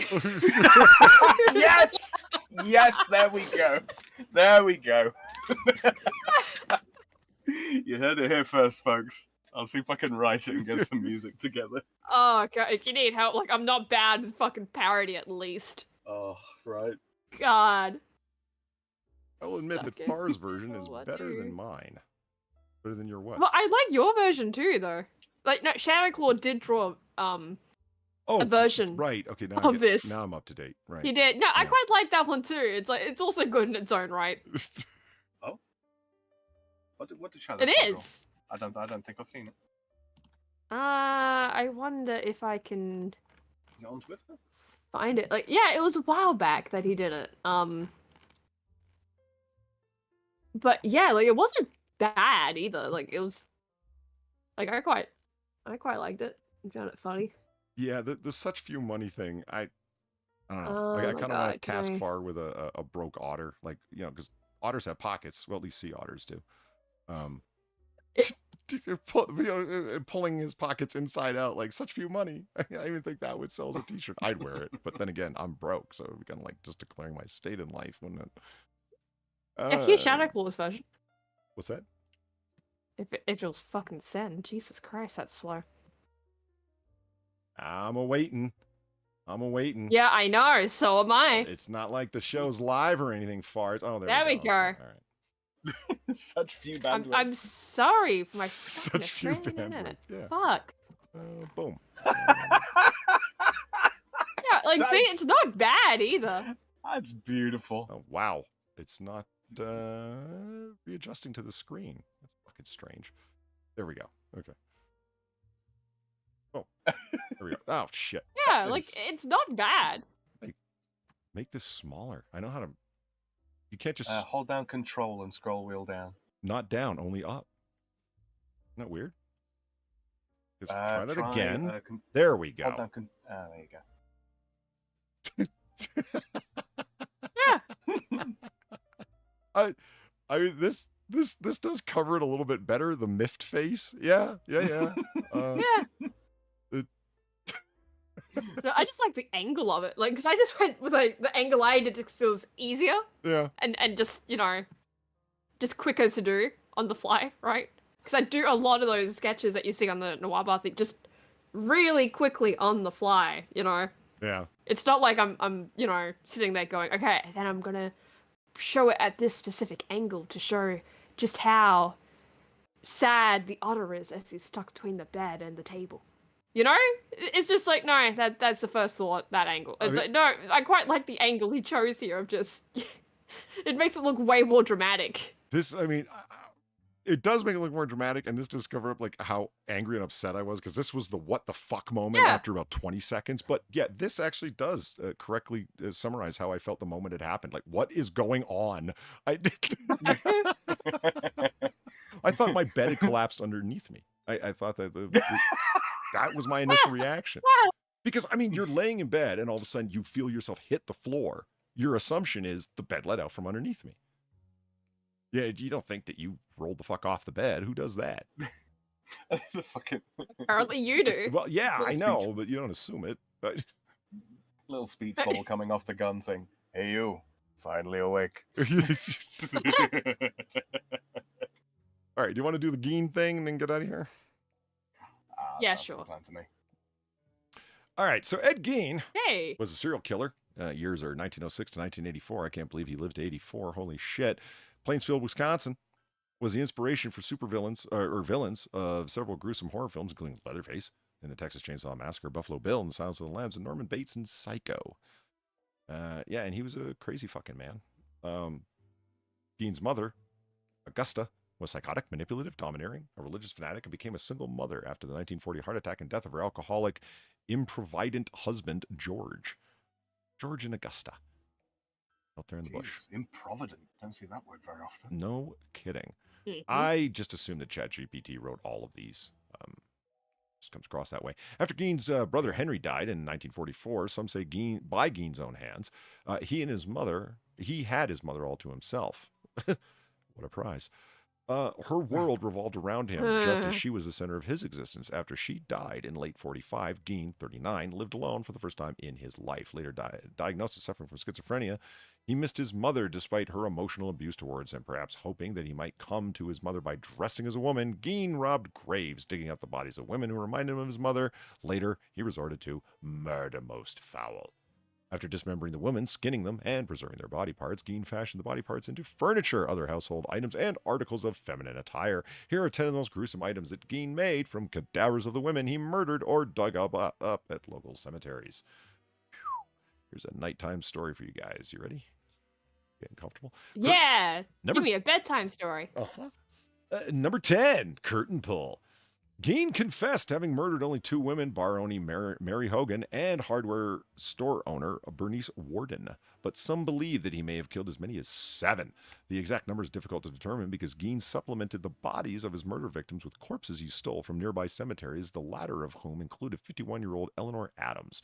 He was also suspected in the disappearance of 2 children, 8-year-old Georgia, oh, that's sad, and 50-year-old Evelyn Hartley. After Bernice Warden went missing from her hardware store in Plainsfield, her son Frank, the town's deputy sheriff, suspected Ed was responsible. Frank was right. Captain Lloyd Schopenhauer and Sheriff Art Shelley found Bernice at Shapuster. What a name. Yeah, Shapuster. Her decapitated corpse, which had been gutted like a deer, hung upside down in an outbuilding. A box held her head and her intestines, and her nails had been pounded through her ears. Oh, and nails had been pounded through her ears. Not her nails, just nails in general. Had been pounded through her ears. Bernice's heart was inside Gein's house. The authorities immediately searched the premises and found, among other horrors, a curtain pole consisting of a pair of woman's lips sewn into a string. Jesus. So, I mean, to be fair, they could have been her nails. She was a hardware store owner. Wow. Could have been. Could have been. Also, the other thing's kind of fucked up. Yeah. Oh, God. The next one is Lampshade. I remember this one. Oh, God. Fuck. All right, here we go. Lampshade. All right. To occupy himself, Gein Lampshade. became an avid reader. His collection of reading materials, however, was decidedly bizarre. His library included articles about cannibalism, headhunting, shrunken heads, and Nazi lampshades made of human skin. Gein also studied Grey's Anatomy, which is not a terrible comedy. It's actually a book about human anatomy. It seems that reading provided him with some grisly home decorating ideas. Among household furnishings was a lamp, a shade made of human skin. That's just fucking out there, man. A little bit. Just a little bit. I mean, with other Wisconsinites, in my opinion, would do worse, like the penis in the fridge, for example. Yeah. The ice pole. Uh-huh. Yeah, I just made a connection between these two with Wisconsin. I didn't realize that Dahmer and Leatherface here were both Wisconsinites. What is it with Wisconsin? Uh, I mean, Mike worse. Seklasa drinks pretty heavily. I don't know. Chairs. Oh, no. What's with the chairs? Right.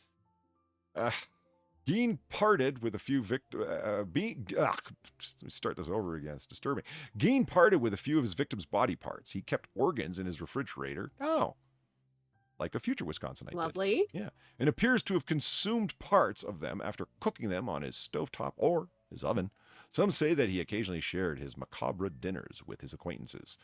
He didn't have any. What are you talking about? The guy lived alone forever. Nobody had been in that house up until the woman's son. The law Yeah. enforcement guy showed up there. Literally there was no power in the house. How would he have guests over? Some say, Like, you know, Right. anonymous sources. his guests were the ghosts. I don't fucking know. So Gein's house was had a set of chairs that were upholstered with the skin of his victim, so it wasn't just the lampshades. Well, You know, Great. This reminds me of Aristotle Onassis. You know, the guy who married Jackie Kennedy. That's why she was Jacqueline Kennedy Onassis. He's a billionaire, shipping magnate, international businessman, rich guy. And so, of course, after Jack Kennedy is killed, Jackie Kennedy isn't just gonna be single, a widow. She's gonna go remarry, and ends up hooking up with Aristotle Onassis, which Aristotle Onassis' daughter didn't really like that too much, and she was quoted as actually saying, and I love this, it's like they were a match made in heaven. He loves names and she loves money. Ouch! Damn! But this reminds me of a thing where he had, because he was fantastically wealthy, it's a question of how many yachts can you ski behind, right? Line from Oliver Stone's film, Wall Street. Classic. What are you going to do with money after a while when you've done all the things? Well, you start doing truly retarded things just to be over the top with the luxury you're surrounded with. His bar stools on his massive yacht were all covered in porpoise scrotum, because it was apparently the softest leather that was procurable. It was the most expensive leather. Oh my God. So, boom, there you go. He's got the porpoise scrotum and foreskin leather all over these bar stools. Now, Jackie Kennedy's over there, and he walks up to her, and this is how a billionaire hits on a woman. He leans up to her and he says, "So, what does it feel like to be near the biggest penis in the world?" What? Well, he's joking that it's his, but it's and she goes, "What do you mean?" It's like, well, you're sitting on whale penis leather there. I wasn't talking about mine. I'm actually shockingly average. Yeah. And she wasn't the biggest, it was the most powerful. That was the line. It was the most powerful penis in the world. That's how a billionaire hits on a woman, apparently. That's not cringe whatsoever. No, it's totally cringe. I don't find it funny. It's just sad. That's where you're at. And how do you continue to get dates with lines like that? Well, the billions that put you in the position of coming up with cringy ass shit like that.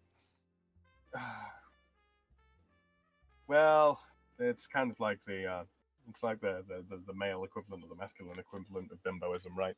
You ain't got to be smart if you're really, really pretty. Yeah, bimboism. I like that. That's funny. Mm-hmm. Now, bowls, tablewares, and ashtrays. For all those who want to drink out of their enemy's skull or whatnot, which I think is a terrible idea, but some people want to do that. Some serial killers are obsessed with skulls of their victims. For example, Richard Ramirez, a.k.a. the Night Stalker, liked a.k.a. dude that was like, oh, there he is. Yeah, the most recognizable serial killer ever, apparently. He liked to draw them after splitting open his victims' skulls. Russian serial killer Alexander Pikachu was found pouring vodka into them. Gein used the skulls from his visits to the nearby cemeteries as makeshift soup bowls or ashtrays. He also embedded the heads of forks and spoons in bones to create his cutlery. He embedded the heads of forks and spoons in bones? I don't understand. He took the bones. He took the sort of the metal parts of the cutlery, right? Yeah. Broke them off of plastic or wooden handles, and then took the metal, the actual, the functional parts, and put them into bones. Oh. Mm-hmm. Huh. Kind of gory. A little bit. Yeah. I don't get the skull thing. I've never been into the skull motif. Anyway, that's number 7. Motif. What? Motif. More teeth. Oh. Motif. No, never mind. Okay. Just 6 masks. Oh. Great. Oh. Gein, who wore women's body parts as clothing, made sure that his ghastly costume included a number of masks, all made from dead women's faces. Fuck. The mask looked as... This was your choice, Far. The mask made looked as... I know. The mask looked as real as they were, consisting of victims' entire faces, including hair, foreheads, eyebrows, eyelids, with eyelashes, ears, noses, lips, chins, and jaws. The only thing missing were the eyeballs, which Ed supplied himself when he wore the masks. Fuck. Well, yeah, I would kind of hope that he's not just leaving the eyeballs in there. Well, yeah, he'd be like stumbling all over his house.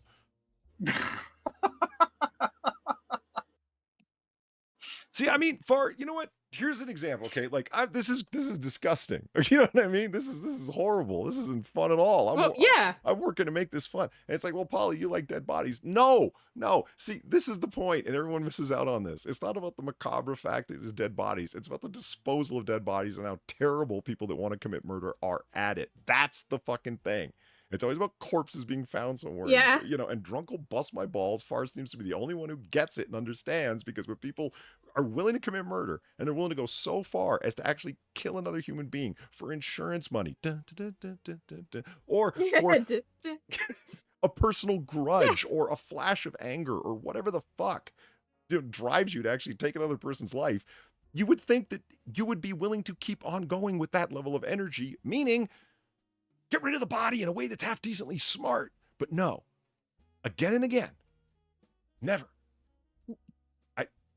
Yeah, they just do shit like this, where they start making masks. I mean, well, this guy's keeping a little the bit evidence around. this guy's a little bit of an exception. You know what I mean? Like, I don't. Well, he is, but at the same time, it's like they, keeping the bodies around is a big no-no in body disposal.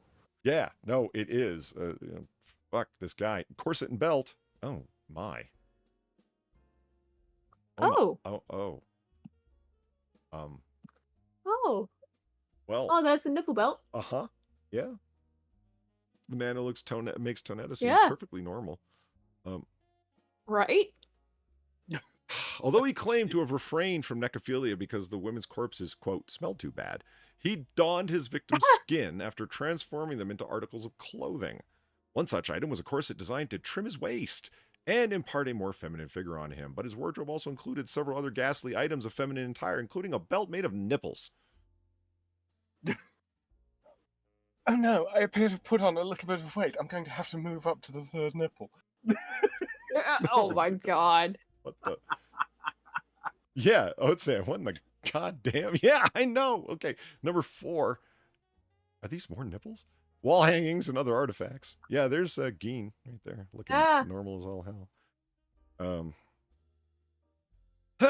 Mounds of bizarre artifacts were strewn, sacked, and jumbled on the floors of Gein's house, much like so many fucking mannequins. These included a wastebasket made of human skin, skulls atop bedposts, a number of noses, a box of vulvae. Oh, great. And God. And the head of victim Mary Hogan in a bag. Gein also had a wall hanging made of body parts.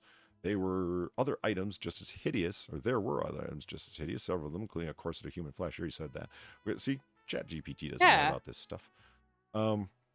Determined to appear as much of a woman as possible, Gein skinned one of the dead women's legs using the flesh as leggings. Pleasant. Yikes. Okay. Oh, there he is. Looking great. Oh, the vest. That's right. I forgot about the titty vest. In addition to mask, corset, and his leggings, Gein resorted to using a torso vest fashioned from a woman's upper body. The vest was complete with female breasts, which is why they referred to them as the mammary vest. Together with Gein's other feminine accoutrements, the mammary vest gave him a quite feminine appearance, or so he seemed to believe. Uh-huh. Who recreated this? I don't know, but I feel like they're in the same league as the mannequin person. Yeah. Dress. Gein sewed the skin of his victims into grotesque gowns that he donned when he masqueraded as a woman. His wearing of these despicable dresses inspired the donning of a similar attire in several of the horror films that included incidents similar to Gein's own. Yeah, you're starting to see a little bit of Buffalo Bill in this. Yeah, I mean, I guess. Well, yeah, accessories. Yeah, accessories. Number 1, accessories. Gein's wardrobe also included a number of accessories, such as an apron of his victim's skin. He's really into the skinning thing. Bizarre even for Gein. Yeah. The protective garment was a patchwork of incongruous pieces of skin sewn together with large, thick stitches similar to those a coroner might use after performing an autopsy. There's a nipple over the left breast portion of the apron, but no breast. A partial face, eyes, nose, and upper lip, is sewn into the garment's left hip. Oh my God! A pair of ears were sewn where pockets might have been. Another face across the upper thigh region of the apron. The bottom right side. This is just fucking unbelievable. Among other items, Gein also owned a pair of wrist-length gloves made of human skin, the stitches of which follow the contours of the thumb and fingers. A pair of skin pants, and a necklace consisting of 5 tongues strung on a cord. Fuck! Okay, this was less fun than I thought it would be. Well, it's kind of going into the grisly details, which we're normally fairly light on, right? Yeah. Again, with moviepilot.com, did you guys recreate everything this fucking guy was reportedly had in his house? What the hell? No, those are the originals. Yeah, right. I mean, they couldn't help but just like stick a whole bunch of faces in there, could they? No, they had to. It had to be faces. Oh, man. I'm so glad that I got my sleeping in before the show, Polly, and I'm not going to rest after the fact. Wow. Catholic coffee, anyone? I think we need it. Right, yeah, I need both the coffee and some Catholicism right about now. Oh, man. Wow, that was wow, that's a hell of a way of ending that. Wasn't a downer at all. It's a good thing we're on a bar and can just fucking drink. Holy shit. Why are our concurrent viewers the same? I was hoping to go over to this screen and see that like everyone had left, so I'd know never to do that again. Oh, man. Oh, that you people are still here as an encouragement to our deep and depraved. It's not even desires at this point, is it? It's really just habits. I think Mort sums up my feelings pretty well. This guy seems a bit off. Just a bit.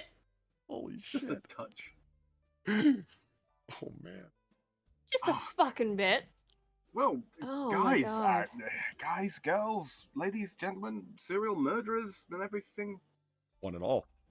In between, yeah, one and all. And, don't forget to leave a like on the video if you... Yeah, leave a comment about which nipple was your favorite nipple on the vest or the belt. Don't really know what to do. I'm not quite sure how I can save face with this one. Damn it, Sam. Like that, as it turns out.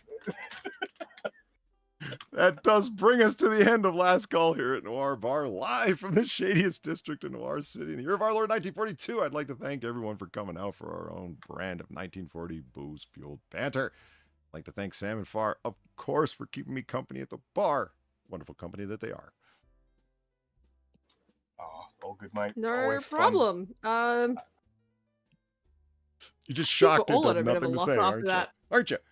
Yeah, that's fine. I mean, I've got some things to say. I just wanted to reiterate, thank you again to everybody that has donated to my little fundraising kind of thing to get a new computer rig that has now surpassed its target. So yeah, thank you very much, guys. Yeah, we're all the way there, and I'll actually be able to make a little bit of tweak up in terms of hardware. Which hopefully means that, once the money hits my account, I will order all of the necessary stuff. It should be here within a week or two, depending on what Amazon shipping is going to be like on some stuff.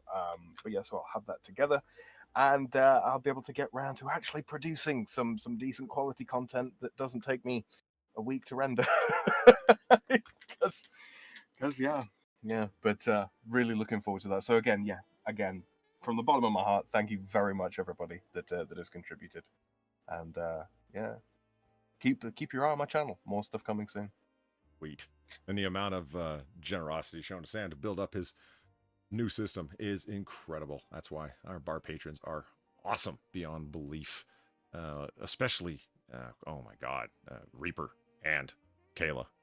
I mean, the generosity. I mean, I haven't seen. Mind blowing. Yeah. I haven't seen that donation so many times since I was doing editing on it. That's incredible. I love it. That's that made my night to see that come up again and again. The generosity you guys have is fucking amazing, and that is how we keep the candle lights on and the cops paid off, bastards that they are. So I would like to thank all the very generous people who tip me, the bartender, and tip Far because she's awesome and here all the time, like furniture, and Sam to get his new rig together because that's epic. And speaking of Far, if you haven't already, you can find her contact information below. If you would like to follow her, check out the art dump, and on her art dump is where she posts the Noir Bar sketches, which are always hilarious and fun, and also where you can find a lot of her art if you want to commission her for art for your channel, art for your avatar, or art just to fucking well have, because yeah. So thank you very much for everyone hanging out, and we will see you next time. Have a good night, everybody. And as we always say, you don't got to go home, but you got to get the hell out of here. Laters. Good night. Later. Thank you.